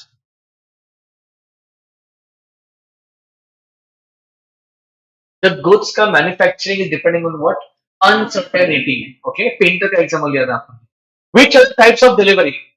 There are 3 types of delivery: actual, constructive और सिंबॉलिक। उसका एक जबरदस्त क्वेश्चन लिया है मैंने, डिस्कस करके बाद में। ठीक है, एक्चुअल, कंस्ट्रक्टिव और सिंबॉलिक। अच्छा, वन मोर थिंग, जब भी अपन कुछ सेल करते हैं तो can you please tell me contract of sale और अग्रीमेंट ऑफ सेल, ये दो कंसेप्ट पिक्चर में आते हैं, फर्क क्या है दोनों में? What is the meaning of agreement to sell? Agreement to sell is very good what? It is going to happen in future, but contract of sale अभी के अभी। अच्छा, जब भी आप contract of sale करते हो तो प्रॉपर्टी पास ऑन होता है किसके पास? बायर के पास। But can you think for 2 minutes, अगर मैं ऐसा बोलता कि प्रॉपर्टी पास ऑन होता है, इसका ये मतलब है कि कंपल्सरी ऐसा बोला जा सकता है कि पोजीशन भी ट्रांसफर हुआ है? नहीं, इट इज नॉट कंपल्सरी। अगर मैं बोलता प्रॉपर्टी ट्रांसफर हुआ, ऐसा हो सकता है कि पोजीशन अभी भी किसके पास है? सेलर के पास ही है। मैंने कुछ चीजें आवाना को सेल की, I have sold something to Awana, contract of sale हुआ है, पर आवाना ने मुझे क्या बोला कि सर एक काम करो, मैं 2 दिन के बाद आके क्या करती हूँ, उसको कलेक्ट करती हूँ। पोजीशन अभी भी किसके पास है? मेरे पास है। Is this possible? Yes, this is possible. और एक बात, जब भी मैं कुछ सेल करता हूं, रिस्क किसके पास हो जाता है? बायर के पास जाता है। अगर सेल के पहले सब किसके पास रहेगा? मेरे पास ही रहेगा। समझ में आ रहा है ये? ठीक है। और एक बात मुझे बताओ, कंडीशन और वारंटीज में फर्क क्या है? कंडीशन और वारंटीज में फर्क क्या है? जल्दी, fast. Condition is essential to the main purpose of the contract. And what is the meaning of warranty? It is collateral, ठीक है, इट इज सेकेंडरी। अच्छा, अगर कंडीशन ब्रीच होता है, आपको कौन से अधिकार मिलेंगे? तन्मय कुमार, आपको कौन से अधिकार मिलेंगे? दो चीज मिलेंगे, क्या क्या? आप कॉन्ट्रैक्ट कैंसिल भी कर सकते हो और डैमेज भी क्लेम कर सकते हो। बट अगर वारंटी क्या होता है, ब्रीच होता है, तो आपको एक ही चीज मिलेगा, क्या? आप सिर्फ डैमेज ले सकते हो। मैं एग्जांपल दे रहा हूँ, केटीएम वाला और ओला उबर वाला, ठीक है। तो और एक बात, can you please tell me, देख के मुझे आंसर दो। इम्प्लाइड कंडीशन, ऐसा क्वेश्चन आ सकता है। इम्प्लाइड वारंटी, पहले आपको डिस्कस क्या करना है बताओ। इम्प्लाइड कंडीशन करना है। इम्प्लाइड कंडीशन आप मुझे बताओ, इम्प्लाइड कंडीशन कितने हैं, बट इस कॉन्सेप्ट का मतलब क्या, वो पहले बताओ। इम्प्लाइड कंडीशन मतलब क्या है? इम्प्लाइड कंडीशन मतलब क्या? Very good, these things are already presumed. Can you please start with the first one? Condition as to title, इसका मतलब क्या है? कंडीशन एज टू टाइटल का मतलब क्या है? So whenever you're going in a shop to buy something, it is already assumed what the seller has the title. seller के पास already क्या है? टाइटल लिखा हुआ है। ऐसा बोलते क्या चोरी का माल है वो? नहीं। सेकंड बताएंगे मुझे क्या है? Second, condition has to sell by sample. Sample should match with what? The bulk quantity. Very simple. Third वाला क्या है? Sell by sample as well as description. Diary वाला एग्जांपल दिया था। उसके बाद next, sell by quality or fitness. उसके बाद sell by description हो गया। Next, merchantability. Next, wholesomeness. It should be bacteria free, ठीक है। And what is merchantability? Tradability. Defect free होना चाहिए वो सब कुछ। इम्प्लाइड वारंटीज कितने हैं ईशान? इम्प्लाइड वारंटीज कितने हैं? चार। पहला क्या है? Warranty has to undisturb what? मतलब if you are a owner, nobody should come and disturb your what? Possession. Second, warranty has to non-existence of encumbrances. Whenever I'm buying something, it should be what? It should be what? Loan free, मतलब उसके ऊपर कुछ क्या नहीं चाहिए, charge नहीं चाहिए उसके ऊपर कुछ। थर्ड, क्वालिटी और fitness. Fourth, disclosure of dangerous nature of goods. Please tell me what is the meaning of caveat emptor? Let the buyer beware. ये let the buyer beware कुछ exceptions है क्या? बताएंगे मुझे please. Sorry, fitness as quality. Second, purchase under brand name. उसके बाद quality, merchantable quality. उसके बाद good sold by description, sale by sample, ठीक है। अच्छा, मुझे एक बताओ, एक्सेप्शंस ऑफ केवेट टेम्पटर में जिम्मेदार कौन है? Seller is always responsible for it, okay. In spite the fact कि ब्रांड भी अगर रहेगा तो खराब है, तो भी कौन रिस्पांसिबल है? Seller. What is the meaning of Nemo that cot non habit? No one can pass a better title than he himself has. एक बार वापस, Nemo that cot non habit, no one can pass a better title than he himself has. इसके कुछ exceptions है क्या? इसके भी कुछ एक्सेप्शंस है क्या? यस, बताओ। Agent is the first thing which should strike your mind. Then sale by one of the joint owner, बताएंगे उसके बाद। और सॉरी, अच्छा, अनपेड सेलर, ठीक है, वो भी एक है। Very good. आदित्य, आप कुछ बोल रहे हो?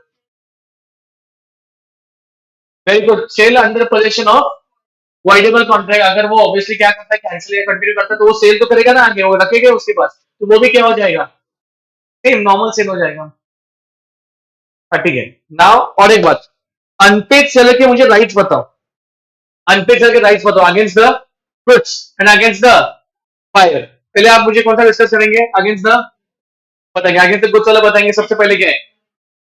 सेलर्स लीन, इसको हम राइट ऑफ लीन भी बोलते हैं। राइट ऑफ लीन का सबसे इंपॉर्टेंट पार्ट क्या है? सबसे इंपॉर्टेंट पार्ट क्या है? तुम्हारे पास क्या चाहिए? पोजीशन चाहिए। आपके पास क्या चाहिए?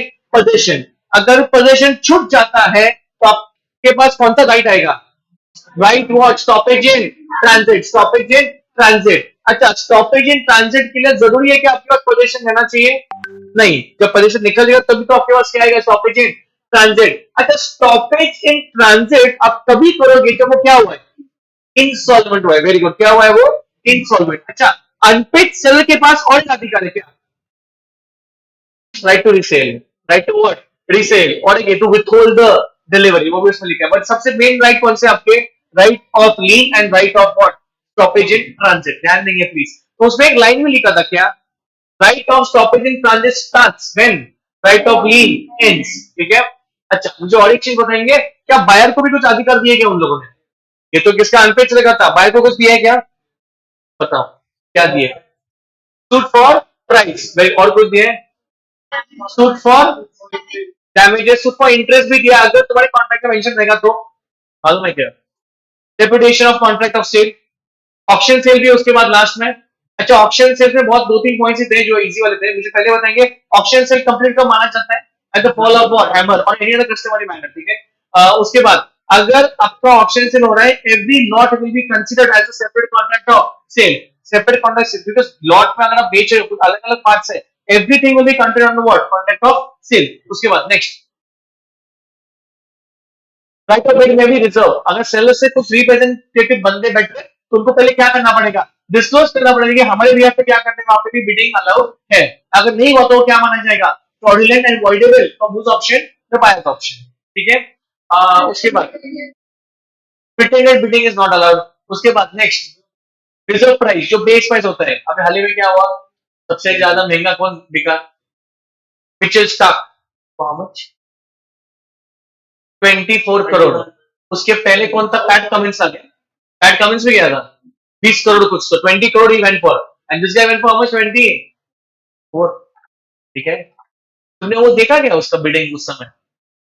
अगर आपने लाइव देखा रहेगा तो Ambani started off first, Mumbai ने शुरू किया था क्या मिचेल स्टार्क को पाने के लिए, बट अंबानी उसको ले सकता था, उसको चाहिए था वो मिचेल स्टार्क, वो ले भी सकता था, बट प्रॉब्लम क्या हो गया? उसके वॉलेट में पैसा खत्म होने वाला था। Every franchisee has what limited amount of money, just because your Ambani doesn't mean your what कि भाई पैसा लेके वो सबको खरीद लेगा यहाँ पे, नहीं, ऐसा नहीं है। आपके पास क्या लिमिटेड अमाउंट है तो उसके अमाउंट को देगा, उसके बाकी के जो सपोर्टिव स्टाफ रहता है वो बोला कि अरे सर पैसा खत्म हो रहा है वहां पे, तो तुम उसको वो शुरू किया था उसने। फिर लास्ट में एंट्री मारा कि इन लोगों ने, एक गंभीर, ये क्या रहा है पिक्चर में, गंभीर बोला नहीं मतलब पैसा, और गंभीर और Nehra, they were both were doing, and then Gambhir ne said no, I want this person, and he took, yeah, हाँ, ओके,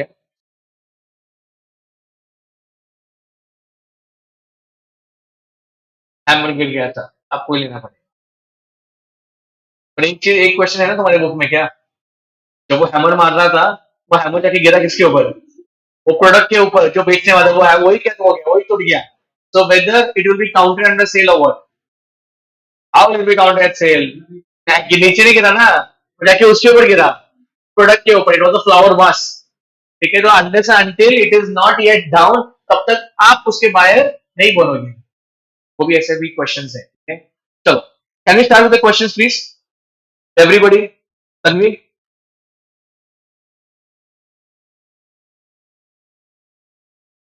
तन्वी म्हटलं तुम्ही पहिल्यांदा, फर्स्ट टाइम में तन्वी बोला उसने। ओके, चलो, boys and girls please try not to sleep. Question number 29 on your screen everyone. दीदी, अरे ये डायरेक्ट वाले क्वेश्चन है, ठीक है। यू माइट फील कि आप लिख पाओगे, आपको लिखने का है अभी, ट्राई करके देखो। Discuss the essential elements regarding the sale of dash uncertain goods and its appropriation as per sale of goods है। What on earth you will write in the paper? क्या लिखोगे तुम इसमें? ये ऑप्शन में आते हैं, बघ इतना आता सुरू झालं, ऑप्शन में आते ऑप्शन में छोड़ दे। Sale of goods, many people will do that, क्या कि आप लोग क्या कहते हैं, ऑप्शन में छोड़ दो जाए, तो आपको ऐसे क्वेश्चन आएंगे that you will be what, नहीं छोड़ दो इसको, वी डोंट वांट दिस, नहीं भाई करने क्या है, तो केस स्टडी जाऊ दे उडत, आपल्याला करायचं आहे। आप क्या लिखोगे बताओ, anybody can tell me what you write in this, anyone fast, क्या क्या क्या? The goods must be in a deliverable state, ठीक है। 5 नंबर क्वेश्चन आपने 1 पॉइंट लिखा, और क्या लिखोगे fast? What are the essential elements? For your information, boys and girls, there is a specific answer in the module regarding what? Essential elements. आप कुछ भी लिख के नहीं आओगे, आपको क्या मिलेगा? क्या मिलेगा? अंडा, ठीक है। अब ये अंडा नहीं मिलने के लिए प्लीज आपका बुक ओपन करेंगे, वो पेज पलटने से अच्छे लिखो, वो पलटो मत, सुनो लिखो, मैं डिक्टेट कर रहा हूँ, ऐसा होगा, लिया लिया। The essential elements are, the essential elements are, the essential elements are, online period आपको लिखना है प्लीज। सबसे पहले first point, there is the contract for sale of uncertain और फ्यूचर गुड्स। अच्छा by the way, public essential elements किसके कर रहे हैं अपन, और अनसर्टेन का मतलब क्या था, वो लॉट लॉट वाला, ठीक है। चलो फर्स्ट पॉइंट लिखेंगे उसमें, इसेंशियल एलिमेंट्स में सबसे पहला point, there is a contract for the sale of uncertain और future goods. There is a contract, there is a contract, लिखने का सबको please, there is a contract for sale of uncertain और future goods. There is a contract for sale of uncertain और future goods. Second point, second point, the goods should conform, CONFORM, CONFORM, confirm का मतलब क्या होता है, match, very good, the goods should conform to the description and quality stated in the contract।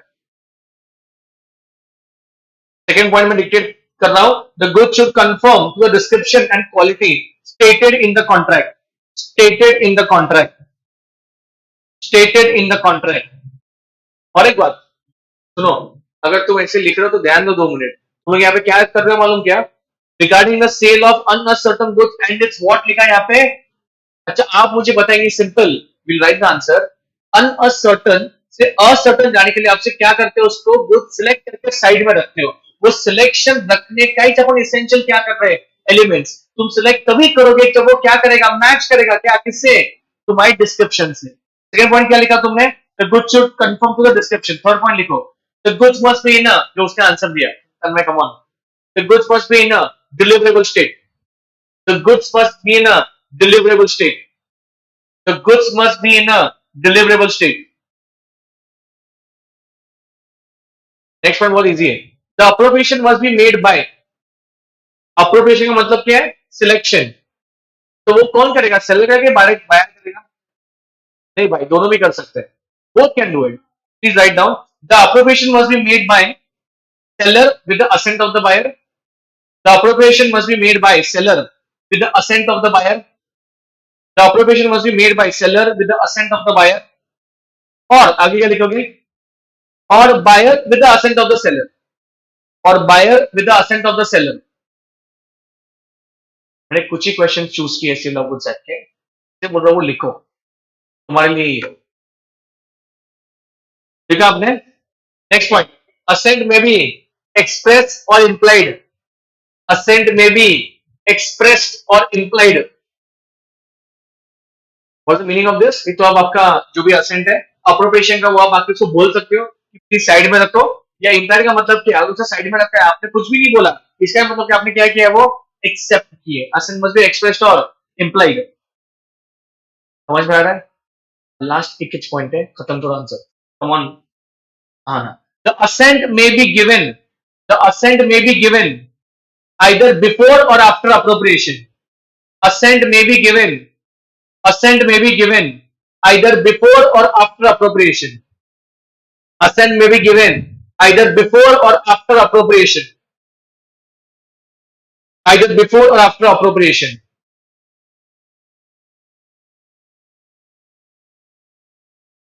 either before or after appropriation।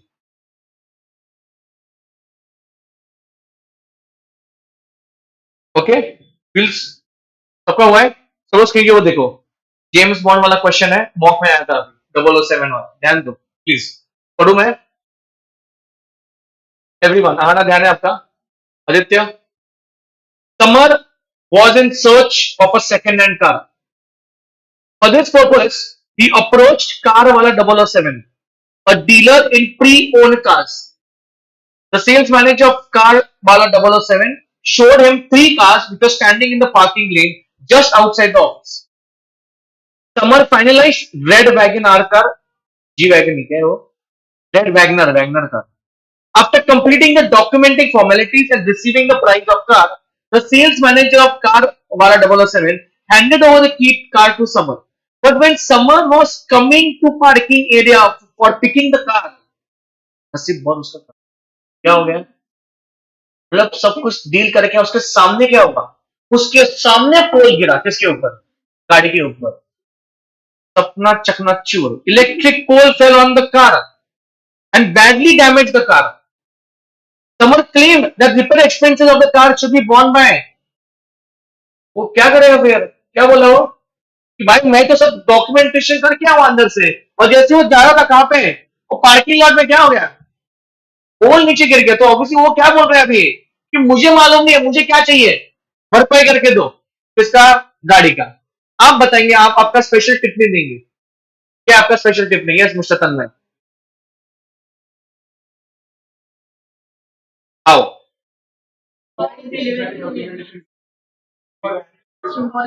आपका answer right है, आपका answer right है।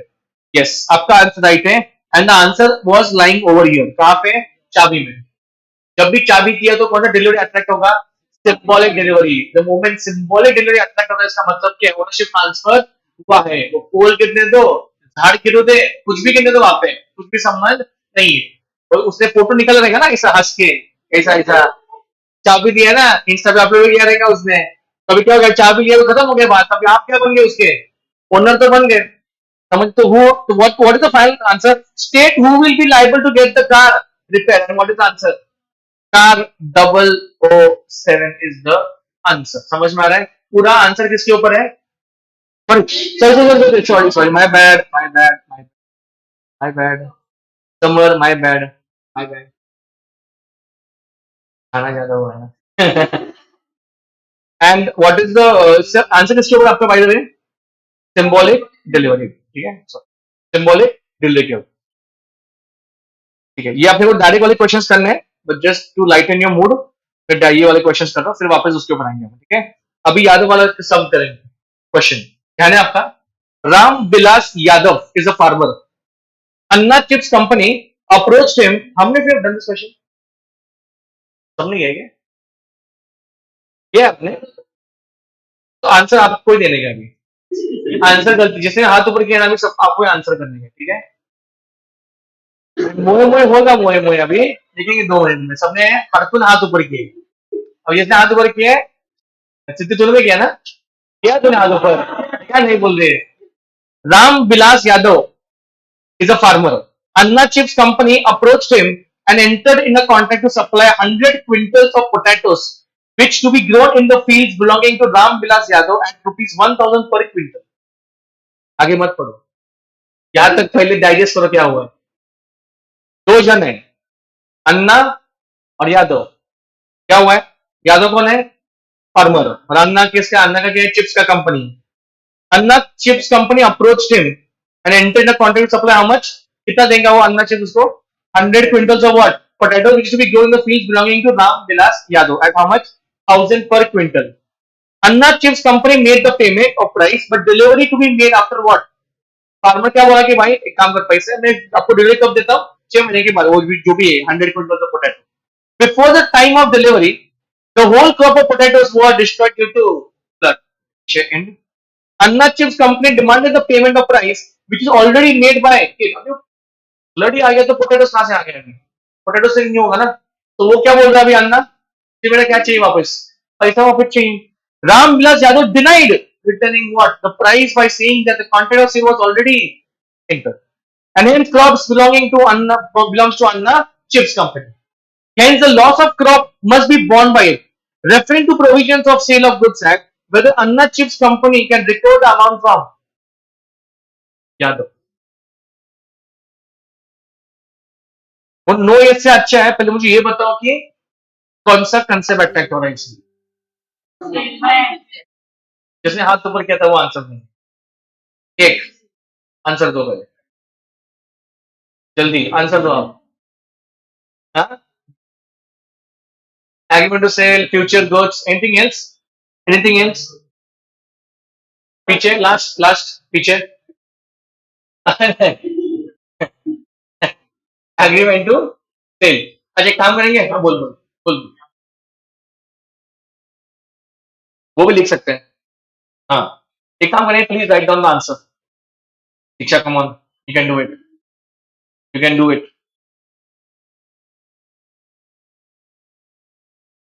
According to sale of goods act, लिखो लिखो please, come on.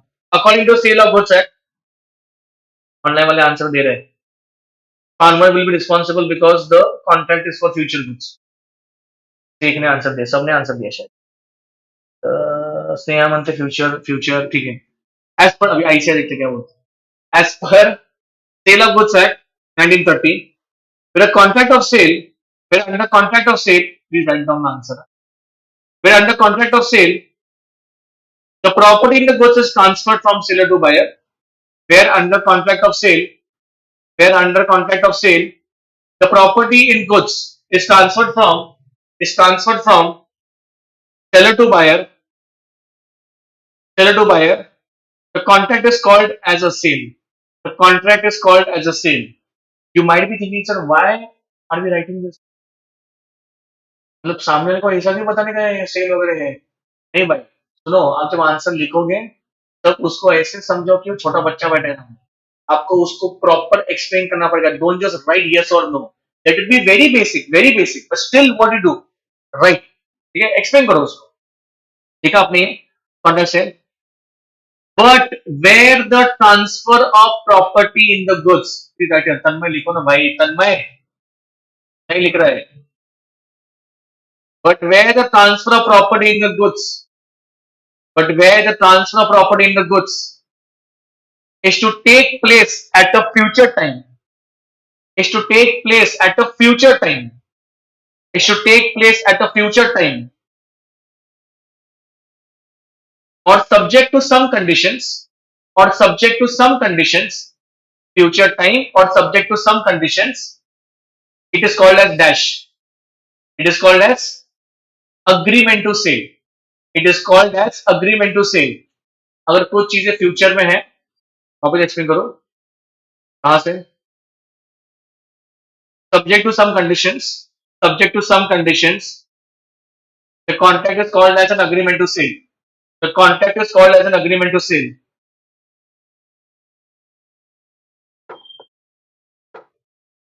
Next point लिखेंगे आप please. Next point.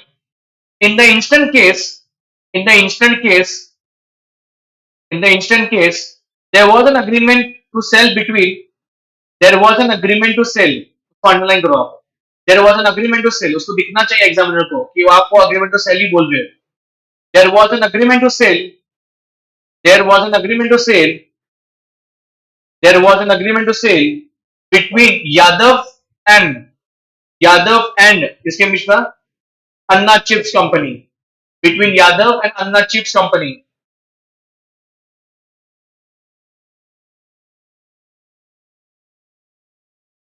क्या लिखा आपने? There was an between Yadav and Anna Chips Company because the goods under agreement were future goods.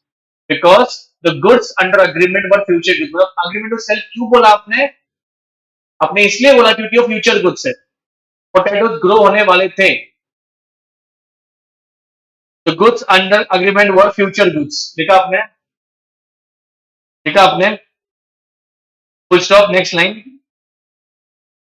Even the payment was made by Anna Chips Company. Even the payment was made by Anna Chips Company. Question लिखो पूरा. Even the payment was made by Anna Chips Company. Even the payment was made by Anna Chips Company.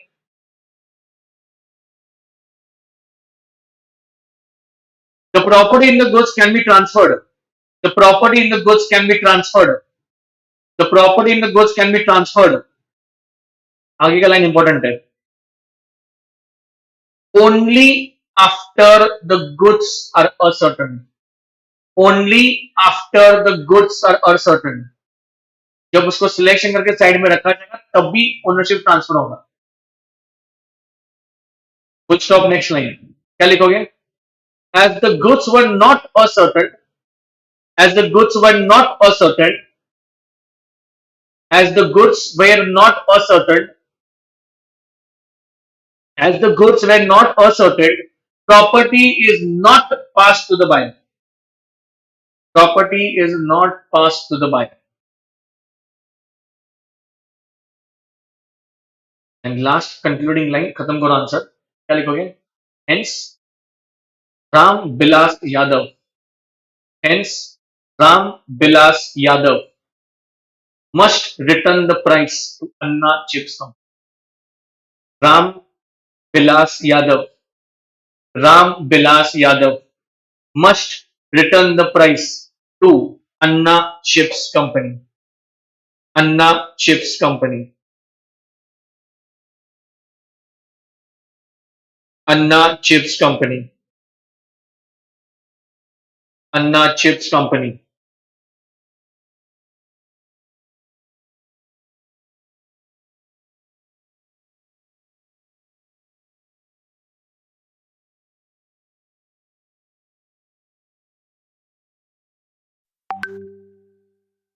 Next, please pay attention. Priyansh. Priyansh orders an iron window to an iron merchant for his new house. ध्यान दो क्या है question इसमें. Iron merchant sends his technician to take the size of the windows. The technician comes at the site and takes the size of the area where window is to be fitted. Afterwards, iron merchant, on discussion with his technician, intimates Priyansh that the cost of the window will be how much? 5,000 rupees. And he will take 1,000 as advance. आगे मत पढ़ो यहाँ तक क्या हुआ है मुझे बताओ. यहाँ तक क्या क्या हुआ है मुझे बताओ. There is one person, Priyansh, उसको कुछ खिड़की वगैरह चाहिए iron, and he goes to and gives order to an iron merchant. Iron machine क्या करता है, उसके एक आदमी को भेजता है वहां पे टेक्नीशियन को, और क्या बोलता है कि भाई जाके क्या लेके आ जा, साइज लेके आ जा. और साइज लेने के बाद आके क्या बोलता है कि कितना पैसा लगने वाला है, 5,000, और मुझे एडवांस लगेगा कितना, 1,000. क्या तक समझे. Priyansh gives 1,000 as advance and rest after fitting of window. After 3 days, when technician tries to fit the window made by him at the site of Priyansh, it was noticed that size of window was not proper.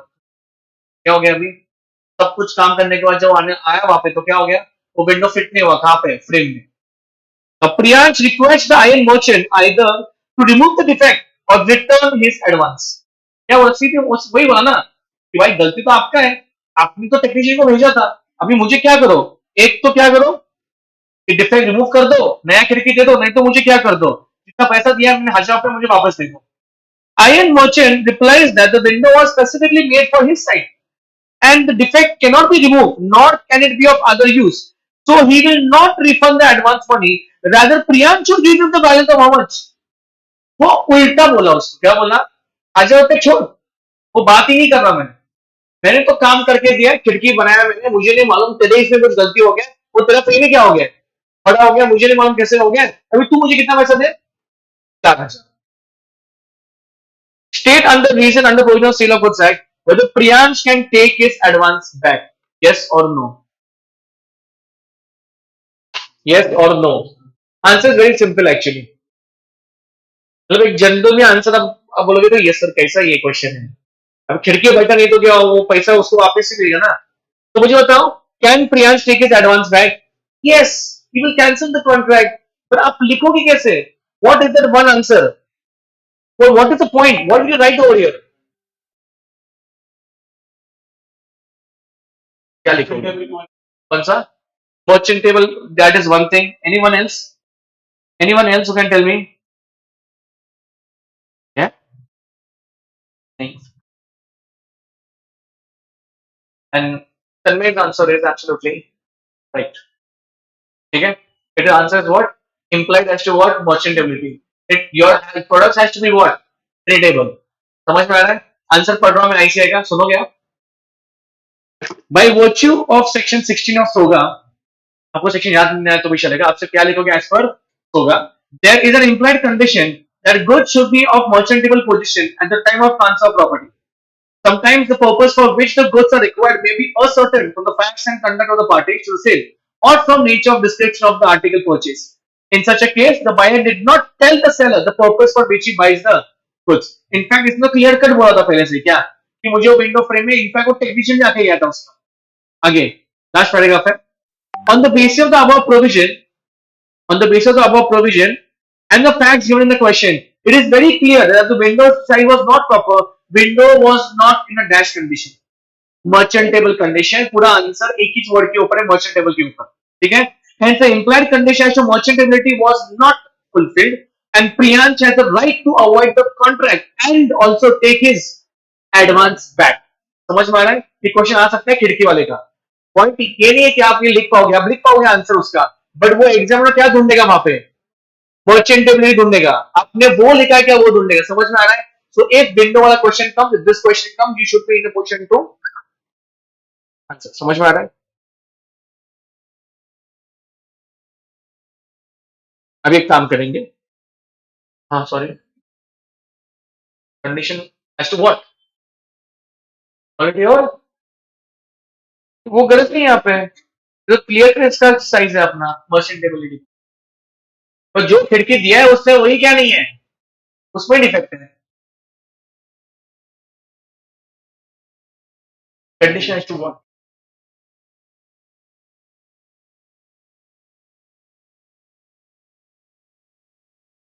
Condition as to what, which point are you referring. उसमें नहीं आएगा audio fitness वाला. ये इसमें clear cut किसका defect का कौन सा केस है अपना, ये क्रेडिबिलिटी का ही केस है, ये आएगा इसमें.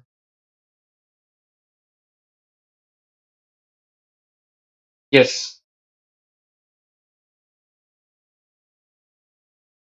अभी आपको ये वाला आंसर लिखना है. Risk prima facie passes with the property. खत्म. क्या पूछे आगे, एलाबोरेट. क्या करोगे एलाबोरेट तुम, क्या करोगे जल्दी बताओ. 5-6 मार्क्स का क्वेश्चन है ये. What will you write in this, in question number 32. अब इसमें क्या लिखोगे. Risk prima facie passes with the property, elaborate in the context of होगा.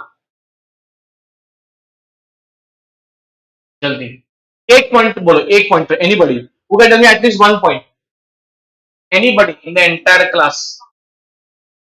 What passes with the property risk? That's what they also did the same thing. Risk lies with the owner. Buyer. Or करो. देखो क्या लिखोगे तुम. What will you write? Okay, please write down this question in your book. Please write down this question in your book, everybody, please.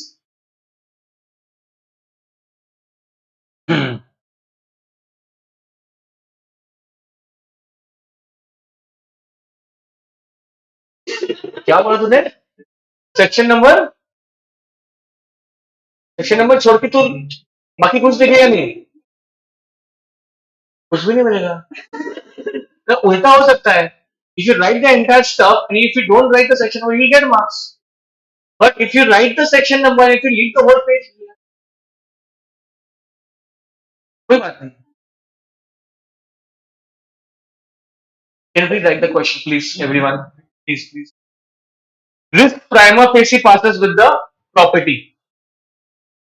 यदि ध्यान देंगे आप please. Please write down first point. It's a very small answer, by the way. According to section 26 of SOGA, according to section 26 of SOGA, according to section 26 of SOGA, unless otherwise agreed, unless otherwise agreed, unless otherwise agreed, the goods remain at the dash risk. Seller. The goods remain at the seller's risk. The goods remain at the seller's risk. आगे का line तो बोलने दो मुझे. Until the property therein is transferred to the buyer. Until the property therein is transferred to the buyer. I'll repeat myself again. According to section 26, unless otherwise agreed, the goods remain at the seller's risk until the property therein is transferred to the buyer. इसका आगे का line बहुत important है, तब में लिखो. But when the property is transferred, but when the property is transferred, but when the property is transferred to the buyer, but when the property is transferred to the buyer, comma, but when the property is transferred to the buyer, comma, the goods are at the whose risk? Buyer's risk. The goods are at the buyer's risk. The goods are at the buyer's risk. Important. Whether delivery has been made or not. The goods are at the buyer's risk, whether delivery has been made or not. ये आपका answer right है.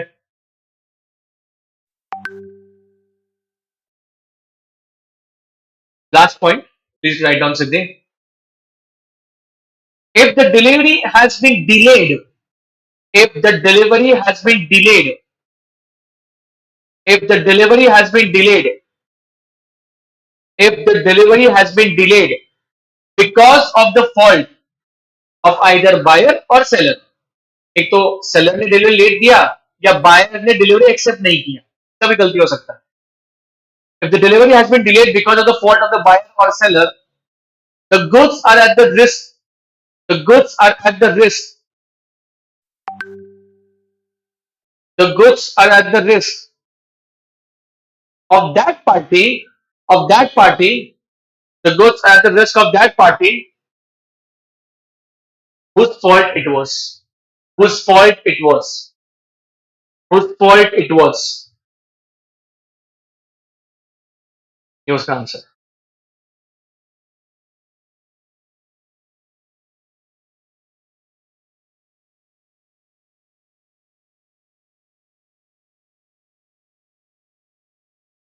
Question 37 आराम से खत्म होने को आ रहा है.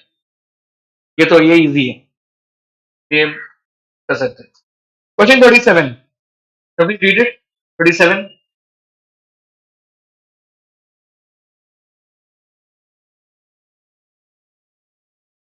A agrees to sell certain goods to B on a certain date on 10 days dash. क्या लिखा है? उदाहरण. The period of 10 days expired and goods were still in the possession of what? A. B has also not paid the price of the goods. Now B becomes insolvent. A refuses to deliver the goods to exercise the right of lien. किस question में सब घुसा दिया मैंने.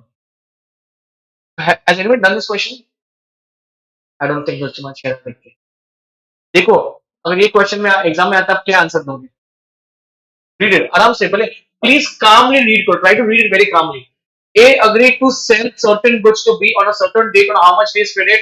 10 days net. Okay, done. The period of 10 days expired and goods were still in the possession of A.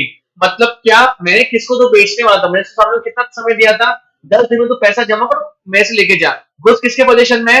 मेरे ही position में है. Now B has also not paid the price of the goods. B becomes what? Insolvent. A refuses to deliver the goods to exercise his what? Right of lien. उसको पता है right of lien के लिए क्या चाहिए आपके पास? Possession चाहिए. Can he do so under sale of goods Act 1950? It's a very simple question actually, but what is he expecting the examiner from you? He's expecting the 3 points which are mentioned. क्या 3 points पता है क्या? वो right of lien वाले. Stipulation as to what? मालूम ना वो लिखने गए. लिखने गए. अभी अभी. अभी अभी. हाँ अभी अभी जे का है जाता. First point. Lien is the right. Lien is the right to retain possession. RETAIN. Lien is the right to retain possession. Transit में कौन सा वर्ड यूज करूंगा अपन? Regain. Regain. Very good. Next लिखेंगे आप प्लीज. तो section 47 of SOGA. Section 47 of SOGA. Section 47 of SOGA provides that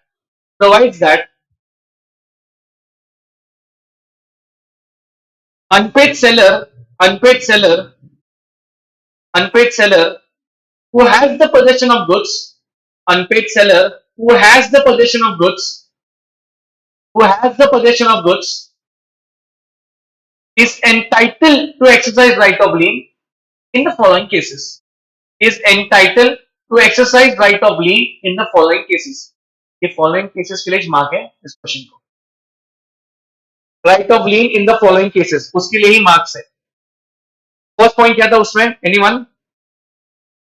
first point क्या था? Very good. Goods have been sold without any stipulation as to credit. मतलब कैसा है? Cash cell हुआ है. Goods have been sold without any stipulation as to credit. Without any stipulation as to credit.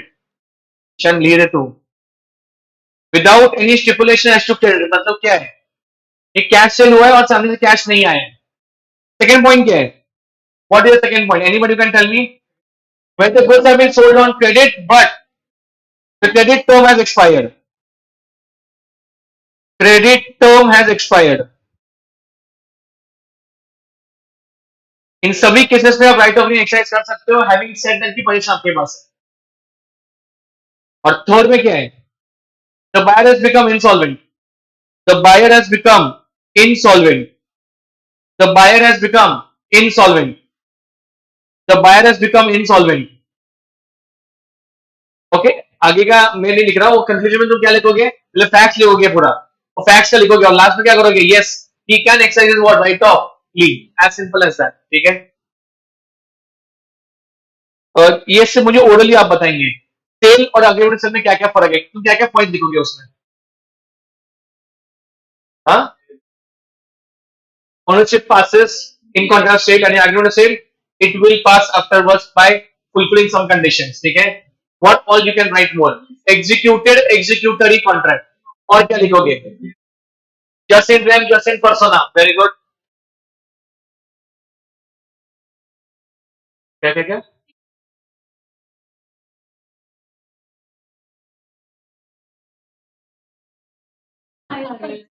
देखो मगर ऐसे नहीं होगा,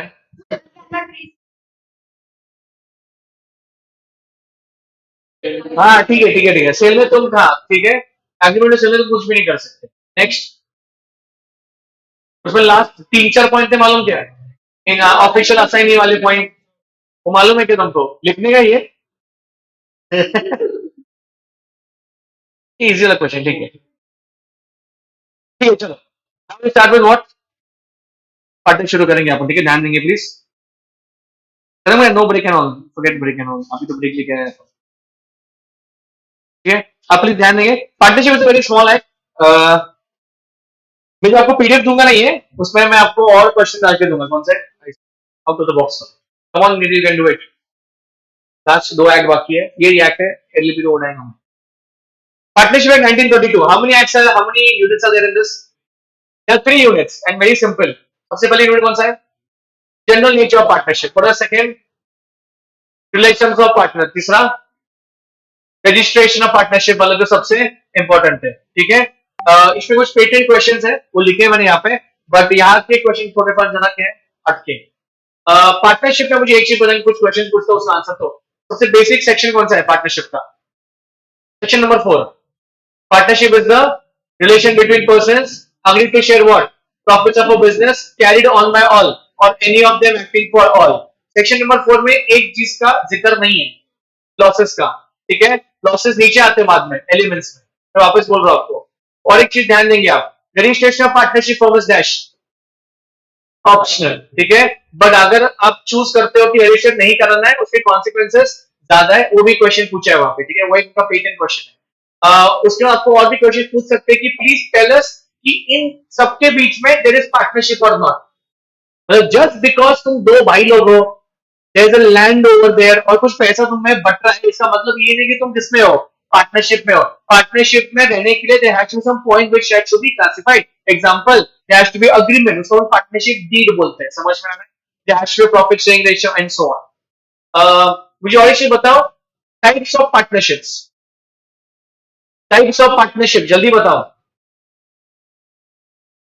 partnership at will, partnership of fix period, general partnership, particular partnership, types of partner, active partner, nominal, sleeping partner, partner in profits only, incoming partner and outgoing partner, ठीक है। मुझे और एक बताओ प्लीज, अगर आप रजिस्ट्रेशन नहीं करते हो, what are the consequences, what are the consequences of non registration, very good, third party can file suit upon you, you can file suit upon others, again आप सेट ऑफ कर नहीं सकते exception, till 100 you can do it, समझ में आ रहा है आपको, ओके okay. सबसे पहले क्वेश्चन वही है, कौन सा क्वेश्चन है सबसे पहले, what are consequences of what, non registration, consequences of what, non registration, ये ठीक है, I am not bothered about that question, I am bothered for this, चलो please try to read the question number 40 everyone, question 40 आपको पढ़ना है everybody, क्या हुआ A B क्या बोला हूं,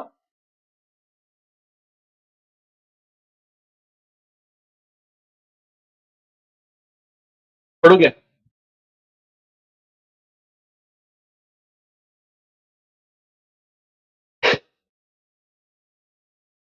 A and B are partners. His Mrs. EV and company. Firm is doing business of trading of plastic bottles. A is authorized to sell the stock of plastic bottles. ठीक है? It was decided between them that A should sell the plastic bottles at the minimum price which they have decided.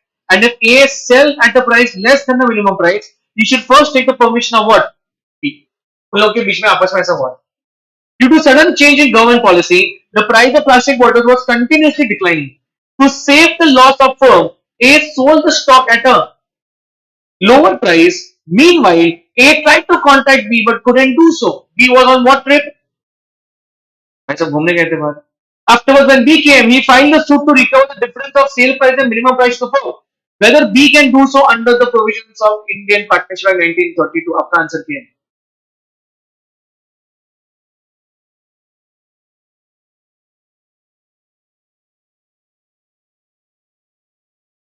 समझ में तो आएगा question में क्या हुआ है. आना क्या हुआ क्वेश्चन में. उसने जो उनके बीच में डिसाइड हुआ था वो फॉलो नहीं किया. और ये क्यों फॉलो नहीं किया उसने? Because he wanted to save the partnership from the loss. That's why he took such a decision without even asking. Forget asking है, उसने कांटेक्ट करने की कोशिश भी किया उसको कि भाई मैं कुछ ऐसा करने जा रहा हूं जो रूल्स के खिलाफ है. बट क्या वो कम्युनिकेट हुआ? वो कहां पे था? फॉरेन ट्रिप में था, फोन लगाने का ऑल दैट थिंग. जब ये बंदा वापस आया वो बाहर वाला, वो क्या मांगने लगा उससे? और पैसा मांगने लगा कि मैंने तुझे बोला था 1000 रुपए से कम बेचने का नहीं, तूने वो 800 रुपए में बेचा है, मुझे इन दोनों का क्या चाहिए? Difference. Now you tell me. ठीक है नहीं लेगा पर क्या लिखोगे? आंसर क्या लिखोगे? What you will right? Rights कौन से सेक्शन में था याद है क्या? राइट्स कौन से सेक्शन में था? नहीं नहीं. Very good. 13 is the answer. 13 is the answer. Partner has a right to be indemnified. Can I read the answer? पढ़ोगे? According to Section 13E of Indian Partnership Act, every partner has a right to be indemnified by the firm in respect of payments made and liabilities incurred by him in the ordinary and proper conduct of business, and also in emergency for protecting the firm. What is an emergency? Yes, some sort of. Also, one more thing, in the instant case, due to some emergency, A sold the stock at a lower price to save the firm from loss. A couldn't contact B as he was on a foreign trip. After last line, पढ़ो. Hence, on the basis of the above provision and facts of the problem giving, selling by A at a lower price was to save the firm loss. As act of A was in favor of firm, he was not liable to bear the loss. पूरे इसमें 2-3 point है section 13E. उसके बाद आप क्या लिखोगे? He acted in case of emergency to save the firm from the loss. तो वो वापस करेगा, उसको लॉस देगा, जीवन कुछ भी देगा नहीं. समझ में आ रहा है कुछ आपको? ये एक क्वेश्चन है. Question number 42. ध्यान दो, कोशिश करो. P, Q and R are partners in a partnership firm.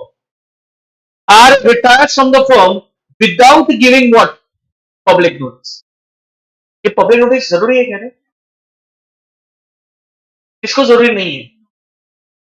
हाँ हाँ हाँ हाँ बराबर बराबर है. और एक आंसर है sleeping partner and also disease partner. उसके लिए वो कंपल्सरी नहीं किया उन लोगों ने. ठीक है. किसको कंपल्सरी है फिर? Active partner. ठीक है. और हाँ inactive. R retires from the firm without giving public notice. P approached S, an electronic appliance trader, for the purchase of how much fans? 25 fans for his firm. P introduced E, an employee of the firm, as his what? Partner to S. क्या हुआ बताओ? आना भी जान ये क्या हुआ इसमें. 3 पार्टनर थे आना, P, Q and R partnership form में. और R क्या हो गया? रिटायर हो गया. उसने कुछ भी दिया नहीं पब्लिक नोटिस अभी. P approach S. इसमें से एक पार्टनर यानी किसको अप्रोच किया उसने? S. An electronic appliance trader for purchase how much fans. P को कितने फैन चाहिए थे पार्टनरशिप फॉर्म के लिए? 25. पर जब वो गया फैन लेने के लिए उसके साथ और एक बंदा गया. उसका नाम क्या है? E. और E कौन है? पार्टनर है क्या? E कौन है? एम्प्लॉई है. बट भाई साहब जब उसको इंट्रोडक्शन करवा रहे थे सामने वाले को, उसने क्या बोला? Partner. S believing E and R as partners supplied how much? 25 firms to the firm on what? Credit. ये मानते हुए कि वो कौन है? Partner है. S did not receive the payment for the fans even after expiry of credit period advise S from whom he can recover the payment as per Provision of Indian Partnership Act. Can वो employee से पैसा recover कर सकते हैं क्या?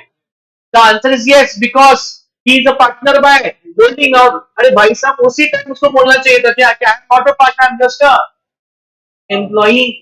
अगर आपने accept तो किया एज अ पार्टनर, अभी आपको क्या करना पड़ेगा? झेलना पड़ेगा सब कुछ. समझ में आ रहा है? ध्यान देंगे प्लीज, ध्यान देंगे.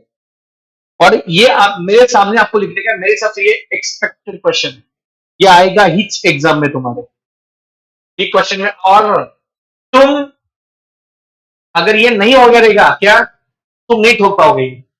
क्या है, किसमें डिफरेंस बिटवीन है? You can write difference between contract agreement, sorry contract of sale and agreement of sale, no problem, I can do it. But if somebody is asking me this what partnership and, I have to think for some time because I can write one point, but अगर नीचे point तो मैं blank हो जाएगा. तुम लिख पाओगे क्या अभी? दीदी, बच्चे, come on, come on, come on. चलो, please fold the page.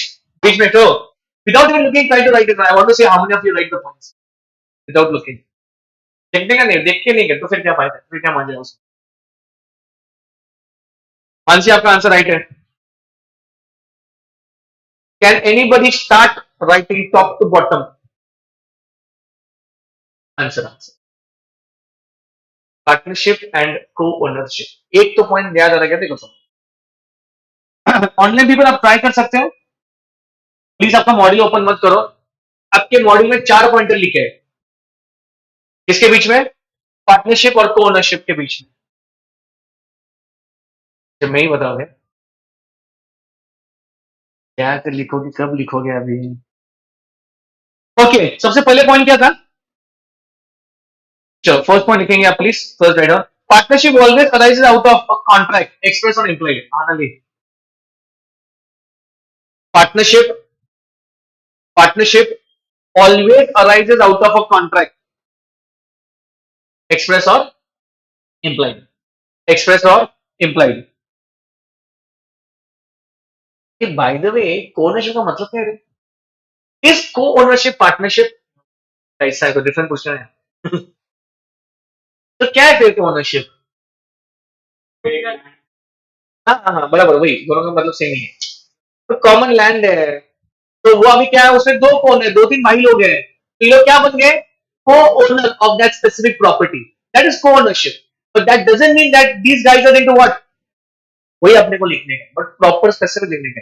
तूने पहला पॉइंट का लिखा पार्टनरशिप में arise out of what? Contract. Partnership deed बोलते हैं उसको. यहाँ पे क्या लिखोगे? Co-ownership may arise either from dash discretion, either from agreement और by operation of law.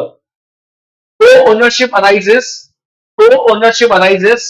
from agreement or by operation of law. Operation of law का एक मतलब क्या है? Inheritance. Please write in those properly.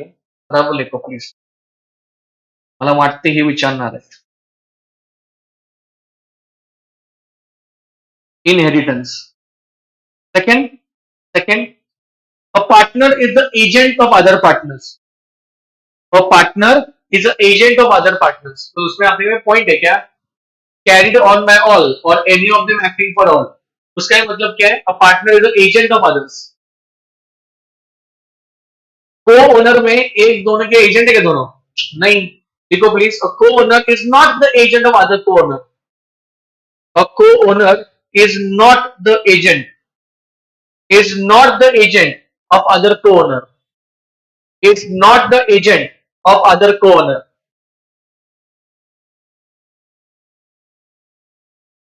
Next, मुझे बताओ जब भी प्रॉफिट्स होते हैं पार्टनरशिप में तो आपको शेयर करने पड़ते हैं क्या? यस, पार्टनरशिप है ना वो. और यहाँ पे जरूरी नहीं है जो मेरा हिस्सा है वो मेरा रहेगा, जो उसका है वो उसका रहेगा. ठीक है, please write on partnership. There is sharing of profits and losses. There is sharing of profits and losses. There is sharing of profits and losses. There is sharing of profit. All offline people सबको लिखने का है. Sharing of profits and losses. यहाँ पे क्या लिखोगे आप third point में? हाँ, does not necessarily involve does not necessarily involve does not necessarily involve dash, क्या लिखोगे आगे? Sharing of profits and losses. Does not necessarily involve sharing of profits and losses. Does not necessarily involve sharing of profits and losses. And the last point, boys and girls, last point क्या है? Last point क्या है? अगर आपको share transfer करना हो तो आपको कंसेंट के बिना आप कर नहीं सकते. अगर 4 पार्टनर है, एक को ट्रांसफर करना है 5वें को, तो उसको क्या करना पड़ेगा? बाकी 3 का कंसेंट लेना पड़ेगा. Please write down. A share is transferred only by consent of other partners. A share in the partnership is transferred only by consent of other partners. A share in partnership is transferred only by the consent of other partners.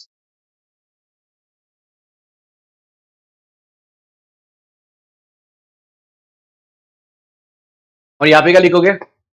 Owner में. Owner में क्या लिखोगे? अगर आपका हिस्सा है, 2 भाई लोग हैं और आपका जो जमीन है, क्या आप कैसे भी ट्रांसफर कर सकते हो?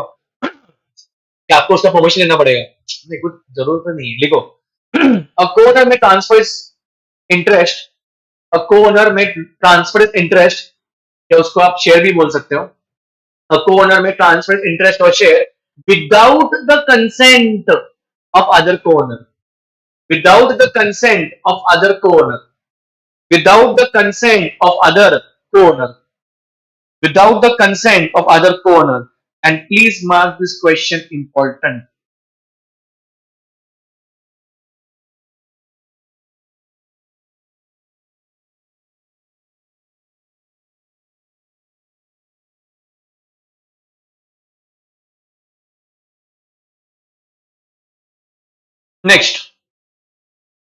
Next. क्या ये? Have you done this? Anybody who has done this question? Ram Rahim वाला? कोई भी नहीं किया मुझे लगता. इंपॉर्टेंट है, ध्यान देंगे प्लीज. पढ़ो मैं. Everyone please. Few questions are there. LLP है, फिर खत्म, फिर जाओ घर पे. पर ध्यान दो. Mr. Ram and Mr. Rahim are working as teacher in Ishwar Chand Vidyasagar Higher Secondary School and also are very good friends. They jointly purchased a flat which was given on rent to Mr. John. It was decided between landlords and tenant that the rent would be rupees how much? 10,000 per month, inclusive of electricity bill. It means electricity bill will be paid by the landlords. What's the agreement was? The landlords by mistake did not pay the. समझ में आ रहा है question कहां पे जा रहा है? कहां पे जा रहा है question? Payment by an interested person. बहुत घुमा के बोला. He did not pay the bill for the month of 21. Due to this, the electricity department cut the connection. Mr. John has to pay the bill of 2,800 and 200 as a penalty to resume the electricity connection. Mr. John claimed rupees 3,000 from Mr. Ram, but Mr. Ram replied that he is liable only for what? Liable for what? 1,500. Mr. John said that Mr. Ram and Mr. Rahim are partners, therefore he can claim the full amount from any of the partners. Explain whether under provisions of Indian Partnership Act, Mr. Ram is liable to pay the whole amount of 3,000 to Mr. John. अगर आप शांति से सोच समझ के लेंगे, उसमें बहुत सारे क्वेश्चंस पूछे. इस क्वेश्चंस में बहुत सारे सब क्वेश्चंस हैं. आपने एक्सपेक्ट तो बराबर किया है. आपने एक्सपेक्ट तो बराबर किया. वो क्वेश्चन कौन सा है? पेमेंट में interested person. If I did not have the obligation to pay, still I have paid the money on behalf of some person, he has to reimburse me everything. वो उसको पे करने का था. ये ऐसे ही हुआ है इसमें. बट कुछ क्वेश्चन अलग पूछे. अभी भाई साहब बिल कितने का आया रे? नहीं, बिल कितने का आया है? 2800 का बिल है और 200 का क्या लगा है? पेनल्टी. अभी 3,000 तो उसके जेब में से गया, वो टेनेंट के जेब में से. अभी वो पैसा मांगने लगा है, तो उसने कितना बोला? वो इसने एक ने कि मैं सिर्फ कितना दूंगा? 1,500. किससे ले? दूसरे से ले, वो भी पार्टनर है मेरा. आप मुझे बताएंगे इसका आंसर आप क्या लिखोगे? I want the answer.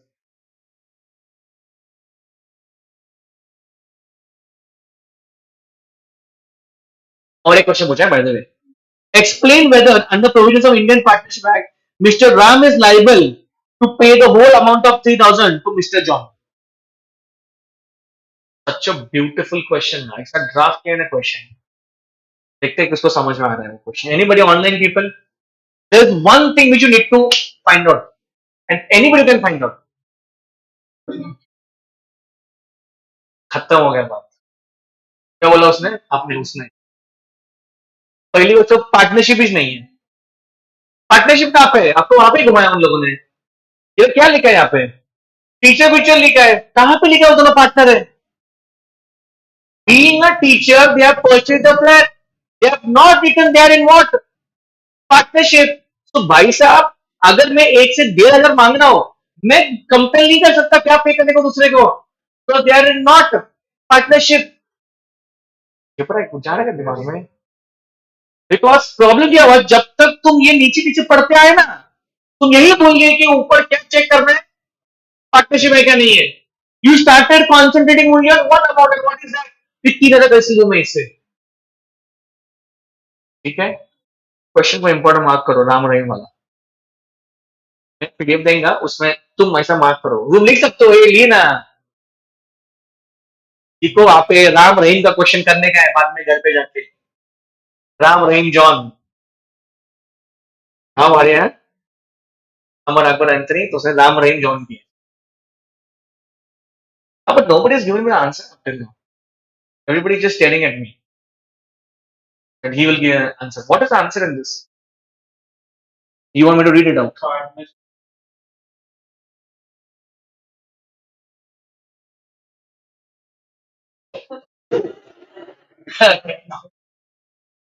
एक मिनट दो, one sec.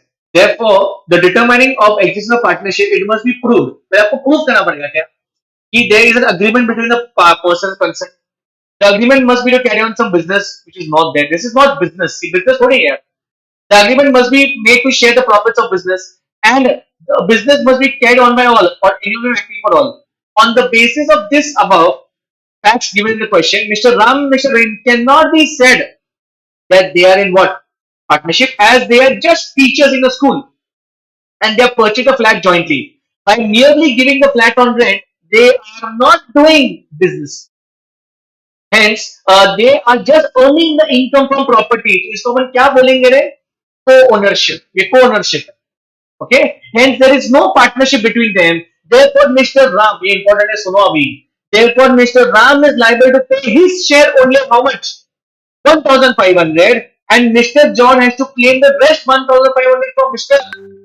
ये उससे क्लेम नहीं कर सकता एक बंदे से। वो आंसर कब आपका प्रॉपर रहता मालूम क्या? जब वो पार्टनरशिप में रहते हैं। फिर I can compel any one person to what pay for the whole money, और फिर वो आपस में देख लेंगे उनको क्या करना है। समझ में आ रहा है क्या? वो पार्टनरशिप में, इसको पार्टनरशिप नहीं है तो मुझे पहले इसको फोन करना पड़ेगा, फिर पोस्ट कर जाना पड़ेगा के पास। समझ में आ रहा है? राम रहीम का क्वेश्चन देखो, अभी करेंगे श्याम मोहन केशव। क्या नहीं खत्म होने वाला है। अरे क्यों कर रहे हैं? बिकॉज इंपॉर्टेंट है रे।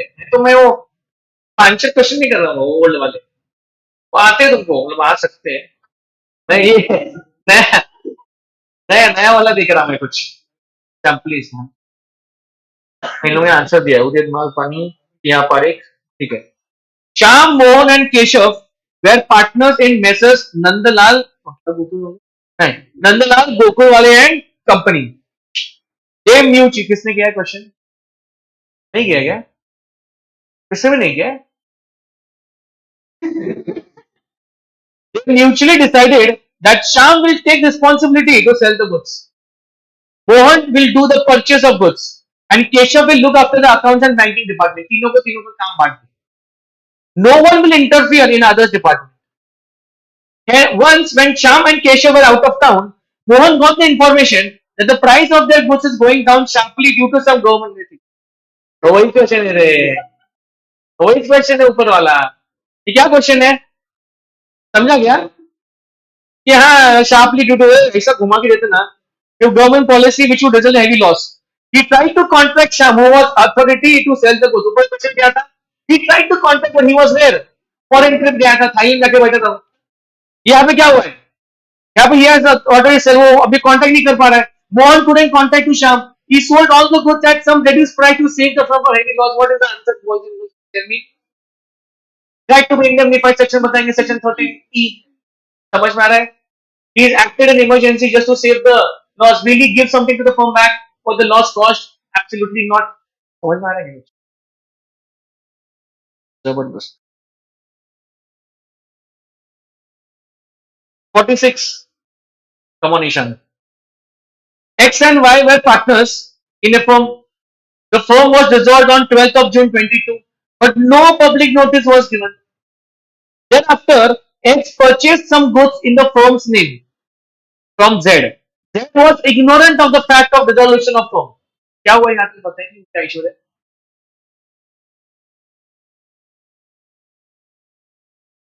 12th of June. बराबर. Very good.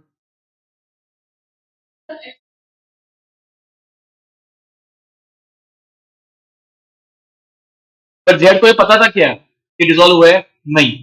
और एक्स ने जब गुड्स परचेस किया ना, तो वो किसके नाम पे किया उसने? फॉर्म तो था ही नहीं है, डिसॉल्व हो गया form. Now there was ignorant of the fact of dissolution of firm. X became dash insolvent and Z filed a suit against what? Why? For recovery of his amount. क्योंकि उसको क्या लगा भाई दोनों में किसमें है? पार्टनरशिप में है. State with reason, मतलब why would be liable under what? Indian Provisions Act 1932. आपका आंसर क्या है मुझे बताएंगे please. What is the answer? Is Y liable or not? Is Y liable or not? Anyone? हाँ ना? Anybody else? Anybody else? Liable or not liable? Somebody are telling liable. Some are telling not liable. Liable, liable. आप वही liable वही ना. Anyone not liable जो बोल रहा है? Anyone knows of the view of not liable? Anybody? Online people? Nikita बोल रही है why will be liable? वो liable ही बोल रहे हैं. आप not liable बोल रहे हो ठीक है. सिद्धि बोलते पाना पलटा लगले. कहा भी मिल रहा है कुछ नहीं. ऐसा दीदी कल मैंने आंसर दिए.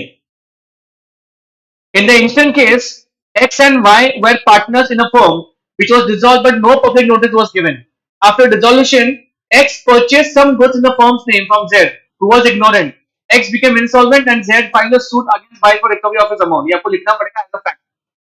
Last concluding line. Following the provisions of section 45, I hardly doubt which you will remember. X and Y are continuing liable against the third party even after dissolution of firm until what is given? Public notice is given. In the given problem, X became insolvent.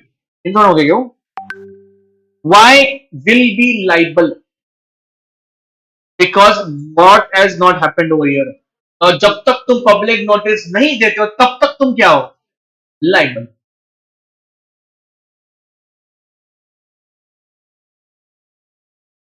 क्या हो गया?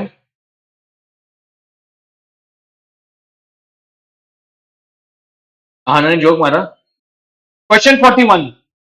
Last question. Question 41. It's a very big theory question, but line में एक इस question पूछा है. Sharing ये भी पूछ सकते हैं एग्जाम में. ये भी एक्सपेक्टेड को ये वाला. Sharing in the profits is not conclusive evidence in the creation of partnership. Comment करोगे क्या आएगा? आप क्या क्या लिखोगे? This will come for 6 marks. हाँ क्या क्या लिखोगे तुम बताओ. Anybody? What all you will write? Come on Nidhi. Last question. Come on. ये क्वेश्चन करके जाओ. ये टेस्ट में पार्टनरशिप इनिशिएटिव ये वाले क्वेश्चन करके जाओ. ये गिराएंगे ये लोग. ओके पढ़ोगे? ध्यान दो. लास्ट है पढ़ेंगे. It's a very big answer. Sharing of profit is an essential element to consider partnership. Yes, but it is only a prima facie evidence and not conclusive evidence. The sharing of profits or of gross returns accruing from property by persons holding joint or interest would not by itself make such person partners. Just because तुम क्या property hold कर रहे हो, आपको partnership में नहीं डालने वाले हो. Although the right to participate in profits is a strong test of partnership, and there may be cases of a simple participation, there is a partnership. Yet whether the relation does or does not exist must depend upon the whole contract. वो क्या बात कर रहे हैं? Just because तुम profit share करते हो इसका मतलब ये नहीं कि तुम किसमें हो. पहले पर वही एक्सप्लेन किया. Where there is an express agreement between partners to share profit, जहाँ पर लिखा है क्लियर कट क्या लिखा है कि आपके बीच में अग्रीमेंट है कि आप क्या करने वाले हो, प्रॉफिट शेयर करने वाले हो, then it is okay. Then but the task becomes more difficult when either there is no specific agreement or the agreement in such as does not specifically speak of partnership. In such a case, for testing the existence of otherwise of partnership, section 6 has to be referred. पता है section 6 क्या था? Section 6 क्या था? What was section 6? True test of partnership. Very good. True test of partnership. ये उसके ऊपर ही है सेक्शन 6 के ऊपर ही है पूरा ही. सेक्शन 6 के ऊपर ही है पूरा. Section number 6. True test of partnership. So क्या लिखा है? Regard must be had to real intention between the parties as shown by the all relevant facts. This rule is easily stated and is very clear, but its application is very difficult. The cumulative effect, all relevant facts such as written, verbal, real intention, etc., are to be considered while relationship has to be considered the most. देखा बहुत time लगे, 3-4 paragraph लिखे, but मैं वही बोल रहा हूँ, उन लोगों ने ऐसा लिखा नहीं है कुछ कि ऐसा कुछ पॉइंटर वाइज है. उन्होंने क्या मेंशन किया है कि आपका रियल इंटेंशन किस पे होना चाहिए. There has to be some existence of what partnership between you. There has to be an agreement. There has to be sharing of profits. There has to be partnership deed जिसमें clear cut mention है कि आपका PSR कितना है. ये सभी चीजें इकट्ठा करने के बाद ये बोल सकते हैं कि आप किस पे हो, पार्टनरशिप पे हो. जस्ट बिकॉज आप क्या शेयर कर रहे हो. आपको पता है कि उसमें क्वेश्चन था आपके पार्टनरशिप में कि जस्ट बिकॉज आप शेयरिंग कर रहे हो आपको वो पार्टनर बनाने वाले नहीं है. वो ये तो एक ये वाला था. हाँ सर, वेरी गुड. वो सर्वेंट वाला एक था कि सर्वेंट, आप सर्वेंट को पैसा दे रहे हो इसका मतलब ये थोड़ी कि वो आप में पार्टनर बन गया. सेकेंड, पार्टनरशिप पे पार्टनर मर गया जो उसकी विडो थी, कि बाकी के पार्टनर उसको क्या करते थे, कुछ पैसा एन्युटी के तौर पे दे रहे थे. दैट डज नॉट बी कि वो विडो क्या बन गई. हाँ मालूम है ना. तो इसके अलावा there has to be some evidence showing what that you are in partnership. समझ में आ रहा है.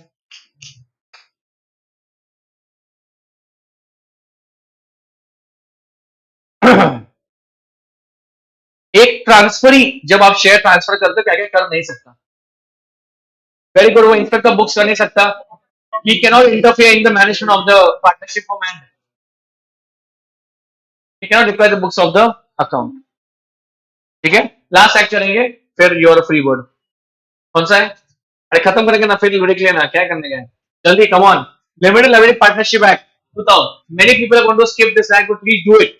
It will be a lifesaver for you. And this बार मैं मुझे लगता है अभी तक उन्होंने ऐसा भर भर के भी अमेंडमेंट डाला नहीं है एलएलपी के मामले में. आरटीपी में अमेंडमेंट बहुत ज्यादा है. But to your surprise, like you would be very surprise, CA inter में एलएलपी का वो कॉपी पेस्ट है. क्या कॉपी पेस्ट है? वो पूरा का पूरा अमेंडेड 2021 वाला. तो मेरे हिसाब से इस बार जो पूछेंगे वो क्या पूछेंगे, स्मॉल एलएलपी. और एक बात जो मैंने यहाँ पे क्वेश्चंस डाले ना, देखो मैंने आपको ऑलरेडी ये भी दिया है. क्या दिया है? हाँ अमेंडमेंट का शीट में वो नहीं मैंने क्वेश्चंस फ्रेम किए थे एलएलपी के, वो स्टार मार्क डाले मैंने. वो मॉड्यूल में नहीं है, वो है, वो करो. बट ये वाले अभी के मॉक में आके गिरे थे. ये वाले अभी के मॉक में आके गिरे थे. इसको छोड़ने का नहीं है तुमको. ये वाला आपके मॉक में आके गिरा था. बराबर है. क्वेश्चन 48 क्या है? चलो कम ऑन. ऑनलाइन ऑफलाइन फटाफट.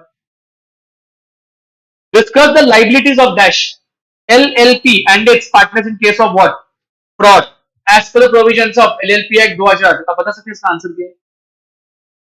एनीवन?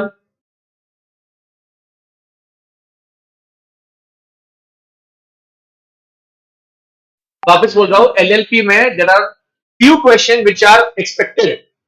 सबसे पहला है आपका स्मॉल एलएलपी. वो इजी है, वो तो आपको सेक्शन के साथ रन करना है, वो छोड़ो भी मत. सेकंड, ये वाले क्वेश्चंस जो अभी के मॉक में पूछे वो इंपॉर्टेंट है. और जो मैंने बुक दी है आपको उसमें जो स्टार मार्क वाला डाला है मैंने वो इंपॉर्टेंट है. और पहले ये खत्म कर. बताएंगे मुझे इसका आंसर क्या है? Anyone?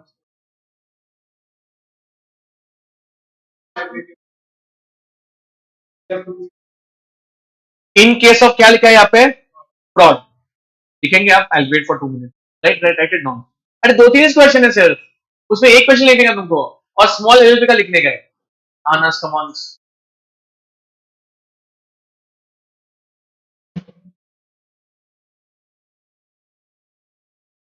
Please write down. Please write down. Liability discuss कर रहे हैं अपन. और भाई साहब लाइबिलिटी कैसा होता है? Unlimited. Please write down. It is section number 30. Section number 30 in case of fraud. मैं डिक्टेट कर रहा हूं.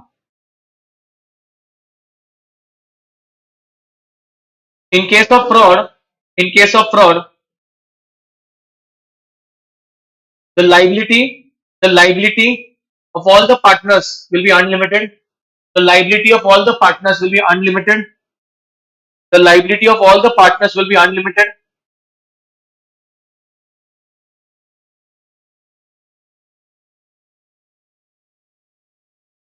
इसके आगे एक पॉइंट लिखो, मैं बोल रहा हूं आपको. However, in case any, in case any, in case any such act is carried out by the partner, such act is carried out by the partner. However, in case any such act is carried out by the partner, the LLP is liable to the same extent. The LLP, because it is an artificial legal person, LLP is liable to the same extent. LLP is liable to the same extent as the partner. जितना ये liable है उतना वो LLP भी liable है. Same extent as the partner, unless it is established. Unless it is established. Unless it is established by the LLP that, come on Aditi, unless it is established by the LLP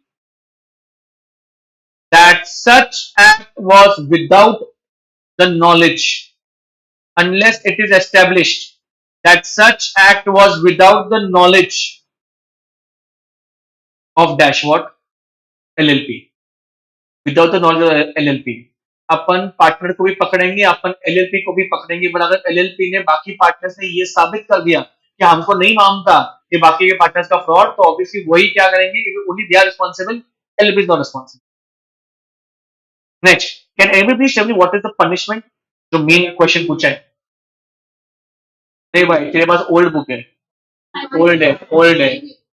Please write down punishment: imprisonment for term up to 5 years, imprisonment for term up to 5 years, imprisonment for term up to 5 years. और आगे and है, and और में please ध्यान रखेंगे आप, and fine which shall not be less than 50,000 but which may extend to 5 lakh.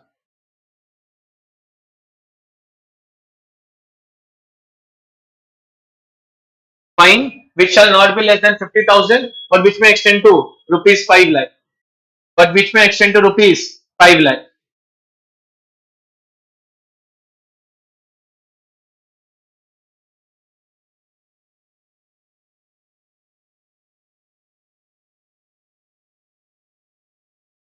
और एक लास्ट पॉइंट लिखो इसके बाद, उसका ही आंसर है, एक ही पॉइंट. पार्टनर्स और LLP, partners or LLP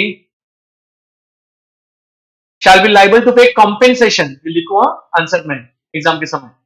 Shall be liable to pay compensation. Shall be liable to pay compensation. Shall be liable to pay compensation for any loss or damage. For any loss or damage caused to any person by their conduct. Caused to any person by their conduct. Caused to any person by their conduct. By their conduct. By their conduct. So this is one question जो आपको obviously करना है.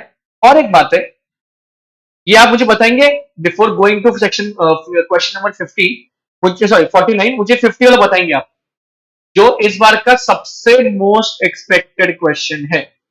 Section के साथ इसका answer दो. It is section, इतना तो इसे उतना ही करने का तुमको, उतना तो करो बाबा. Section number 2 TA, and what is the answer?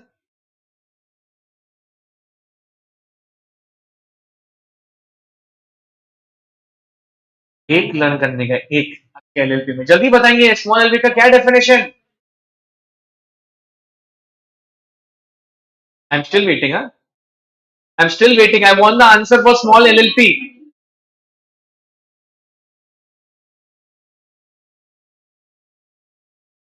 Turnover है क्या? ये contribution में लगता है. Contribution which does not exceed how much? क्या?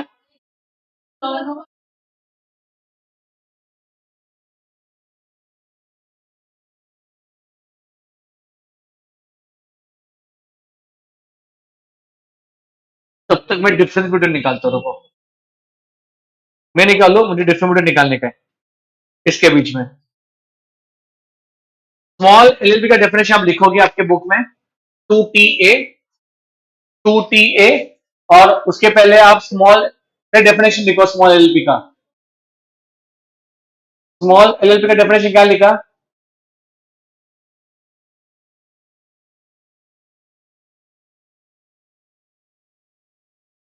हाँ तो वही लिखा ना अपन ने, 25 लाख और 40 लाख तो लिखा है। ये नया वाला डेफिनेशन है, 25 लाख और 40 लाख।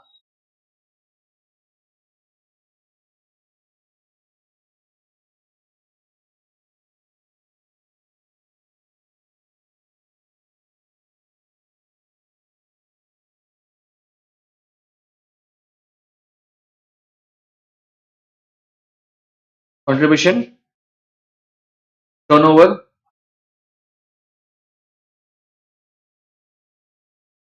आपका आरटीपी का बुकलेट है क्या किसके पास? आरटीपी बुकलेट तेरे पास, तन्मय तेरे पास है ना?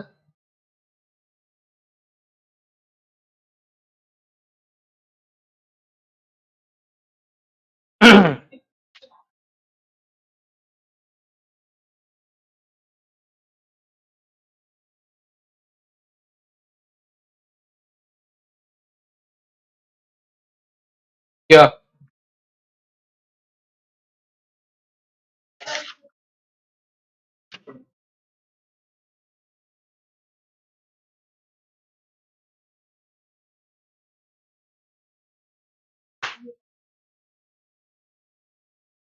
यहाँ पे, हाँ, यहाँ पे है। Contribution which does not exceed rupees 25 lakh and turnover which does not exceed rupees 40 lakh, बराबर है। Right. Contribution does not exceed 25 lakh and turnover कितना है? 40 lakh। एक और एक चीज, दोनों में क्या है बीच में? एंड। ओके, ये एक आपको लर्न करना है। एंड सबसे इंपॉर्टेंट है ये वाला क्वेश्चन 49, किसके बीच में डिफरेंस पूछा देखो, कंपनी और एलएलपी, क्या लिखोगे तुम? सो फर्स्ट ऑफ ऑल लिखो, सुनो, लिखना नहीं है, फर्स्ट दोनों का एक्ट लिखोगे, एलएलपी एक्ट और कंपनी एक्ट, सिंपल। उसके बाद क्या लिखोगे और बताओ? इन लोग को क्या बोलते हैं? Person to contribute LLP are known as partners. यहाँ पे आप क्या लिखोगे? नोन एज मेंबर्स, ठीक है। उसके बाद और बताओ, the internal governance structure of LLP is govern by an agreement between the partners. यहाँ पे क्या होता है बताएंगे मुझे? यहाँ पे एमओए और एओए होता है। इसके बाद आप एलएलपी के एंड में लगाते हो नाम एलएलपी करके, यहाँ पे आप क्या करते हो? पीवीटी और एलटीडी। यहाँ पे मिनिमम 2 पार्टनर होते हैं और मैक्सिमम कुछ लिमिट नहीं एलएलपी में। यहाँ पे डीपीपी कितना होता है? 2। यहाँ पे आपको पता है प्राइवेट पब्लिक और 2 7 and on that. Next, liability of partner is what? Limited to the extent of what? because लामी क्या है? Limited liability partnership। यहाँ पे क्या लिखा है? Liability of member is what? Limited to the unpaid value of share। उसके बाद लास्ट में नहीं हो गया, वो लास्ट में डायरेक्टर्स का पॉइंट है। यहाँ पे डीपी होता है, यहाँ पे डायरेक्टर्स होते हैं, मिनिमम 2 और पब्लिक में मिनिमम 3। That is there.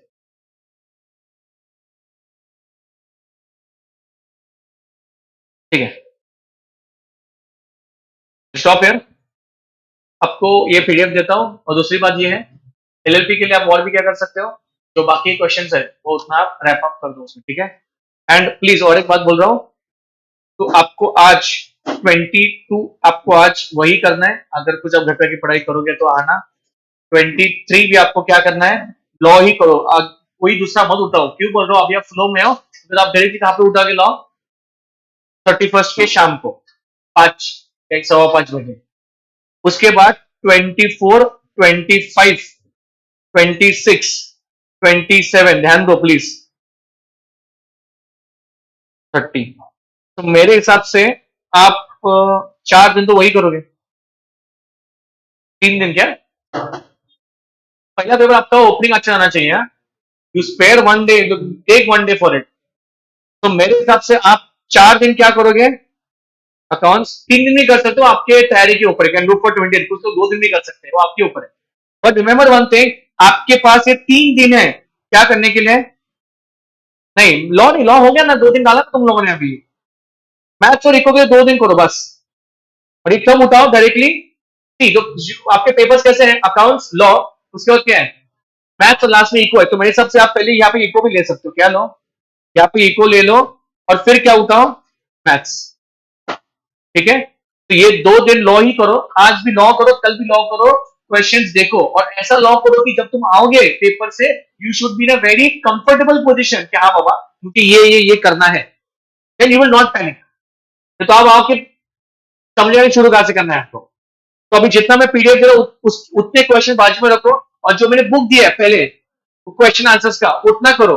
आप एक एक मॉड्यूल के पेज रीड मत करो, जो तुम लोगों ने कुछ स्टिकर लगा के रखे रहेंगे तुम्हारे इसमें कि ये इंपॉर्टेंट क्वेश्चन, वो भी करो, पर ये पीडीएफ को पहले टॉप प्रायोरिटी रखो। इसमें क्वेश्चन बहुत ऐसे कि जो क्या आएंगे, एग्जाम में आएंगे, तो वो आज भी लगा देगा नए क्वेश्चन इसमें। प्लीज वो देता हूँ, आंसर भी डाल के देता हूँ, तो उतना से क्या करो, लर्न करो। ठीक है, so today tomorrow do law, then this, and last में you do your accounts. Okay, best of luck to everyone. भागो, जाओ। Online people, tata bye bye.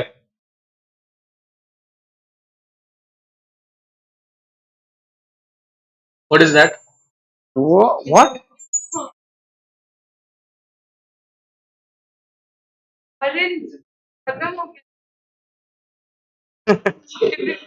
अरे मैं चाय पीने वाला था रे। हाँ, I'll take one. No, no, take one. Give me, there are so many people over there. No, no, no, no, have a. You give them.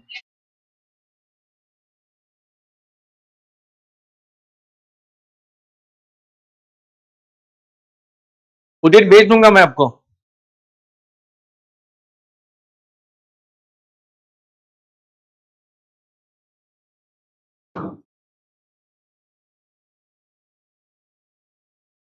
Priya, thank you. क्या हुआ? क्या हुआ? हाँ, लेना।